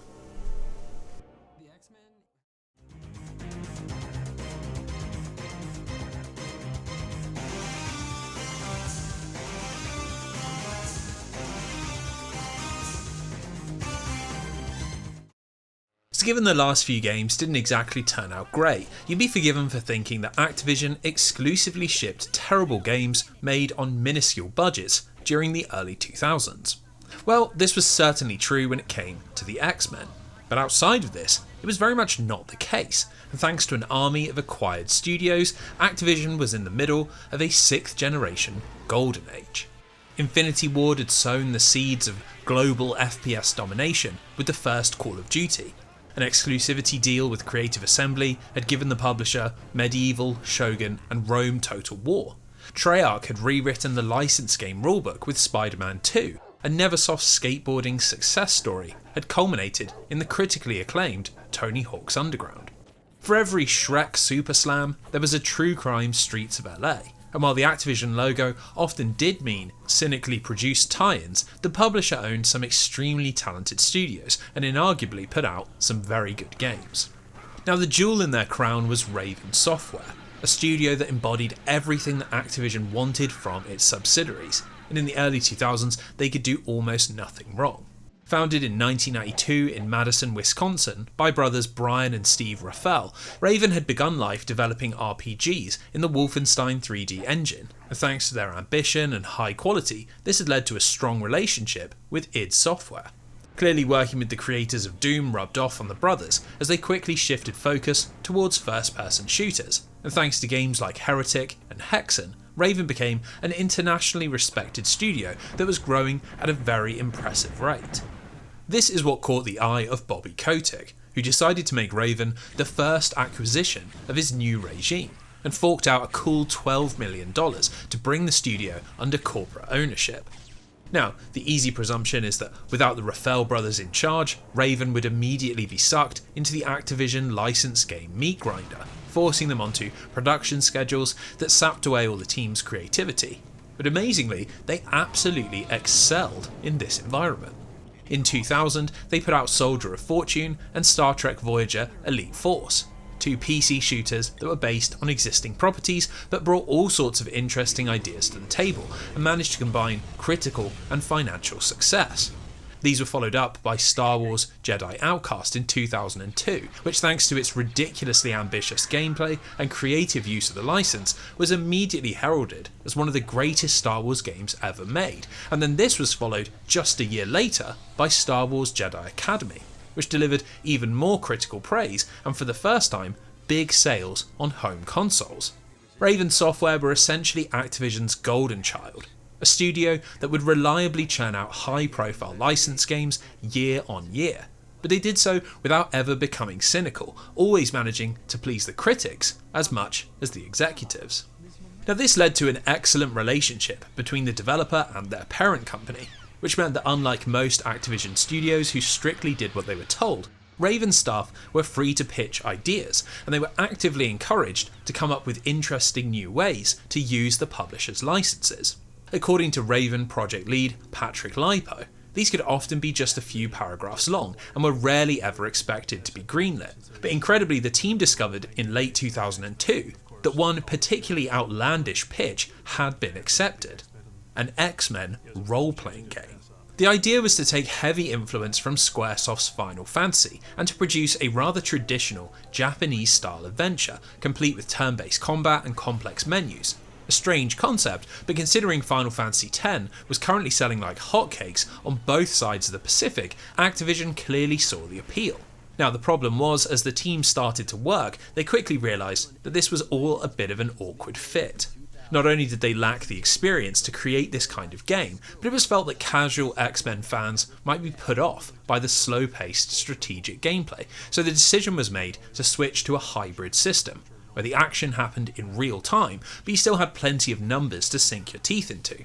Now, if switching genre partway through the development sounds chaotic, you haven't heard the half of it, as almost every element of the game ended up shifting dramatically as the team constantly experimented and tried to work out what they could actually produce.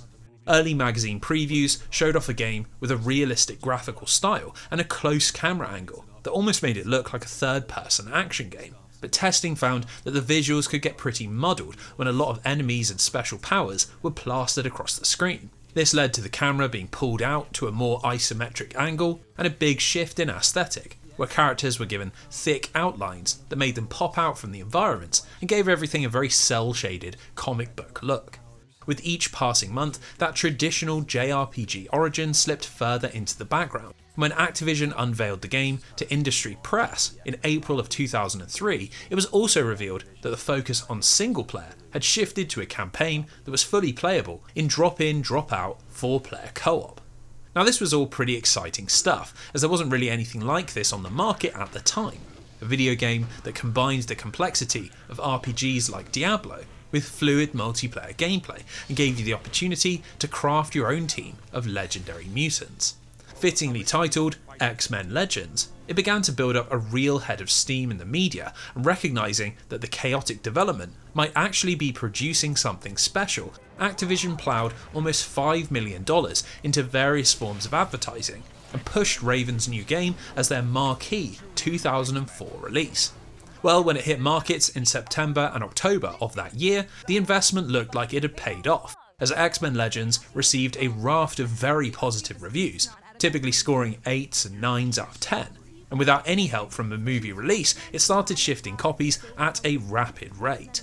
Within just a year, it had moved enough units to be re-released as a budget title for all 3 major consoles, and by the end of 2006, it had sold an impressive 2 million copies worldwide, making it one of Activision's best-selling games of the generation, and the highest-selling X-Men game of all time.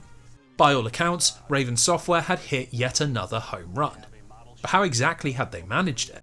How had a project that was in an almost constant state of flux transformed into one of the most iconic Marvel games of all time? Well, a big part of that success is owed to the storytelling, which finally makes good on the video game potential of the X-Men. Interestingly, the team at Raven didn't actually have much input into the narrative, as very early on in development, it was decided that they would hire an outside writing group called Man of Action, a practice which was actually quite common during the 6th generation, as it would allow the developers to focus on the complex business of getting the game functional. Considering Man of Action was formed from 4 ex-Marvel employees, some of which had even worked on the X-Men series, it was a match made in heaven, and the work they produced is easily the most engaging X-Men video game narrative to date. Now, rather oddly, the game doesn't really have a proper central plot, and is instead formed out of lots of smaller narratives that are viewed through the eyes of Alison Crestmere, a young girl coming to terms with her mutant powers and her place at Xavier's institution. Apparently Raven had originally wanted to let players create their own mutant protagonist, but Marvel didn't like the idea, so Man of Action dived back into the annals of X-Men lore and pulled out a lesser known character, someone who would make sense as a new recruit, being shown the ropes by more familiar faces. So X-Men Legends opens with a news report outlining the global mutant crisis, as governments are struggling to contain the awesome power of Homo Superior, and human protesters are increasingly pushing for action. Poor Allison is the latest victim of this mutant witch hunt, and we first see her being dragged away by the GRSO, or Genetic Research and Security Organization, an anti-mutant paramilitary group who turn a deaf ear to her cries of normality. As if that wasn't bad enough, the GSRO are then ambushed by the Brotherhood, which prompts a counterattack from Wolverine, and amidst all this madness, Allison desperately screams for everyone to stop and accidentally unleashes a powerful explosion of molten rock, which leaves her unconscious and the streets of New York in chaos. This throws us into a short tutorial level, where we play as Wolverine attempting to rescue Allison, and after teaming up with Cyclops and defeating the Brotherhood, the 3 manage to reach the X-Jet and escape to the safety of Xavier's mansion. Now you'd imagine this would prompt the start of Allison's journey towards fully fledged X-Men member status, but that isn't really what X-Men Legends is about. You see, while all this does happen, and we do spend a lot of time with Allison throughout the story, the structure is less like a lengthy traditional RPG and more like a bite-sized season of the 90s cartoon. In fact, during the first few missions, Allison isn't even available to play, as while the X-Men head into the snows of Alaska to track down the Brotherhood, and deep underground to rescue Gambit from the Morlocks, our main character is back at the mansion, learning to control her powers with Xavier in the Danger Room. It's a curious structure, but considering the main appeal is seeing the X-Men in action, it's not really a big deal, and after a few of these mini-missions, it begins to feel like the plot is building towards something greater, as Magneto is freed by the Brotherhood and declares a new mutant war on the oppressive human race. It's all pretty gripping stuff, but strangely, instead of diving into this new Brotherhood-fueled conflict, Legends immediately goes back to its episodic format. We answer a distress call from Colossus in Siberia, whose sister has fallen mysteriously ill. We take on a solo mission as Cyclops as he tracks down his brother Havoc, and we journey into the astral plane as Xavier, battling demons and spirits without a wheelchair in sight. Considering that the game began life as a sprawling role-playing experience akin to Final Fantasy, it can feel surprisingly incoherent, as we're constantly swapping characters, jumping between locations, and never sticking with one plotline for much longer than an hour at a time. But this does actually work thanks to how Raven are using the source material. You see, rather than adapting a single storyline, Legends was intended as a celebration of every single era of the X-Men's 40-year legacy. And as Marvel had given the studio complete free rein to incorporate whatever they wanted, they decided to just include as much as they physically could.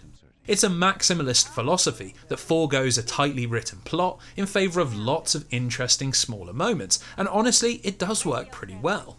You can play for just an hour and enjoy an X-Men adventure in full, with the wider conflict between the GSRO, Brotherhood and X-Men acting as more of a backdrop. Now, this kitchen sink approach goes well beyond the plot, and it's present in almost every single element of X-Men Legends, from the playable cast to the locations we visit and even the gameplay itself. For starters, while Allison is the de facto protagonist, you rarely ever have to play as her, and instead whenever you head into a mission, you make up your own 4-man team, and can choose from a really broad range of characters, which increases as you progress deeper into the story. We've of course got mainstays like Wolverine, Cyclops, Jean Grey and Storm, but they're fighting alongside characters like Jubilee, Beast and Gambit, who had all started to take a bit of a backseat as they hadn't featured in either of the movies, and thanks to the inclusion of Emma Frost and Psylocke, there were even a couple thrown in for the comic book hardcore. Now we'll get onto the specifics of gameplay in just a moment, but what really makes the cast tick is that Raven have done a great job adapting the characters into action RPG form. Each one comes with a set of abilities that reflect their mutant powers, and while it's nothing particularly groundbreaking, Storm shoots lightning and flies through the air, while Iceman shoots icicles and freezes enemies in place. Having 4 characters on screen at once really sells the fantasy of the X-Men as a team. Now obviously the game's selling point is being able to put together your dream mutant group and battle various famous villains, but it's what happens outside of this, where X-Men Legends really sets itself apart as an adaptation. You see, in between the missions, we're served up a host of non-combat levels, having us play as Allison as she explores the mansion, practices in the danger room, and learns about the group's history from a huge amount of fully voiced NPCs. The sheer amount of lore you can discover and funny little Easter eggs you can see really show that this was a passion project for the team. And importantly, these sections provide the connective tissue that links all the various plot lines and missions into something that feels like a coherent world. Now what's really cool about these sections is that they're also where the game's side content is found, and these come in 2 forms, flashbacks and the danger room, both of which add a whole other level of depth to Legends' world. The latter works exactly as you'd imagine, a series of simulations that test your skills, but as X-Men Legends is built upon RPG systems, these all reward you with EXP, and therefore there is genuine incentive to hone your skills in between missions, especially as there's no way to backtrack or grind. It's a clever addition, but it's the flashbacks that feel really special. These are triggered after having specific conversations in the manor, and they act as little detached side quests, which allow Raven to go really off script, like the 1960s team in their first battle against the Juggernaut, or the 90s team attempting to beat back an invasion of Sentinels. By 2024 standards, where AAA titles are stuffed to bursting with content, this all probably won't seem like a huge deal, but it was extremely novel for 2004, when most licensed games stuck religiously to the property that they were adapting. So on that note, it's probably time we spoke about the gameplay in a little more detail, as the vast majority of X-Men Legends runtime is spent out in the battlefield. At its core, this is an action RPG that puts a heavy emphasis on action. You run around large multi-stage levels, completing various objectives, all while fighting off huge amounts of enemies with a combination of basic attacks and your team's special powers. Now, as in any good RPG, every time you defeat an enemy or complete an objective, you gain EXP, which in turn causes you to level up and rewards you with skill points, which you can then spend to improve your team. Each character has a bunch of different moves to choose from, various passives which affect your stats, and an ultimate move which is fueled by an entirely separate team-wide resource. And honestly, when you're staring at the team management screen trying to work out what to upgrade, it can be a little overwhelming. For example, it's hard to know if Iceman is better off as a ranged attacker, firing icicles from the backlines, or as a frontline support, giving the team bonus damage through buffs and freezing enemies in place for others to destroy. Part of the problem is that there's no way to respec your characters, so once you commit to a build, that's you for the rest of the game. And if you spread yourself too thin or accidentally spend all your early game upgrades improving the wrong skills, you can end up with pretty useless characters that make the game substantially harder than it needs to be. Now the flip side of this is that if you put together a balanced team of melee and ranged fighters and then invest your upgrade points into just a handful of offensive powers, the game becomes extremely easy, and this really highlights how mechanically simple X-Men Legends actually is.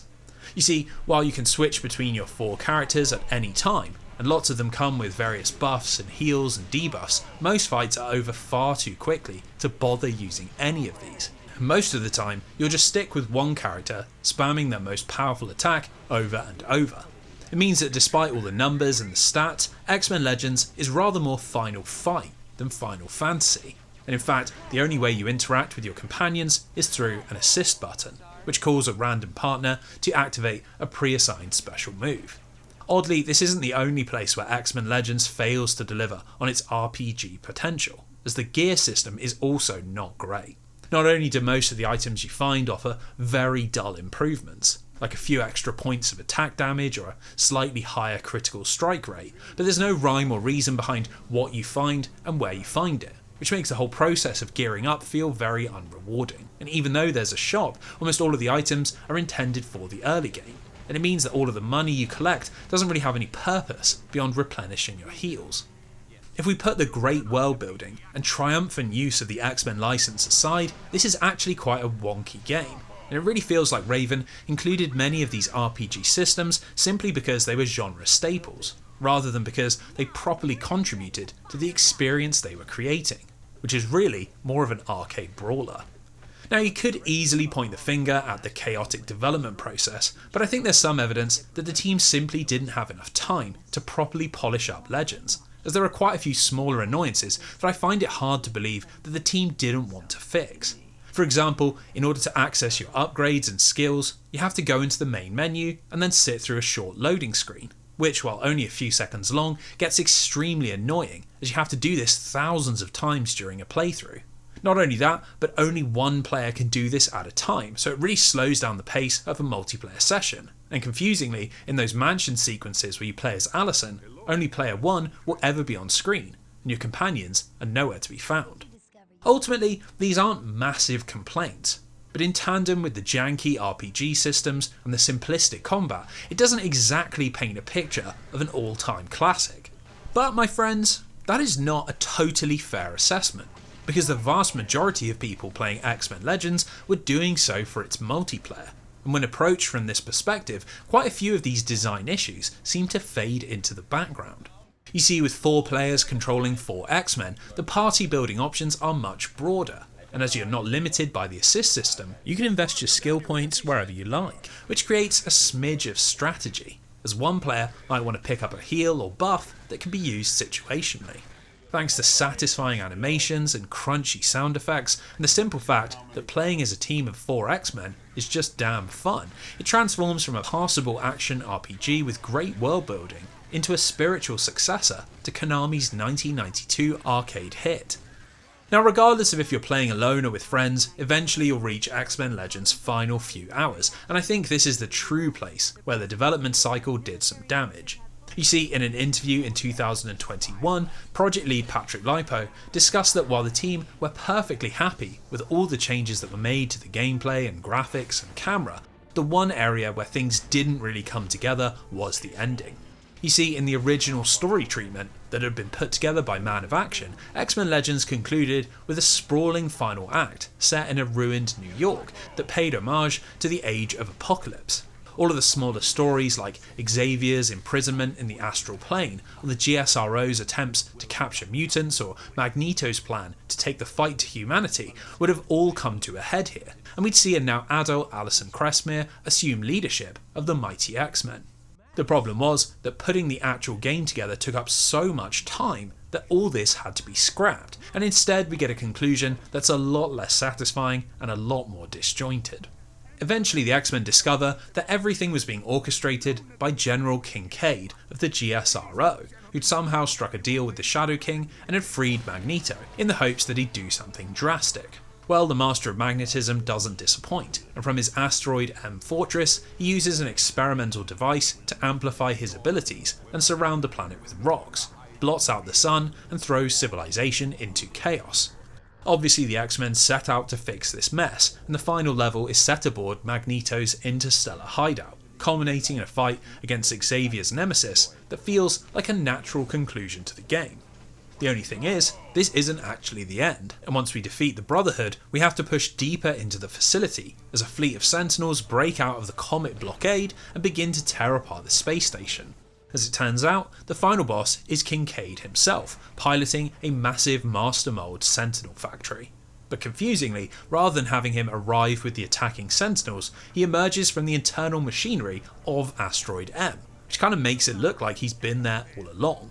It looks very strange, and I'm almost certain this was supposed to be taking place in a different level altogether. But with Asteroid M now collapsing down to Earth, we have to race against time to defeat the GSRO mastermind and hopefully save the day. Now, even with this odd ending, it isn't enough to cast a shadow over X-Men Legends, as after Kincaid is defeated, we get a satisfying moment where Magma fully accepts herself as a mutant and uses Magneto's amplifier in order to destroy the Comet blockade and divert the falling Asteroid M. A neat little conclusion to her arc and a thoroughly pleasant way to deliver victory to the X-Men. It's not exactly the sort of story that will set critics ablaze with thematic discussion, and certainly doesn't live up to the time-bending climax that Man of Action had originally written, but it ties X-Men Legends together nicely, and amidst a hail of exploding Sentinels and mutant civil war, it certainly delivers on the greatest hits vibe that Raven were going for. Now, just before the credits roll, we see Apocalypse watching the X-Men on a monitor, clearly indicating that the team didn't want Legends to be a one-and-done project. And thankfully, given those impressive sales and review scores, there was absolutely no way that Activision would pass up the chance for a sequel. In fact, according to team leader Dan Vondrack, the guys at Raven were so excited about the prospect of working on another X-Men title that they started pre-production on the sequel before the go-ahead had even been given, getting together on weekends to hash out ideas and plan what they wanted to fix. For all of its flaws, X-Men Legends was a product of pure unfiltered passion, and in a world where X-Men fans were so used to 3D disappointment, well, that was more than enough to stoke the fires of an all-new franchise.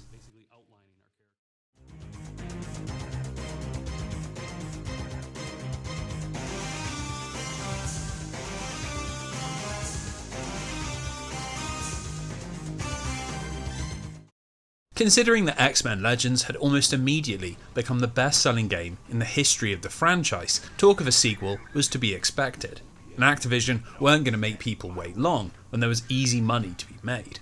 Just 1 month after Legends hit shelves, they put out a press release stating that thanks to the game's impressive commercial success, they would be transforming X-Men Legends into a major video game franchise, with the next installment coming in just 12 months' time.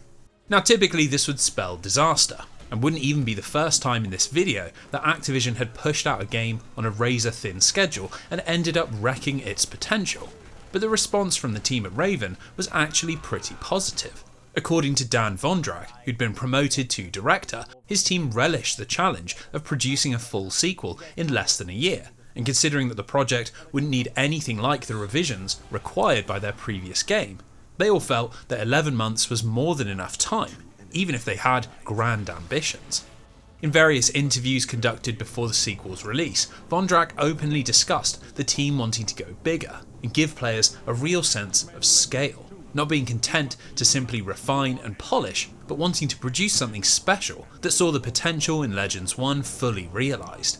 It was certainly bold considering the tight turnaround, but when X-Men Legends 2 hit shelves in September of 2004, a raft of positive reviews and impressive early sales seemed to prove that Raven's confidence was more than deserved. So let's dive in and see what they managed to achieve, as while everything points to another licensed game triumph, 11 months is a tough ask for even the most talented studio in Activision's arsenal. The most obvious place to start is the narrative, as this was something Activision really pushed in the game's marketing. A classic team-up story between the X-Men and the Brotherhood of Mutants, forced to work together in order to defeat the menacing Apocalypse. Now, originally the plan had been to take the cancelled Age of Apocalypse ending from Legends 1 and flesh it out into a full story, featuring alternative versions of famous characters and giving Raven a reason to have the X-Men and Brotherhood fighting side by side. The problem was, neither Activision or Marvel were particularly keen on this direction, and so what Raven settled on was a strange interpretation of the classic Apocalypse tale that sees him threatening both the human and mutant worlds, but this time without all the crazy character reinventions. Everything opens by establishing this status quo. We see Magneto, Mystique and Sabretooth attacking a military complex in Greenland, and after the Master of Magnetism has made short work of the security forces, they come face to face with Wolverine, Cyclops and Storm. Rather than bursting into combat, the two groups begin to work together, and while everyone is pretty clearly unhappy about this, it results in them achieving their goal, the rescue of Professor Xavier, who had been taken captive by Apocalypse. We're then immediately thrown into a tutorial style level as our protagonists fight their way back out of the facility, and then before you know it, we're on the mutant island of Genosha, setting up a joint operation to beat back the invading forces of the Immortals army. Now on paper this is a very tantalising premise, but the way it's introduced is actually quite jarring. We aren't given any context behind the two mutant groups teaming up, or Xavier's abduction, and then once we're in Genosha, we only find out about the invasion through environmental clues and dialogue, when really it should have been a cinematic. Legends 2 feels like it's in a rush to get us to the action, and I think this slightly more shallow approach to storytelling was driven by change in development. Man of Action weren't invited back to work on the sequel, and instead the writing was handled in-house by Raven's developers, with no single person credited for its creation. It's an interesting choice and means that, unlike in the previous game, which was trying to tell an original story based around a lesser known mutant, we get something slightly more generic that seems to exist primarily to give purpose to all the exploration and combat. We arrive in a location, discover that Apocalypse is attempting to destroy it, aid the locals in their battle, and then after defeating a boss, we jet off to the next stage and begin the cycle again. Now compared to the slow burn introduction of Legends 1, which was much more focused on character development and setting up mysteries, this is quite a step backwards, but it's been paired with a huge leap forwards in presentation. While the storytelling might have been brought in-house, the cutscenes were shipped out to a CGI studio in Culver City called Blur Studios, who you might recognise as the masterminds behind Netflix's Love, Death and Robots and the Sonic the Hedgehog movie trilogy. Back in 2004 they were just getting started, and the majority of their work was in the video game industry, where they produced all manner of cinematics and trailers and enjoyed a particularly fruitful relationship with Activision. There is no two ways about it. Blur's work on X-Men Legends 2 is absolutely stellar, and even by the high standards that companies like Square Enix and Capcom were setting, these are some of the best looking cutscenes in the 6th generation. When you see Beast in a frantic battle with Apocalypse, or the New York skyline being blown to pieces, or Archangel catching a knife mid-air, it feels like you're watching an animated X-Men movie, and it helps give the narrative an epic feeling that would otherwise be sorely missing. In fact, I'd even go further than that and say that Blur's depiction of Apocalypse is probably still the best non-comic book version that we've ever got, absolutely nailing his psychopathic arrogance and giving the game a villainous focal point that's much more menacing than General Kincaid. According to the lead designer, Keith Fuller, the cost of hiring Blur had eaten up almost a third of the game's budget, and considering these moments only last a grand total of 10 minutes, that might not seem like great value for money. But back in the 2000s, you could sell a game on the strength of its cutscenes alone, and this was absolutely seen as a big reason to pick up X-Men Legends 2. Now, thankfully outside of these moments, the game is still full of a ton of rich X-Men world building, and Raven has made sure to double down on those great non-combat moments from Legends 1. Rather than returning to the mansion in between each mission, the game is now divided into 5 acts, which each have their own unique hub and become populated with all manner of NPCs that help flesh out the locations we're adventuring in. You speak with Khazar about the history of the Savage Lands, ponder the future of Genosha with Destiny, bribe Sebastian Shaw in the ruins of New York, and do battle with a frankly absurd number of X-Men villains along the way, everyone from Sauron to the Stepford Cuckoos. It's another celebration of all things X-Men, and really shows that Raven were passionate about the franchise down to a really granular level. I mean, who would seriously include Sugarman from the Age of Apocalypse unless you're a team of die-hard X-Men fanatics? Now, this love for the source material also really shows in how Legends 2 handles the Brotherhood and X-Men team-up, as while we don't get many high-quality cutscenes showing them fighting side by side, Raven have put a lot of thought into how this group would interact. It's at its best in the mission briefings, where the two groups are constantly at loggerheads about how to defeat Apocalypse. And we get some great scenes like Toad being perplexed at the X-Men questioning their mission orders, and Scarlet Witch having to explain that Xavier and Magneto do things slightly differently. On top of this, depending on the team you put together, you can trigger little moments of banter or arguments while you're out in the field. And depending on who you're controlling, sometimes NPCs will give entirely different answers. Once again, it's just a damn fine adaptation of the source material, and clearly whether they had 11 months or 2 years, the team at Raven just wanted to celebrate how creative and interesting the world of the X-Men could really be. Now, in gameplay terms, the differences are a lot less pronounced. You still view everything from an isometric perspective, still control 4 characters at once, still spam your attacks on everything that moves, and still spend a hell of a lot of time poring over your stats every time you level up. At first glance, it looks literally identical to its predecessor, but under the surface, Raven have implemented quite a lot of quality of life changes that improve the gameplay dramatically and help Legends 2 realise the first game's potential. There are no longer any loading screens between gameplay and the team management screen, which speeds up the pace dramatically. We have access to Blink's portals, which can allow us to head back and forth between the hub and our missions at any time. And most thankfully, we can now respec our characters, which means no more wasted skill points and the possibility of much more build experimentation. It's all very welcome stuff, but the biggest pivot is that the game has now been built from the ground up around co-op play. There are no longer any moments where players 2 through 4 disappear, or any single player only missions, and you no longer have to wait to play as your favourite character, as everyone is unlocked from the very start of the game. It's great to see Raven zero in on what made the first game tick, but curiously a lot of these multiplayer focused changes were driven by Activision's desire to take the X-Men online. During the marketing for Rise of Apocalypse, the publisher had made a huge deal out of the game's online capabilities, which would allow 4 players to play through the whole campaign, and would have full voice support. 2 concepts that were pretty bold in the heady days of 400 kilobyte broadband.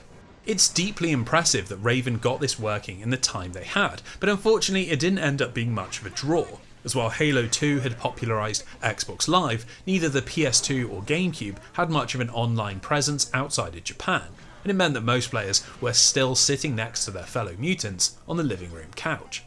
Now, while the gameplay has had its rough edges smoothed down, there's been some larger surgery on the game's structure and mission design, with both of these changes stemming from Vondrak's promise of a larger sense of scale. We've already discussed that the game is now split into 5 acts, which are each set in a unique location, like the ruins of New York, the Weapon X facility or the Savage Lands, and each of these deal with the Brotherhood and X-Men unpicking some element of Apocalypse's plan to dominate the world. This comes in the form of a great many smaller missions, like rescuing Genosian hostages, locating X-Men that have gone missing in action, and defeating various villainous characters. But what makes this so much more interesting is that the environments and missions now flow into one another in a much more cohesive manner. We're now free to roam around each location, taking on objectives at our own pace.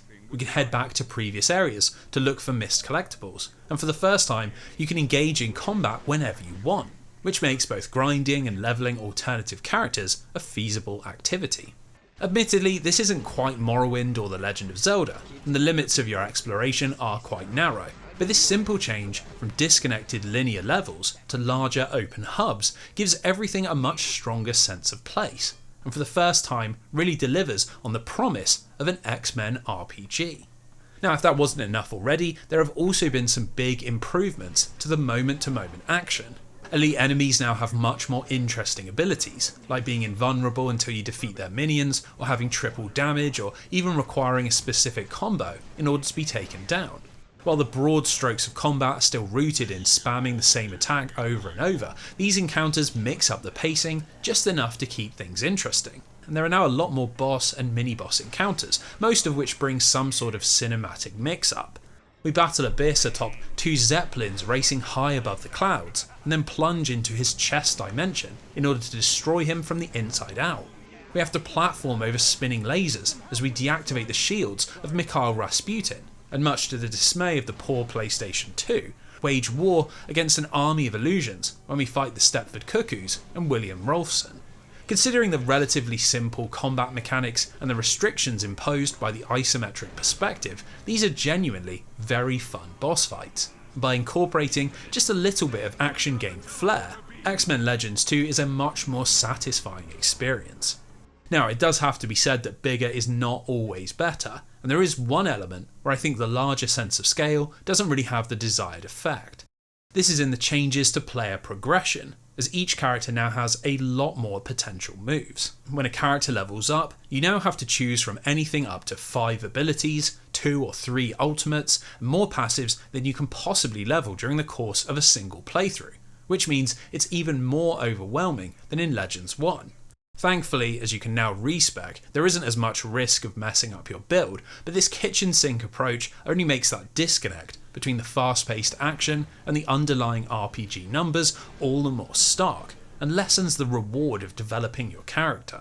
I can't help but think the whole system would have been worth redesigning, as the concept of an X-Men action RPG is obviously still very good, but this process of improving your character with tiny micro steps really doesn't feel as rewarding as it should do. Now, this is admittedly more of a personal complaint, and I can fully imagine someone getting a lot more out of the system than I did.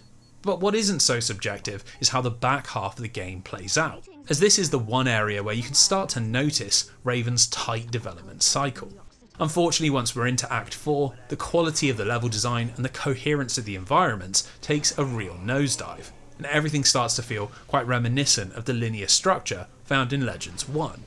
Working out of the husk of the destroyed X mansion, the levels no longer connect up, which means we have to use the X-Jet to fly between them. And when we're exploring the sewers and streets of New York, you could be forgiven for confusing this with the previous game, as both environments have been reused. It's clear that some corners needed to be cut in order to put together a functional product. And while there's nothing really wrong with revisiting these locations, it's a real shame that Activision couldn't have been a little more lenient and let their team replicate the quality of the first few acts across the entire game. Luckily, the actual conclusion is great and serves as plenty of reward for slogging it through New York. We fight our way to the top of Apocalypse's tower, only to discover that Beast has been under the control of Mr. Sinister all along, and is helping the villains collect mutants with harmonic DNA, which Apocalypse intends to harvest and use to transform himself into a god. In order to stop this, we have to travel through a portal and fight our way through one of the pyramids of Giza, which eventually results in a pretty great boss fight against a massive Apocalypse, complete with its own little mechanic that sees you absorbing harmonic DNA and gaining special one-time powers. It's a pretty satisfying ending to a pretty straightforward story, but what makes Legends 2 really tick is that this is not the end of your experience. You see, Raven have seen fit to include some quite meaty post-game content, and this is pretty welcome, considering Legends 1 had no way to continue playing once you'd hit the credits. Here, not only can you take your characters and transfer them into a higher difficulty setting, which gives you scope to continue progressing your build and finding rarer gear, but there are a handful of heroes hidden behind secrets that you might have missed, and thanks to the sprawling nature of the early acts, it does feel like it's intended for you to go back and hunt them down. Now, while you can unlock Professor Xavier and Dark Phoenix, the pick of the bunch is the inclusion of Deadpool, who you might be surprised was appearing for the first time ever outside of the comics. Voiced by John Kassir of Tales from the Crypt fame, it's actually pretty impressive that Raven managed to nail his quirky personality with only the comics to work from, and I'm sure that for many casual fans, this would have been their first exposure to a character that would go on to make billions at the box office. In fact, on the subject of extra characters, it also needs to be said that Legends 2 has an absolutely excellent PSP version, which was put together by Activision's go-to handheld studio, Vicarious Visions. As this released a whole month after the home console version, the team are able to include a lot of extra characters like Cable, X-Man and Cannonball, who hadn't made the original's tight deadline. Considering the rest of the game is almost identical, you could easily argue that this is the definitive version if you're happy to play alone. Ultimately, whether you're playing by yourself or with friends, online or offline, on a handheld or sitting in front of a TV, X-Men Legends 2 is an extremely impressive sequel for a great many different reasons. Sure, that tight development took its toll on the latter half, and the story doesn't quite have the personal touch found in Legends 1, but for the team at Raven to produce something that not only resolves most of the first game's issues, but also ramps up the scale to a truly epic level, well, that is an incredible achievement to have pulled off in less than a year. Now, disappointingly, sales were slightly lower than those of X-Men Legends 1, mainly because EA had managed to strike their own licensing deal with Marvel and had released Marvel Nemesis: Rise of the Imperfects on the very same day as Legends 2. While it was a substantially worse game that plays like a sort of superhero version of Sega's Power Stone and garnered pretty negative reviews, the reality was there was only so much money to be spent on Marvel video games. And this situation wasn't helped by Activision also releasing Ultimate Spider-Man just a few days later. Regardless, Legends 2 did well enough to warrant a sequel, and just like they'd done 12 months before, Vondrak's team began planning the third entry before their game had even hit shelves, with the aim of finally allowing players to create their own mutant heroes. Activision, however, had other ideas, and rather than commissioning a third Legends title, they asked Raven if they could take their formula and not only spread it across the entire Marvel universe, but recreate it in high definition. The result was Marvel Ultimate Alliance, which came out on almost every platform going, but most importantly on the shiny new Xbox 360 and PlayStation 3, the latter of which was a pretty big deal as Raven were able to line up with its launch window. Obviously, the big draw was that you could now play as all manner of popular Marvel characters, and considering this was a full 6 years before the first Avengers movie, that epic crossover appeal was truly massive. On top of this, Ultimate Alliance was just another damn good game, and thanks to the high definition visuals and absurd amount of characters and locations, it carries on that X-Men Legends celebration vibe, and tells a pretty cool story about Doctor Doom attempting to steal the power of the Asgardians. With online play feeling like a much more natural inclusion, thanks to the next generation consoles, Ultimate Alliance quickly became a major success and shifted an extremely impressive 5 million copies, which made it the most successful game in Raven's history. Now, the real shocker here was that Ultimate Alliance was also made in just 12 months, and while it seemed like nothing Activision could demand would ever break Raven's spirit, the developers were getting a little tired. After producing 3 Marvel games in just 3 years, the team wanted to move on to other projects and try something different, which meant that Activision moved the series across to Vicarious Visions, who were making the jump from the world of handhelds up into the big leagues of console development. Sadly, without Raven at the helm, Ultimate Alliance 2 didn't perform nearly as well, and with sales that were far below the first entry, Activision ended up pulling the plug on the franchise almost as soon as they'd kickstarted the whole thing. While there would eventually be a third game produced by Team Ninja, which released over a decade later, the heart of the series had always been with Raven Software and the X-Men. And while those games might have had their flaws, they stand as a testament to a time when video game development could be fueled by nothing more than passion for the material and love for the craft. To create 2 of the best games in this franchise in just 4 years was an achievement that not many other studios could manage. But to do so while working under Activision, well, that was something that only Raven Software could have done.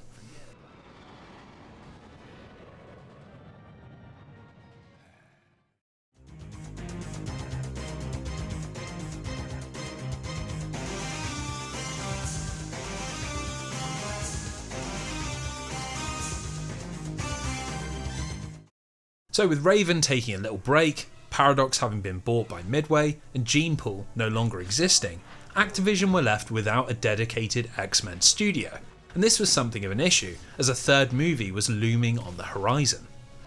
Now, it can be easy to get stuck in a modern way of thinking when it comes to X-Men The Last Stand, but you've got to remember that back in the mid-2000s, the disappointing third entry hadn't really become a thing yet, and thanks to films like Revenge of the Sith and Return of the King, a bombastic climax to a popular trilogy, was seen as box office gold. It looked like this was exactly what fans would be getting, and funded by the largest budget in movie history, it was clear that 20th Century Fox were swinging for the fences. To the surprise of absolutely nobody, all this commercial potential made the Activision executives start frothing at the mouth, but in order to capitalise, they would need to bring in fresh developer blood. This brings us to a little studio based outside of San Mateo, California, called Z-Axis, who had ended up falling under Activision's thrall thanks to a very odd set of circumstances. Z-Axis had originally been a pretty successful independent developer, thanks to a reputation for high-quality extreme sports games. Titles like Thrasher, Skate and Destroy, and Dave Mirra Freestyle BMX had put them right at the front of a genre that was exploding in popularity. In fact, by 2001, their Dave Mirra series was actually outselling Activision's own Matt Hoffman BMX games, and amidst rave reviews and impressive sales, it looked like Z-Axis were here to stay. Well, unfortunately, that wasn't the case, as in a fit of madness, Z-Axis were convinced by publisher Acclaim that their next entry should take influence from Grand Theft Auto and MTV's Jackass, and attempt to go after the M-rated market. This led to Dave Mirra's Freestyle BMX 3 transforming into BMX XXX, a cycling game full of drug references, full frontal nudity, and extreme levels of profanity. All things which rather spooked Mr. Mirra's lawyers, who ended up suing Acclaim for damaging his image. Along with this, the game was forced into big delays by Sony, who wanted major changes to the game's use of nudity. And then even when it was released, Walmart, Toys R Us and KB Toys all refused to carry it. Coupled with Acclaim pumping in $4 million worth of marketing, which included a Miss BMX XXX competition on the Howard Stern show, the game was a gigantic commercial failure and lost so much money that the publisher ended up filing for bankruptcy. This is where Activision comes in, as they pounced on this moment of weakness and snapped up Z-Axis in 2002 for just $20 million, a number that was considered an absolute steal considering how popular their BMX games had been. So the obvious move would have been to get the new studio working on the Matt Hoffman series, but potentially thanks to the BMX XXX backlash, this never happened, and after a few years spent supporting other projects like True Crime and Quake Wars, Z-Axis were thrust into the world of movie adaptations and tasked with producing an X-Men 3 tie-in. Now, given they had only ever made extreme sports games, this probably sounds like a disaster waiting to happen, but as information began to leak out into the media, there were some genuinely interesting ideas that gave fans hope. The first was that rather than adapting the events of the upcoming movie, the game would act as a narrative bridge, adding context to events from X-Men 2 and helping to set up X-Men 3, doing things like explaining the absence of Nightcrawler, who didn't appear in any of the trailers thanks to actor Alan Cummings leaving the franchise.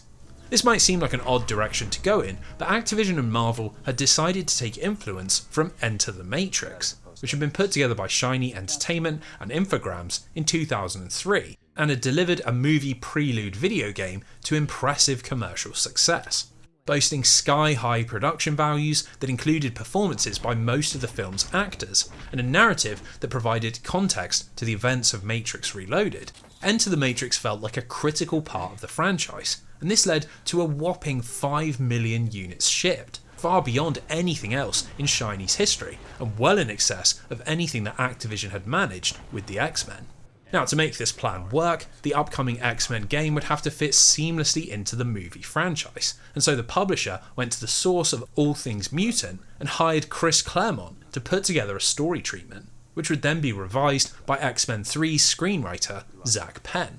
Considering Claremont's legendary pedigree, and paired with the news that alongside Patrick Stewart, Hugh Jackman, Alan Cumming and Shawn Ashmore would all be voicing their characters and lending their likeness, well, it certainly looked like Z-Axis had all of the building blocks for an Enter the Matrix moment.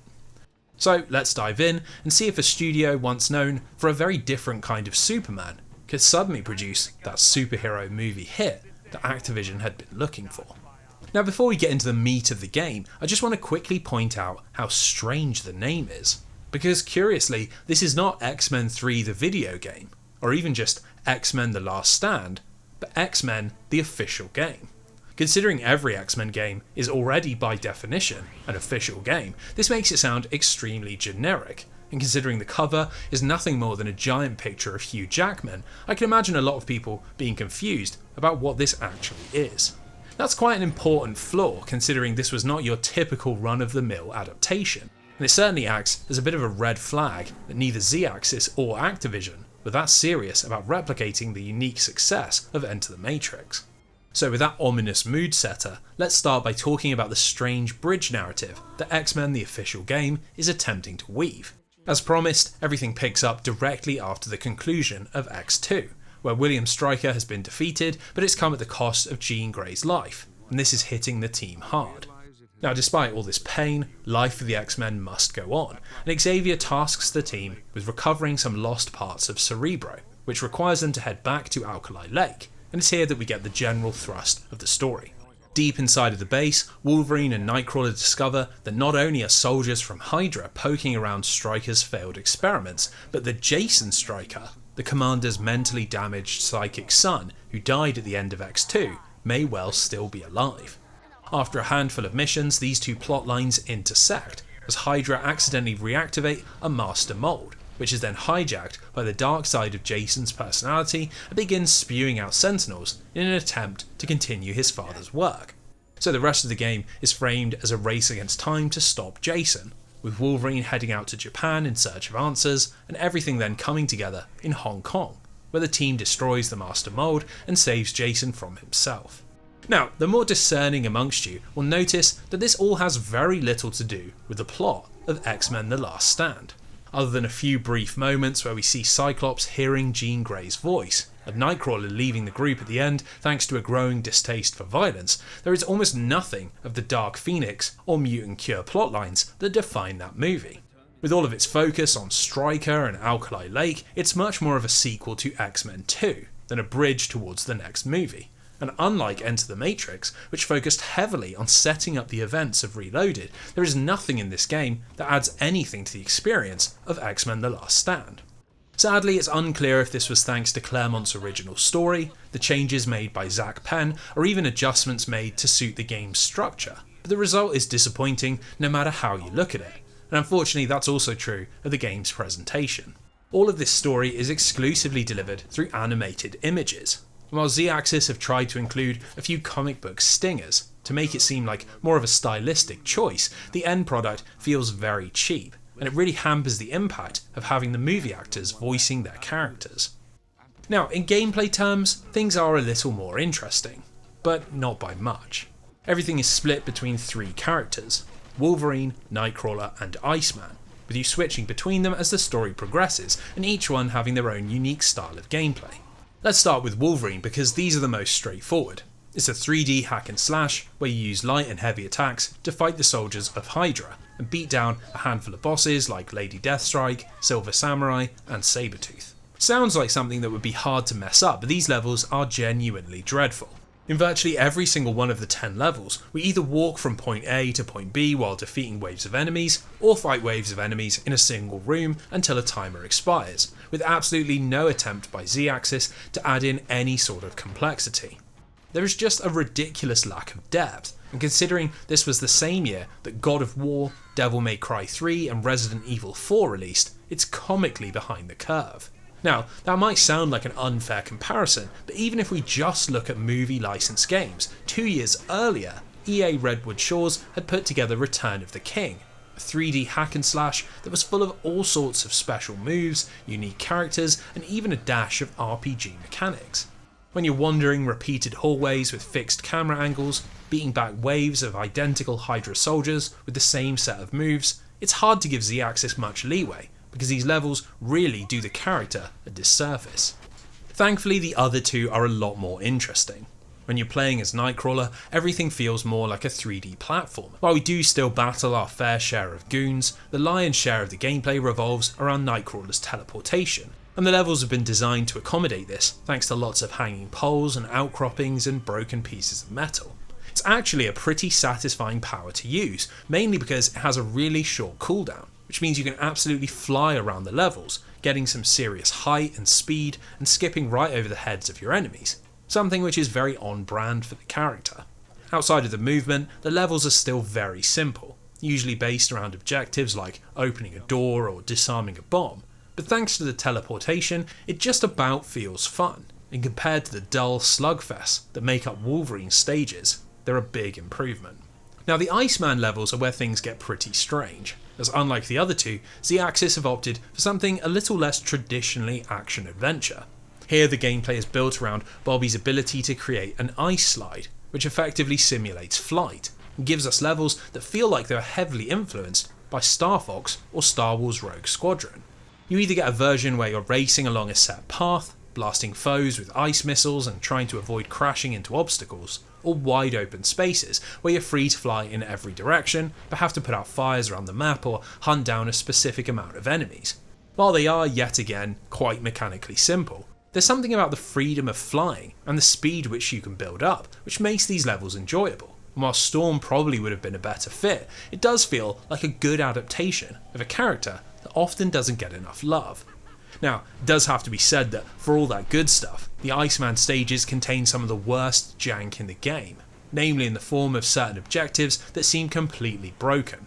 There's a specific section where you have to destroy coolant tubes before a power reactor overheats, but the window for success is so narrow that I genuinely thought the game was bugged and had to attempt it about 20 times before I hit a miracle run.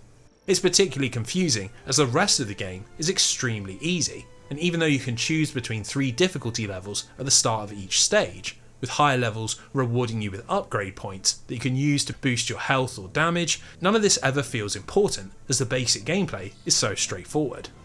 Beyond this, there's really not much more to X-Men the official game, which clocks in at a measly 4 hours of runtime, and that includes a series of missions that have nothing to do with the Stryker Master Mold plot, and see Nightcrawler fighting Multiple Man and Iceman battling Pyro.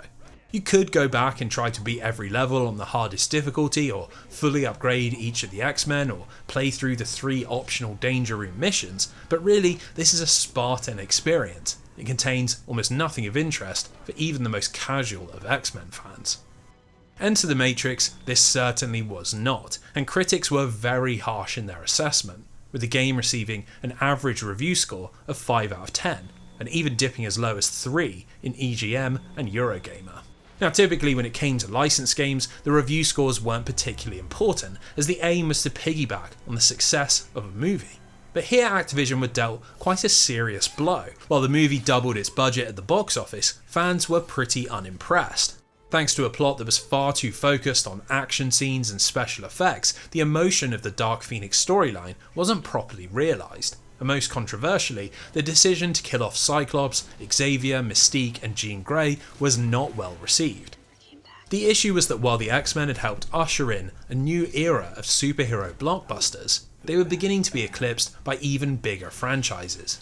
Series like Harry Potter, Spiderman, Batman and Pirates of the Caribbean, all of which were pushing $1 billion in profit with every entry, and were sucking up all of the air in the blockbuster space. It all meant that The Last Stand wasn't really a cultural moment, and therefore nobody wanted to buy its movie tie-in game. And even if they did, they were probably put off by its terrible reviews or the fact that it was actively camouflaging itself with the strange choice of title and cover.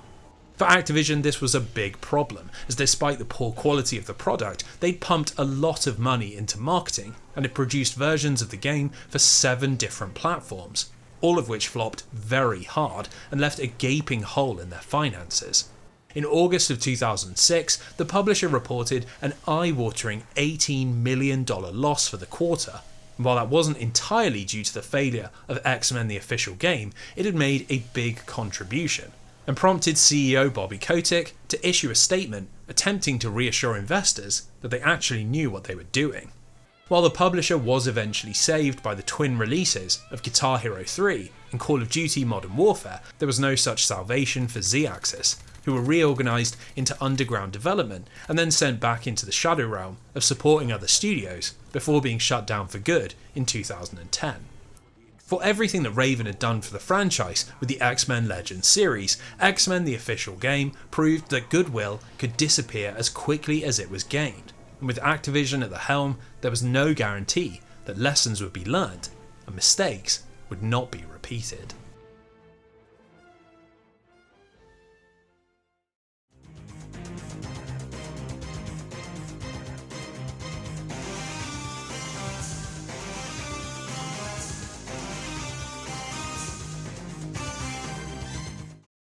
So we arrive at what is easily the most notorious entry in this series, a movie license game that is widely considered to be better than the movie it is adapting. It's a strange concept, especially given Activision's less than stellar record up until this point, but the story of how X-Men Origins Wolverine came to be, and just why so many people love it, is one that cuts to the heart of everything that was going wrong in this franchise during the late 2000s. It all starts with X-Men The Last Stand, which had left the movie franchise in an odd place, as despite making decent money at the box office, its awkward plot and high-profile casualties hadn't left much room for a sequel. Instead, 20th Century Fox decided to go backwards, beginning production on a series of prequels called the X-Men Origins series that would explore the history of specific mutants and allow them to keep the cinematic wheels turning. Given just how popular Hugh Jackman was in the role of Wolverine, this seemed an obvious place to start, so the studio commissioned a movie that would head back in time and explore not only where Logan got his famous adamantium claws, but also the reason for his amnesia. Unfortunately, the movie was plagued with all sorts of crippling issues. The screenplay was written by noted hack David Benioff, director Gavin Hood and the Fox executives fell out constantly about the movie's tone, and the script was still being revised while actors were on set. While X-Men Origins Wolverine did eventually release in mid-2009 and made a healthy $373 million against a budget of just $150, the fan and critical response was pretty negative. Thanks to a very weak plot that's torn between being an intense revenge story and a popcorn action flick, and some incredibly strange creative decisions like making Sabretooth and Wolverine brothers, Logan's memory loss coming from an adamantium bullet injury, and the reimagining of Deadpool into Baraka from Mortal Kombat, the movie quickly developed a very poor reputation. While it hadn't financially flopped, it also hadn't done anything to halt the X-Men's slide into pop culture mediocrity. And by the 2010s, the franchise fell a long way from its 1990s and early 2000s golden age. Now, returning to the world of video games, the movie's fractured production and strange direction didn't bother Activision one bit, as all they cared about was another chance to publish a game that would benefit from some easy publicity. The only problem was, with Z-Axis no longer trusted to produce games of their own, they would have to turn to their only remaining studio with any Marvel experience, Raven Software, and this meant hijacking their next project and transforming it into a movie license game. Now, funnily enough, after the release of Marvel Ultimate Alliance, the team at Raven had decided that they wanted a break from multiplayer-focused games and had begun development on a big cinematic single-player project that was ironically based on Wolverine's origins. This was a perfect fit for Activision, so a deal was struck with 20th Century Fox, and then Raven were tasked with converting their comic-influenced action-adventure into an adaptation of X-Men Origins Wolverine, and getting it ready to ship in just 12 months. Now, this strict deadline presented a pretty big challenge, not only because the movie was in a constant state of flux, with the team regularly having to make changes as Fox sent over endless script revisions, but because the development was taking place on the Unreal Engine, which Raven didn't really have much experience with. In fact, the situation was eerily similar to the one that had scuppered Genepool back when they'd produced Wolverine's Revenge, but thankfully for Raven, they were saved by a monstrous delay to X-Men Origins release date. Thanks to all the production issues and a series of scheduling conflicts with Hugh Jackman, Fox announced that the movie wouldn't be releasing until May of 2009, a decision that bought Raven an additional 12 months and allowed them to refine the game that they'd cobbled together. Safe in the knowledge that they now had much more time, extensive changes were made, like ditching a series of stealth sequences that playtesters had really disliked, and the removal of all QuickTime events, which were transformed into proper playable sequences. As they couldn't make large changes to the story, all of the effort went into polishing up the gameplay, tinkering with animations, smoothing out bugs, and attempting to deliver the definitive Wolverine experience. Well, when X-Men Origins Wolverine finally released in May of 2009, right alongside the movie, it didn't exactly seem like all that effort had paid off, as critics were fairly indifferent, typically awarding around a 7 out of 10, and some outlets like Eurogamer and IGN even scoring it substantially lower. Now, interestingly, time has been very kind to X-Men Origins Wolverine, and if you go looking for coverage on YouTube or see it pop up on social media, you'll almost certainly be met with a chorus of glowing praise, and the oft-repeated claim that this is not only the best X-Men game, but the best movie game of all time. It's an incredibly impressive reputation for a game based on a broadly disliked film that also underwent a pretty chaotic development, so I think it's high time we unfurled our claws and checked it out for ourselves. Now, the first thing to note is that the structure and storyline of X-Men Origins Wolverine the game and X-Men Origins Wolverine the movie are pretty fundamentally different. Rather than a chronological journey from Wolverine's childhood to his memory loss, half of the game is taken up by Team X's hunt for Adamantium in Angola, and the other half is formed of narrative flash-forwards, which take us to lots of different locations and explore the fallout from the Angola mission, and then Logan's quest for revenge against Weapon X and Sabretooth. It's a slightly confusing direction to go in, but it was driven by pragmatism, as Raven had already spent a lot of time creating an extensive jungle environment that was supposed to be the Savage Land, so they just reworked it into Angola and then used it as a framing device for the rest of the story. This worked nicely, as the game's narrative would also have to be much longer, and so this gave them scope to include lots of events that weren't in the original script, and take the story out beyond the movie's 2-hour runtime. For example, during our time in the Weapon X facility, there's an extended section where Wolverine loses his powers, and you have to work together with Dr. Carolyn Hines, a sympathetic scientist, in order to get them back, and then help another imprisoned mutant before she can be experimented on. This sort of embellishment isn't particularly uncommon in movie games, but it gets wilder as the game goes on, with Mystique turning up to introduce a sequence in a cybernetics factory, a multi-stage battle against a 250-foot Sentinel, and more fights with the Wendigo than Wolverine has ever had in his history. Obviously, there is still quite a lot of Raven's original game in here. During interviews, the team were very keen to emphasise that this wasn't intended for just fans of the movie, as they would be trying to deliver a Wolverine experience that could stand on its own 2 feet. Now, that being said, there's still a pretty heavy dose of the movie, and that's largely in the form of Hugh Jackman, who once again lent his likeness to Activision and even flew out to California to record voice lines and provide motion capture. The sad thing about this is that, despite Jackman putting in a huge amount of effort, Fox changed the script so often that Raven actually had to use a sound-alike for a lot of Wolverine's lines, and ended up spending most of the development perfecting gameplay systems, rather than working out interesting ways to use their celebrity actor. So this brings us on to the real reason that people love X-Men Origins so much, because while the story and structure might be a little odd, the gameplay is a perfect little slice of brutal hack-and-slash action. On the surface, it might look somewhat similar to God of War or Devil May Cry, as you spend the majority of your time tearing through vast swathes of enemy soldiers, using all manner of flashy combo moves and special attacks. As each kill nets you experience, which you can spend to improve and unlock more skills, it has a very familiar foundation. But Raven have done quite a good job of distinguishing this game from its peers, and there's a hell of a lot of mechanics and systems that are unique to our mutant berserker. For starters, our powers are fueled by combat itself, and while we can do some pretty impressive stuff by just mixing light and heavy attacks, the main reason to do this is to acquire rage, which can then be spent to pull off some really eye-catching moves or trigger a feral state that dramatically increases your damage and healing. As you're rewarded with more XP for mixing up your attacks, this encourages you to use every single tool in your arsenal, and as the environments are also designed to give you lots of ways to commit murder, like stuffing foes into cement mixers, impaling them on forklift arms, or simply throwing them off of cliffs, it feels like you never run out of ways to inflict pain. Now, interestingly, Raven has also put a lot of thought into what receiving pain looks like, because thanks to his healing factor, Wolverine has always been a character that doesn't quite mesh with traditional video game health systems.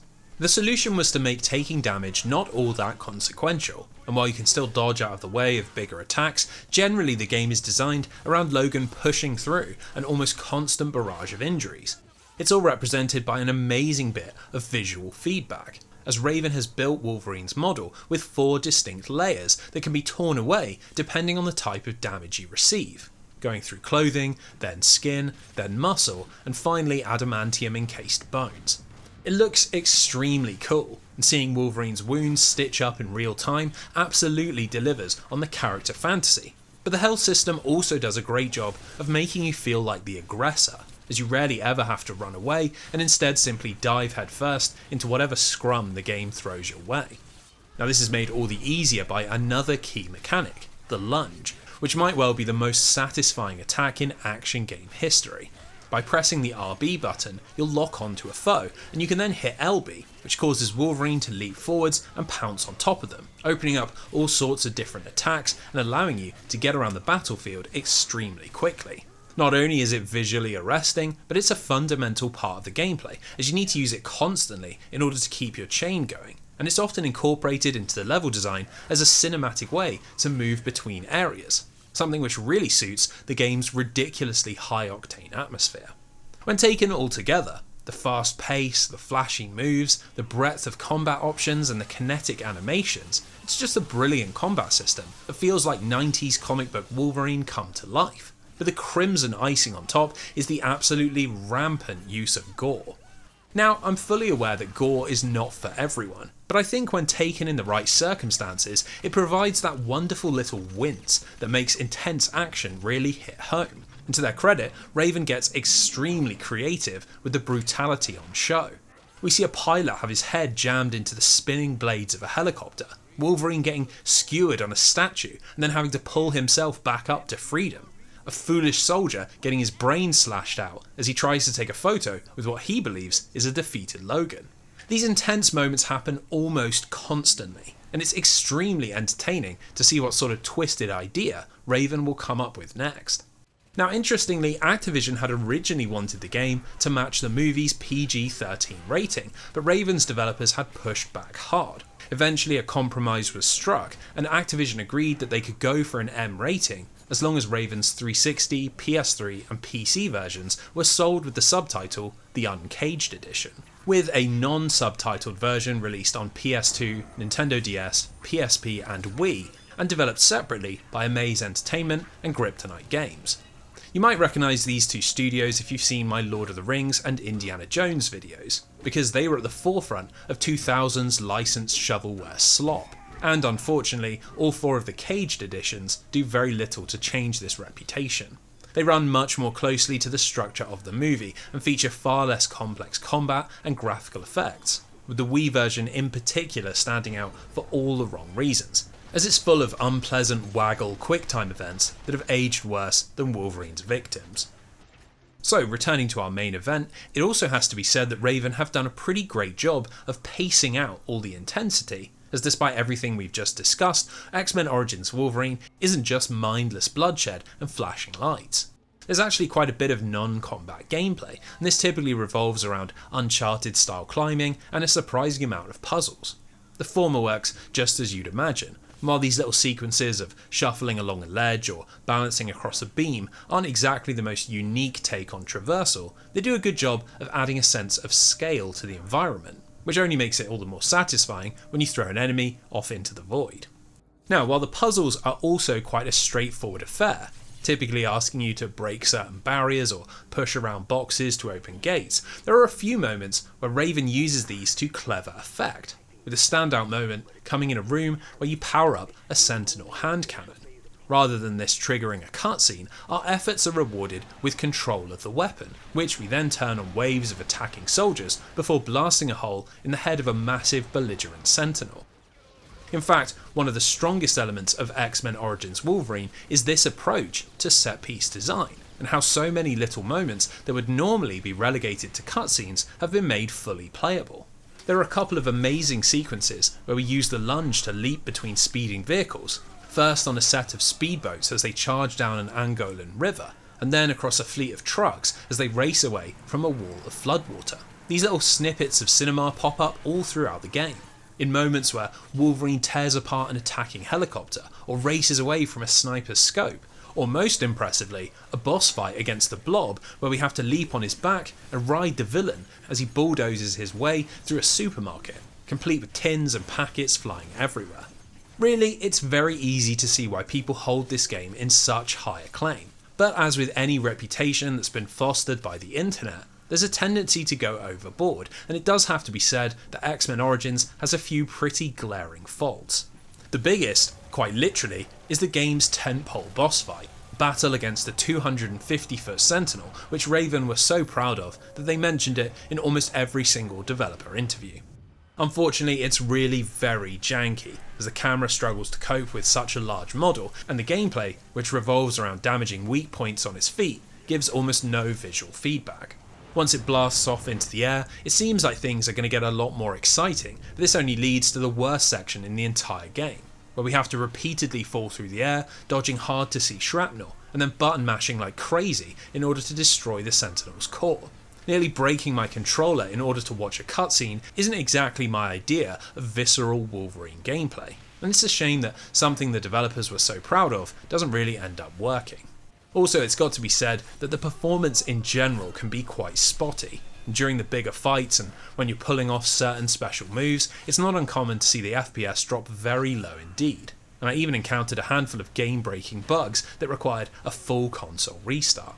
Now, admittedly, none of this is game-ruining, and it certainly doesn't detract from how great the rest of the experience is, but there is one glaring problem that is hard to shake off, and it sadly permeates into every single moment of the game's 8-hour runtime. Simply put, even with all of Raven's efforts, it's very hard not to think that this would have all been better used in a standalone Wolverine title, and that really all of this great action has been wasted by trapping it within the plot of X-Men Origins Wolverine. We still eventually end up on 3 Mile Island, and always have to spare Sabretooth's life, battle that absurd version of Deadpool, and see Wolverine lose his memory to an adamantium bullet.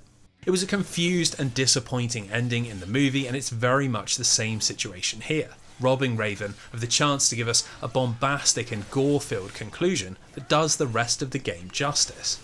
Almost as if they knew this, we do get a little extra cutscene right at the end of the game, where we see a future version of Wolverine battling soldiers in a Sentinel-ruined future, but sadly this seems to be nothing more than a teaser for a sequel that never came.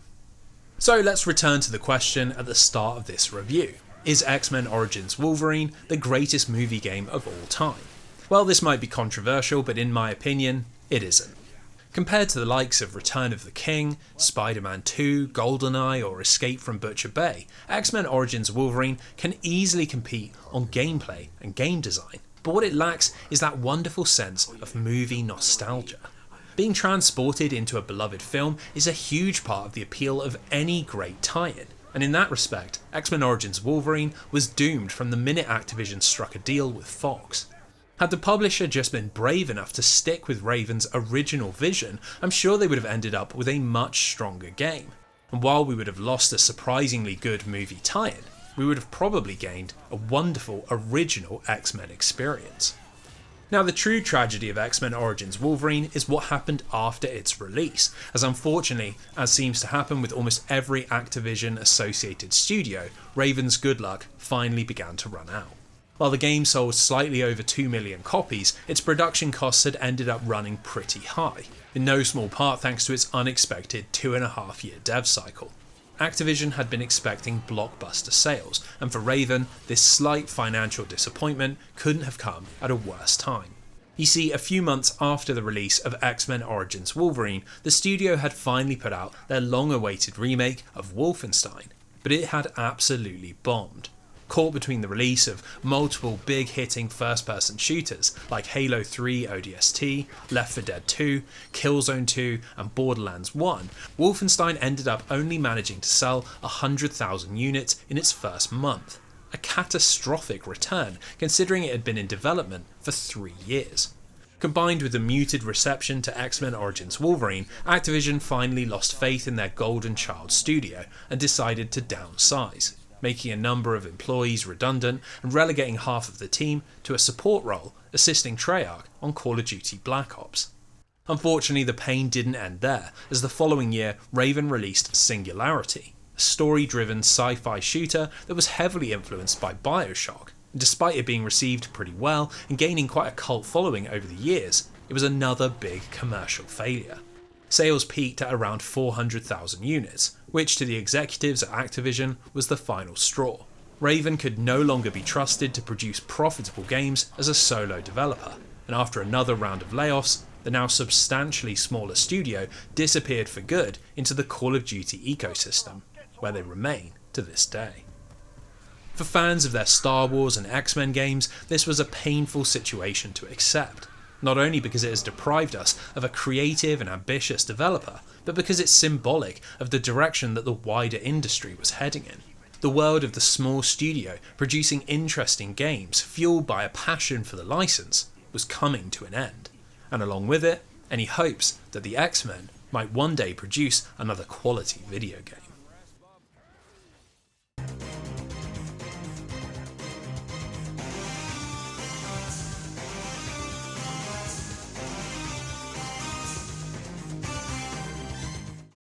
In 2009, everything changed for Marvel as they were purchased by the Walt Disney Company for $4 billion. While the megacorporation assured investors and partners that they would honour all existing licensing agreements, this shift in ownership would end up having a massive impact on both the X-Men and Activision. You see, while the Marvel movies of the early 2000s hadn't made the company much money at all, mainly thanks to those extremely low licensing costs paid by Fox and Sony, things had started to change in 2008. Rather than outsourcing the production of their movies, they started doing this themselves and immediately struck gold with Iron Man, a snappily written action blockbuster that saw Robert Downey Jr. revive his ailing career and made $600 million at the box office. This success proved that Marvel could make serious money without Spider-Man or the X-Men. And thanks to an ingenious plan to use multiple movies to build up to an almighty Avengers crossover, the company suddenly looked a long way from the precarious position they'd been in just 10 years earlier. Sensing that this trajectory would be very profitable, Disney swooped in and picked up the company, promising to push the cinematic universe concept even further, as they started reacquiring lost rights and striking deals for television shows. This all placed the X-Men in a bit of an awkward position. They were still a major superhero franchise, but now much of the momentum was flowing towards other characters, and with movie crossovers becoming increasingly important, they felt oddly separate from the rest of the Marvel universe. Now, that didn't mean the franchise died off, quite the opposite in fact, as thanks to the release of X-Men First Class in 2011, the series had been successfully rebooted, and with James McAvoy and Michael Fassbender as a young Xavier and Magneto, 20th Century Fox had a solid basis around which to produce a lot more movies.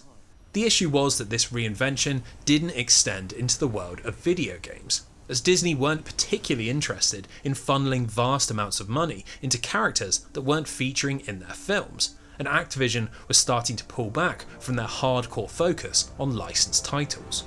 The last few years had been quite rough for the American publisher, and once reliable series like Guitar Hero, Tony Hawk's Pro Skater and Spiderman were now really struggling to find success, as Activision continually flooded the market with low quality releases. Now, despite this, the company was still making record profits thanks to the Call of Duty series, which had become the biggest media franchise in the world, and the continued success of World of Warcraft, which Activision had acquired in a merger with Vivendi back in 2007. This all pointed to a major change in direction. The publisher began to de-emphasize licensed games and focus on their own IP, a strategy that proved to be very lucrative as games like StarCraft 2, Diablo 3, Call of Duty Modern Warfare 3, Black Ops 2 and World of Warcraft Cataclysm all raked in ridiculous amounts of money. Again, this left X-Men in a bit of a strange place, as Activision didn't want to give up the license, but also weren't quite as interested as they'd once been, a situation which led to a contract being struck with Silicon Knights, a Canadian studio who had fallen on pretty hard times. Back in the late 90s and early 2000s, the studio had been on top of the world thanks to the release of the Legacy of Kain Blood Omen, which had kickstarted an extremely popular franchise, and Eternal Darkness Sanity's Requiem, a cult classic GameCube survival horror that is so good that I've actually already covered it in another video. This burgeoning reputation for creative storytelling and inventive game design had then won the company the favour of Konami, and this had led to them being entrusted with Metal Gear Solid The Twin Snakes, a GameCube remake of the first Metal Gear Solid that also received widespread critical acclaim and made it seem like Silicon Knights could do no wrong. Unfortunately, all this success went to the head of owner Dennis Dyack, and believing that the company could strike out on their own, they exited their publishing agreement with Nintendo and attempted to make it big in the world of third-party development. This proved to be a huge mistake, and their next title, Too Human, a Nordic-influenced sci-fi action RPG for the Xbox 360, released to mediocre reviews and very low sales that in no way justified its extensive 10-year development. Now, as if that wasn't bad enough already, Diak then brought the company into serious disrepute by blaming the game's poor reception on Epic Games, who he accused of providing Silicon Knights with a hamstrung version of the Unreal Engine, intended to sabotage their work and make Gears of War look more impressive. It was a truly baffling move, and rather than just taking Too Human's failure on the chin, Diak filed an absurd lawsuit which demanded huge amounts of compensation from their one-time partner. Epic immediately denied all the allegations and then filed their own countersuit, which asserted that Silicon Knights had used the Unreal Engine without paying proper licensing fees, and then had stolen code for use in their own in-house engine. This lawsuit would rumble on for the better part of 5 years, but even before its conclusion, the repercussions were massive, as publishers distanced themselves from Silicon Knights and cancelled most of the projects that the studio had been working on. This left them desperate for work, and unable to secure a contract for any of their original IP ideas. Silicon Knights were left with no choice but to agree to a deal with Activision and to begin work on a new X-Men game. Now, while this was obviously a bit of an unholy alliance, as neither publisher or developer were particularly interested in the project, when X-Men Destiny was first revealed at New York Comic Con in October of 2010, it actually sounded like quite a cool game. Apparently it was heavily influenced by Mass Effect and would allow players to create their own mutant hero, battling alongside either the X-Men or the Brotherhood, and having to make dramatic moral choices that would impact the outcome of the story and allow you to choose your own destiny.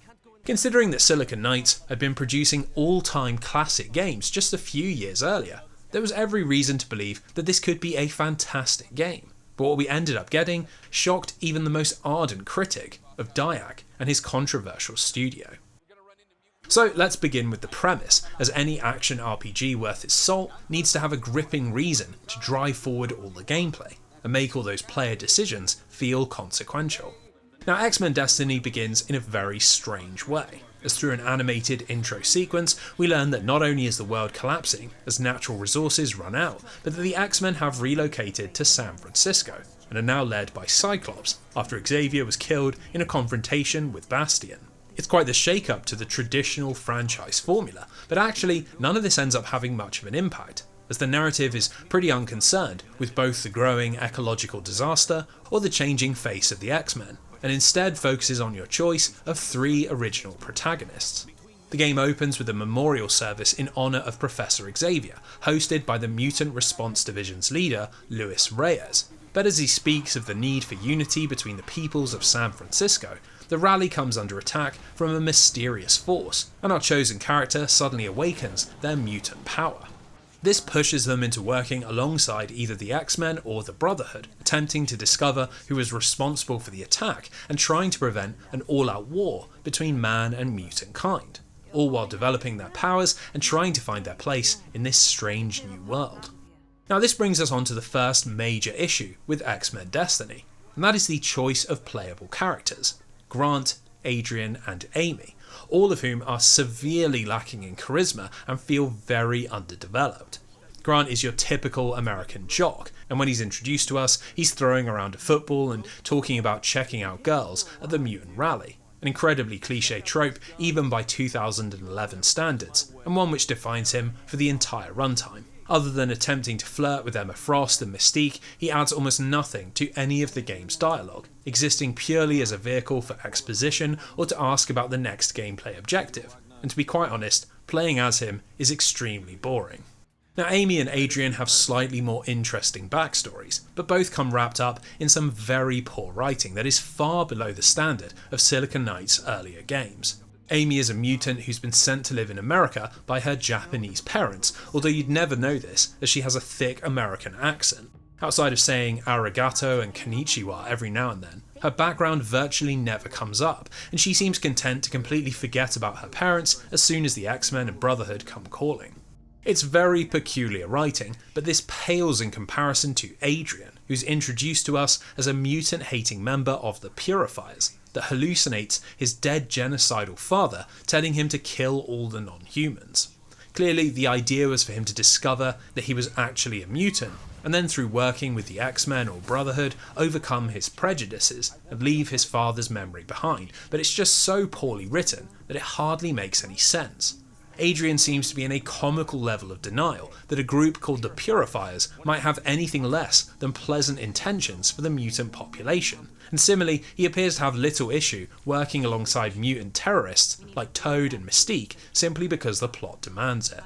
Alongside the shallow writing, this lack of narrative freedom is another big issue, as for a game that was advertised as being influenced by Mass Effect, X-Men Destiny is ludicrously linear. Rather than presenting you with player choices that branch the plot off in different directions or change how the events of the game play out, we're instead presented with moments where we can choose between the X-Men or Brotherhood and go on a separate mission, which rewards us with alignment points. Outside of dictating who's standing alongside you during the game's finale, this faction alignment system contributes absolutely nothing to the wider structure, and as the missions themselves are mere minutes long and are usually nothing more than very basic challenge rooms, this whole system feels very underbaked. You never feel like you're missing out on some sort of interesting character interaction or unique sequence of gameplay when you make these choices, and that's a pretty big issue considering that X-Men Destiny is a mere 4 hours long. In fact, the game is made up of just 3 environments: the ruins of San Francisco, Chinatown, and a purifier laboratory, which our character always tackles in the same order, as they eventually discover that Bastion has returned and is using Luis Reyes to control the purifiers. With no real side content to speak of, no scope for exploration, and no influence over the narrative, there isn't really any meaningful role-playing, and that's only reinforced by the gameplay. While X-Men Destiny has all the hallmarks of a classic action RPG, in practice it's nothing more than a mindless brawler. In almost every single moment of gameplay, all we do is battle wave after wave of the same couple of enemy units, and even at just 4 hours long, this cycle gets extremely repetitive. It doesn't matter if you're protecting a courier, or attempting to free mutants, or battling alongside Wolverine, it always comes in the same identical form: walking between orange floating markers and defeating a set number of enemies. Part of the problem is that you only unlock new powers at set points in the story, which makes everything feel even more rigidly linear. And while you do gain experience, which you can spend upgrading your moves, there's absolutely no depth to this system, and it never really feels like you're progressing a build or developing a playstyle. Taken together, it really is a pretty turgid combination of dull gameplay and a poorly written narrative. But what really sends X-Men Destiny to the Shadow Realm is the laughable performance. Not only are there frequent visual bugs and constant slowdown during the more intense moments, but the game simply just looks ugly, and without the widescreen aspect ratio, you'd be forgiven for thinking that this was running on a PlayStation 2 or Nintendo GameCube. During dialogue, character animation is almost non-existent. Environments are totally lacking in any sort of detail. Models are constantly reused, cutscenes jump awkwardly from shot to shot, and even the comic book font, which is used during character introductions, looks like it was taken from a free online archive. There's just absolutely zero polish, and in tandem with the simplistic gameplay and the half-baked story, it makes for a video game that feels extremely cheap, despite the fact that it was selling for $60. Remember that this was the same year that Batman Arkham City and Infamous 2 released, both of which executed very similar ideas to X-Men Destiny, but at a far higher standard, and essentially meant that this game would only be picked up by the most masochistic of fans. Unsurprisingly, the critical reception was absolutely brutal. Once every review had come in, X-Men Destiny sat at an average score of 47, which made it the worst reviewed game in the franchise's history, and with only 55,000 copies sold in its first week, a bona fide big-time commercial flop. So the question is, what on earth happened? What was Silicon Knights doing, and how did a publisher that was usually so controlling allow such a poor game to hit shelves? Well, the answer is wildly different, depending on who you ask. In a video published in 2013, Dennis Dyack claimed that the fault lay with Disney, as after they'd taken control of Marvel's video game licensing, they slashed budgets, and caused the final product to turn out nothing like Silicon Knights had intended. Confusingly, he also claimed that Silicon Knights had been so invested in the project that they'd spent $2 million of their own money trying to perfect X-Men Destiny. But aside from these strange claims, he really offers very little explanation for why it turned out so poorly. Thankfully, others were less tight-lipped, and thanks to an article published on Kotaku, back when the website was more concerned with traditional journalism, a group of whistleblowers revealed what had actually happened. Apparently, Diak and the Silicon Knights leadership had been utterly unconcerned with the quality of their X-Men project, and viewed the game as nothing more than a way to keep capital flowing into the studio. Instead, they'd been far more focused on trying to put together a prototype for a potential Eternal Darkness 2 that they intended to shop around publishers. And one whistleblower claimed that both resources and money were siphoned away from Destiny in order to fund this pie-in-the-sky project. On top of this, accusations were made that the workplace culture at Silicon Knights had become extremely toxic, with Diak bullying staff, refusing to give proper credit, and obsessing over pointless details, like the colour of a truck in the background of a level that didn't even function properly. In fact, this assessment of Diak's design ability was probably the most damning revelation, as the article claimed that previous Silicon Knights games had only reached their level of quality thanks to the intervention of much more experienced companies like Nintendo and Konami. Something that's actually very easy to believe, considering how hard the studio fell off when they went their own way. Now, Activision also didn't emerge unscathed, as the whistleblowers were keen to point out that the publisher seemed absolutely oblivious to the bomb going off at Silicon Knights, and when they did discover how poor of a state the game was in, they went public with a release date and simply pushed out whatever the studio had. Just as we said at the start of this review, X-Men Destiny was born of an unholy alliance, and between a publisher that was quickly losing interest and a studio built entirely on deception, it was a mixture that could only ever have produced a truly terrible video game. Now, for Silicon Knights, retribution came swiftly, as in 2013 they lost their lawsuit with Epic Games in humiliating fashion. Not only did the courts rule in favour of Epic and award them a staggering $9 million payment, but they also ordered that every unsold copy of 2 Human and X-Men Destiny, which had in fact used stolen parts of the Unreal Engine, had to be destroyed at Silicon Knights' expense. As if 2 major flops in a row wasn't damning enough already, this was the final nail in the studio's coffin, and within weeks of the court ruling, Silicon Knights had laid off its staff, closed down its offices, and disappeared into the abyss. In a story of so many companies going out of business, this one is probably the easiest to stomach, as it was really all that Diak deserved, but it came at the cost of another major hit to the X-Men video game franchise. Destiny was the 3rd commercial disappointment in a row, and with Activision increasingly looking to other series, and Marvel busy with the Avengers, the franchise began to slip into second-class status. A once culturally dominant giant that now felt miles behind the curve.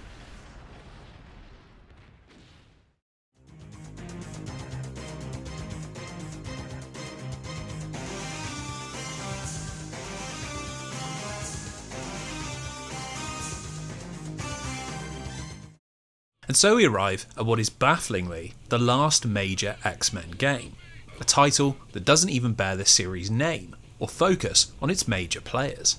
Now that might sound pretty depressing, but actually things had been shifting around in the pantheon of famous mutants, and against all the odds, Deadpool was now having his moment in the sun. Back when he first appeared in X-Men Legends 2, a piece of Activision market research had found that the Merc with a mouth was the least known character in the entire game. But Raven had decided to include him anyway, because those players that did know him absolutely loved him. It showed that there was some serious potential behind the character, and over the next few years, the wisecracking, fourth wall breaking anti-hero began to steadily grow in popularity. While series like the Avengers, Spiderman and the X-Men remained rooted to the top of Marvel's comic book pyramid, by the early 2010s, Deadpool had managed to creep into the company's top 5 most successful series. And this was almost entirely off of the back of small cameos and internet word of mouth. Raven had carried him over into Marvel Ultimate Alliance, and he then appeared as a boss in Vicarious Vision's sequel, but he got a real injection of notoriety in 2011, when he was included as a default character in Marvel vs. Capcom 3 Fate of Two Worlds. Unsurprisingly, there was a lot of eyes on MVC3 as it marked the return of a much beloved series, and this not only helped introduce Deadpool to a whole new audience, but made him feel like a big deal on the Marvel side of the roster. Coupled with a large role in Spider-Man Shattered Dimensions, which saw him putting Spidey through his paces in a zany game show called The Pain Factor, and an appearance in the animated movie Hulk vs. Wolverine, Wade Wilson was being given a platform to shine. And thanks to excellent voice acting by Nolan North, it felt like Deadpool's self-aware meta-humour could really work outside of the pages of a comic. So this brings us to High Moon, a subsidiary of Activision based out of Carlsbad, California, who were coming off the back of a run of 3 Transformers games in just 3 years. It was classic Activision stuff, but unlike most of their licensed game conveyor belt studios, High Moon had produced some pretty great games. And in particular, War for Cybertron and Fall of Cybertron had really managed to capture the essence of the Transformers in video game form. Now, we don't actually know if it was born from High Moon wanting to try something different, or Activision attempting to capitalise on his budding popularity, but in 2012, a real-life Deadpool arrived at San Diego Comic-Con and announced an all-new video game based entirely on himself. This was followed by an extremely entertaining advertising campaign, where Deadpool appeared to take over High Moon Studios and even conducted his own developer interviews, which websites like IGN, Game Trailers and GameSpot absolutely lapped up. Now, behind all the jokes, the team were very motivated to make something that did the character justice. And in interviews, you can see director Sean Miller beaming with pride as he talks about all the surprises that they'd put together for both hardcore Deadpool fans and those who would be discovering him for the first time. So before we get into the meat of the game, we need to take a quick moment to talk about the kind of Deadpool that High Moon were adapting, because there's actually quite a bit of debate amongst fans about how best to write this character. When he first appeared in the New Mutants, all the way back in 1991, he was intended as nothing more than a parody of DC's Deathstroke, a mask-wearing assassin called Slade Wilson. But as more writers took on the character, Deadpool began to develop a much more unique personality. By 1997, he'd been transformed by Joe Kelly into a tragic figure, using humour and sarcasm to guard against the pain hidden within. While his comics tended to have quite a light-hearted tone, Kelly wasn't afraid to get serious and use Pool to explore themes like loss, self-loathing, and eventually redemption. This is the version that most comic fans fell in love with, and Kelly's run is still seen as the seminal interpretation, but that was not where the character was in 2011, and was not what High Moon were intending to adapt. You see, in 2008, writer Daniel Way had taken over the comic, and his version of Deadpool was far less serious and leaned much harder into zany fourth wall breaking, goofy toilet humour, and the idea that Wade Wilson was irrevocably insane. As High Moon had contracted Way to help with the writing of their game, it was this modern version that fans would be getting, and amidst a hail of self-referential, over-the-top teaser trailers, it did leave a certain kind of fan disappointed by the lack of a more dramatic and emotional core. Now, luckily for High Moon, I am not such a person. Maybe it was just because Deadpool came at the end of a near 30-game superhero slog, but I found the tone and humour to be far and away its strongest element. It was actually very refreshing to play a video game that is totally unconcerned with being taken seriously. Within minutes of starting a new game, we see Deadpool arguing with the voices in his head, threatening Peter Della Penna, the studio lead at High Moon, stretching out his censorship to be more realistic, failing to eat pizza through his mask, watching cyst-popping videos online, and eventually answering the door and receiving the script to his own game. This prompts him to accept an assassination contract on media baron Chance White, with the resulting assault on his headquarters acting as a tutorial, which Deadpool kindly narrates for us. But beyond this brief moment of direction, there's actually an astounding lack of narrative substance. Now, this would typically be a pretty terminal issue, but it's actually one of the game's greatest ideas. You see, despite having the script, Deadpool doesn't have the attention span to focus on any of the exposition, and we see him quickly lose interest the minute anyone tries to explain what's actually happening. We know that Mr. Sinister has some sort of evil plan involving clones, and that the Xmen are desperately trying to stop him, but beyond that, Deadpool is just along for the ride, and seems far more concerned with making sure that his game is as over the top as possible. And I mean that quite literally. Deadpool regularly calls High Moon to complain about the direction or budget, and there are a few great sequences where sections of the game are unfinished, or everything has to be reworked into a Zelda clone, thanks to Wade blowing through the studio's funds. Now, aside from just being funny, the decision to de-emphasise the broader story is actually a stroke of genius, as it means High Moon can cram the game full of all sorts of wild scenes without ever having to worry about breaking the narrative flow. Deadpool is wonderfully incoherent. One moment you're controlling a sentinel arm, blasting away Sinister's army, then you're leaping across a river of sewage on your own thought bubbles, then next you're overloading a barrel machine so it despawns, and then later fighting it as a boss after it comes back for revenge. An enormous part of the appeal is just seeing what comes next. Will the game keep spewing out dialogue as you continually slap an unconscious Wolverine? What happens if you keep shocking Mr. Sinister? What does the bouncy castle have to do with anything? And why is Deadpool attaching rockets to a bicycle? With his companions completely exhausted by his behaviour, and villains that just can't wait to get away from him, I find it hard not to enjoy this irreverent version of Deadpool. And while he might not have any hidden depth, sometimes you just want to sit back and enjoy something that is only trying to put a smile on your face. Now, on the subject of the game's humour, Deadpool is often criticised for not aging with particular grace, and relying on a lot of jokes that revolve around sexy girls and early 2010s internet culture. To this, I would say that while Deadpool does view women almost entirely through the lens of their body, this is never presented in a positive way, and a running joke throughout the game is that everyone from Psylocke to Domino to Vertigo and Arclight are all utterly repulsed by him. It's an important distinction to make, and considering High Moon does almost everything to present Wade as a loser who drives everyone mad with frustration, he's clearly not meant to be someone the player is aspiring to copy. Now, as for the pop culture references, they're also not quite as bad as people make out. Sure, hearing Deadpool use leet speak and talk about kids listening to dubstep feels a little out of date, but largely the fourth wall breaks revolve around other video games or comic series. Little moments like opening a treasure chest in the style of The Legend of Zelda, or delivering a shoryuken to Chance White. While comedy is always going to be something subjective, for me this is easily one of the funnier video games that I've ever played, and it's clear that High Moon really loved adapting the source material, and funneling Deadpool's quirks into making fun of this industry.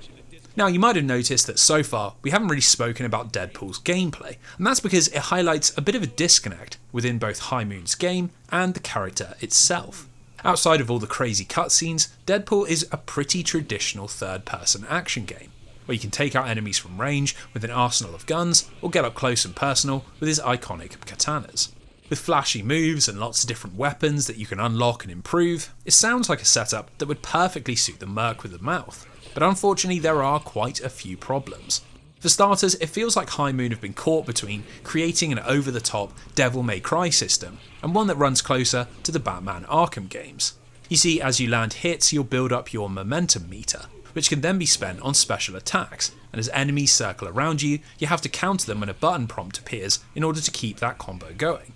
On top of this, you can hold down the left trigger to switch everything into a third-person shooter mode that plays something like Ratchet and Clank, combining a heavy dose of aim assist with powerful weapons that are balanced by limited ammo, and giving you another way to extend that all-important combo. It all sounds interesting on paper, but in practice it doesn't really feel great. And thanks to a lack of enemy variety and mechanics that never develop any complexity, it grows very repetitive very quickly. Without the rhythmic pace of the Arkham games, the attacking and counter-attacking lacks the same satisfying flow. And thanks to the focus on your combo chain and the lack of movement abilities, there's little scope for stylish experimentation, like in God of War or Devil May Cry. Similarly, the ranged combat feels like a bit of an afterthought, thanks to the sheer number of melee enemies, and really nothing feels fleshed out enough that you wouldn't miss it if it was entirely removed.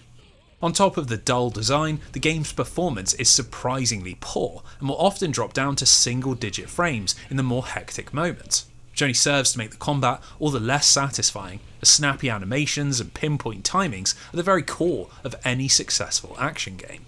Altogether, it makes for an odd situation where actually playing as the titular anti-hero is easily the worst part of the game, and I often found myself running straight past the combat in order to get to the next section where High Moon would reassume control. Now, that doesn't mean the situation is entirely unsalvageable, as one of the benefits of this game being based on Deadpool is that if you turn the difficulty down to easy and just plough through all the enemies, it still feels very on brand. This is a character who is basically immortal, and often gets into fights simply because he's bored, so playing through the game without any jeopardy or tension isn't as immersion breaking as you might initially think. Now, funnily enough, as you approach the end of Deadpool's quest, it almost feels like High Moon recognised these problems, as the gameplay becomes increasingly unhinged as we careen from one insane set piece to the next. We see Deadpool blown in half by his dog after it catches a grenade, and then have to play as a Wade Wilson zombie totem pole as we hunt down his legs. And then after speeding past a cabal of skeletons during an Indiana Jones style minecart race, we're tasked by Lady Death to free the souls of lost Genoshan mutants, which Mr. Sinister is attempting to harvest.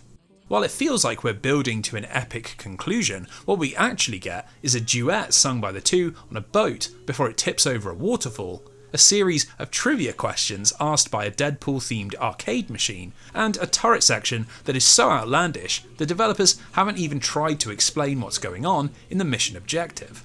Ultimately, the combat and story and performance all don't matter in the slightest, because when it really boils down to it, nobody is buying a Deadpool game to play as the merc with the mouth, but instead to see what sort of nonsense he's going to get up to. He is a character that is supremely engaging to watch rather than control, and I think this cuts to the problem at the heart of High Moon's Deadpool. Unfortunately, when it was released in June of 2013, it was not well received, and critics were quick to point out its short runtime, repetitive gameplay, and lack of narrative substance, with Edge magazine even going as far as to call Deadpool an indisputably bad video game. Sadly, people just couldn't get past viewing it as a mechanical experience, and that reflected in its sales, which, while we don't have exact numbers, are pretty obvious from what Activision did next. Once Deadpool had released, most of High Moon's development team were laid off, and what remained of the company was reworked into, you guessed it, a Call of Duty support studio, which produced last-gen ports of games like Advanced and Modern Warfare and helped put together Black Ops Cold War. Just like with Raven Software a few years earlier, this was a bitter pill, as it meant not only would we never see Wade Wilson again in video game form, but also that the studio couldn't return to the Transformers series, which was promptly passed over to Edge of Reality and then discontinued after they couldn't replicate High Moon's success. Now, what made this smart all the more is that just 3 years later, Deadpool became the hottest superhero property on the planet, as after test footage was leaked online, a massive outpouring of support prompted Fox to commission a movie, which went on to become the highest grossing film in the X-Men franchise when it was released in 2016. Fueled by the hyper-charismatic Ryan Reynolds in the lead role, it fully embraced the character's irreverent personality and catapulted the once cult favourite into the heart of the mainstream, which is where he stayed ever since, thanks to 2 sequels which similarly set box office records. Now, in an unsurprisingly cynical move, in the aftermath of Deadpool's cinematic success, instead of immediately sending High Moon back to work on a sequel, Activision opted to simply port their game up to the PlayStation 4 and Xbox One, which did absolutely nothing for its undeserved reputation as a cheap cash-in and only returned a smattering of sales. Clearly, the American mega publisher no longer cared about video game superheroes, and this was something that Disney had begun to suspect, which resulted in the long-held license finally being terminated in 2015, and the world of Marvel video games heading off to pastures new. Unfortunately, this also meant that any Activision-published Marvel games were delisted from online stores, and this sent the price of physical copies sky high, as production runs have been limited thanks to their poor sales and the growth of digital ownership. This means that actually playing Deadpool in 2024 is now rather hard, and short of paying hundreds of dollars for a copy on eBay, we're unlikely to ever get an official way to check out High Moon and the X-Men's last video game outing. It's a real shame, because I think the game captured exactly what people like about Deadpool. While the interpretation might not be for everyone, and the combat might be a complete chore, it's just inarguably fun to see Wade Wilson doing weird and entertaining things, and seeing what new levels of insanity High Moon had managed to cook up. So not with a bang, but with a whimper, the X-Men video game franchise came to an end in 2013. And as of this video's recording, it's been 11 years since the last release that focused specifically on the adventures, battles, and tragedies of Marvel's most famous mutants.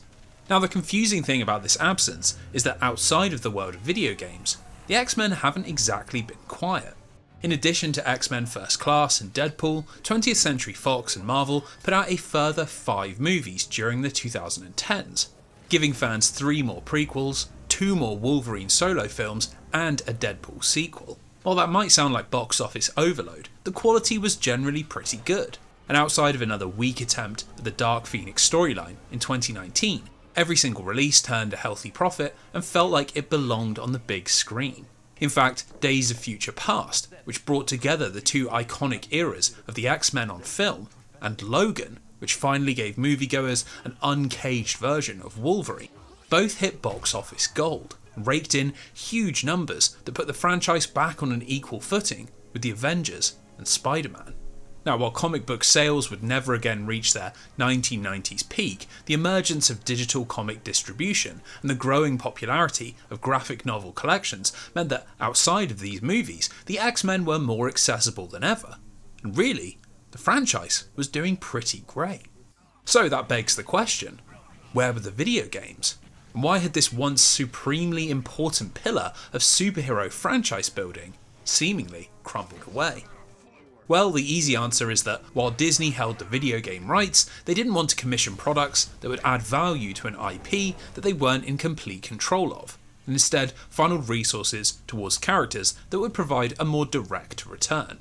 This might sound farcical, but there is some evidence to suggest that this was happening, as in 2017, Capcom had produced another much anticipated crossover fighter, Marvel vs. Capcom Infinite. But despite the series literally being born out of the children of the Atom, this new title didn't feature a single X-Man.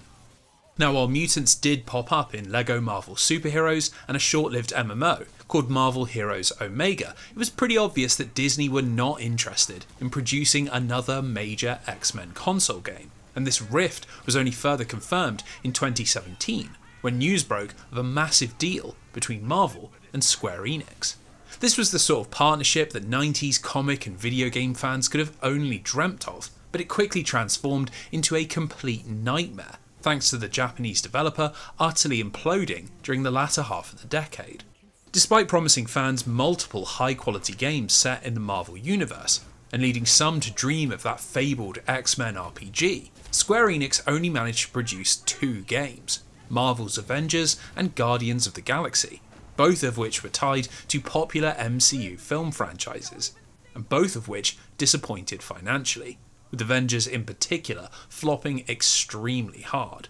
In fact, during this whole period, the only Marvel games that released to any sort of positive acclaim were Sony and Insomniac's Spiderman series, which managed to capture the cinematic AAA atmosphere of the PlayStation 4 and pair it up with the open-world stylings of Treyarch's 2004 classic. Even if there was real demand for a digital version of the X-Men, superheroes generally weren't having a particularly great time, and compared to the easy profits available in the mobile market, there was very little reason to risk the big money required to produce a console hit. In fact, under Disney's stewardship, it's clear that traditional video games simply weren't prioritised in the same way that they once had been, as the proportion of non-mobile Marvel games fell dramatically over the course of the decade. In the 2000s, Activision had produced 48 games based on comic book heroes, but during the 2010s, that number fell to just 28, with it collapsing down to a staggering 5 if we fast forward to the 2020s. The reality was that console games were becoming incredibly expensive and complicated to produce, and while the X-Men weren't getting any love thanks to various rights disputes, neither was the Hulk, or the Punisher, or Daredevil, or the Fantastic Four, or even new MCU-driven stars like Doctor Strange or Black Panther. The licensed game industry had permanently changed, and in this new world of 2,000 employee global productions and multi-year live service plans and 60 frame per second ray tracing visuals, that old publicity boost that had drawn so many studios to Marvel and the X-Men simply wasn't worth it. So is there any hope for the future? Will we ever get to play as the X-Men again? Well, the situation isn't quite as forlorn as you might think, as in 2021, Insomniac revealed that they were working on a solo Wolverine game, and that it was being put together by the team behind the acclaimed Spider-Man Miles Morales. Now, considering their pedigree in the superhero video game space, there was every reason to believe that we might be getting something very special, but unfortunately the discourse around this game has become very fractured. Thanks to a ransomware attack in December of 2023, huge amounts of pre-production work were leaked onto social media. And despite it being full of placeholder animations and models, it managed to generate a lot of negative discussion, as commentators criticised what was clearly unfinished work. Obviously this is absurd, as any game is going to look half-baked when it is in fact half-baked. But that hasn't stopped people from endlessly speculating about boring combat design or Jean Grey's ugly hair or any other strange assumptions. Personally, I think Insomniac has done more than enough to earn a little bit of patience, and I'm going to withhold any judgment until we see a more polished and presentable version, something which I have every faith will do Wolverine justice. Now, outside of this, while we really don't have much else to look forward to, there is nothing actually standing in the way of more X-Men video game experiences, as in 2019 the series' licensing conundrum finally came to an end as Disney purchased 20th Century Fox and regained full control of the IP. The reality is, with Disney in charge, we likely won't ever see another X-Men first-person shooter or a return to the world of 2D action platformers. But with Deadpool and X-Men 97 generating a huge amount of interest, Disney would be foolish not to tap into the wealth of games that already exist. In fact, we know this works thanks to the highly successful release of Marvel vs. Capcom Fighting Collection. So why couldn't they strike a deal with Microsoft and get those Activision classics like X-Men Legends 1 and 2 and X-Men Origins Wolverine into the hands of modern fans? Even without spending millions to break back into the world of AAA mega games, there's so much potential in this series, and I really don't see how a Shredder's Revenge style sequel to Konami's X-Men arcade game, or a re-release of Mutant Apocalypse on Nintendo Switch Online would be anything other than a roaring success. Really, the beauty of the X-Men is that it is so varied and so creative and so bursting with possibility that it can fit into any kind of video game, no matter the graphics or genre or developer. And if there's one thing that this journey into their crazed history has taught us, it's that when developers and publishers are driven by passion rather than profit, the effort is almost always worthwhile. A wise man once said that any dream worth having is a dream worth fighting for. And I think that the dream of a world where the X-Men are back on top of the video game industry, not just coexisting, but thriving, well, that is a dream more than worth the fight. Thanks for watching. Before we wrap up, I just want to say another quick thank you to my patrons. I don't want to endlessly harp on about my cancer situation, but it has been ridiculously challenging, and I won't lie, YouTube has massively contributed to my stress during this period. It can be really hard when your channel revolves around uploading just a handful of videos a year, and endless health complications keep getting in the way. So to everyone who's kept the faith and sent such amazing messages of support, I can't say anything other than thank you so much. If you'd like to support, the link is in the description below, and every single penny and dime is appreciated like you wouldn't believe. As for what comes next, well, I've got plans for another big video before the end of the year, and as long as my recovery goes smoothly, we should be jumping through time and traversing parallel dimensions in just a couple of months. In the meantime, thanks for watching, thanks again for supporting the channel, and I'll see you on the next one.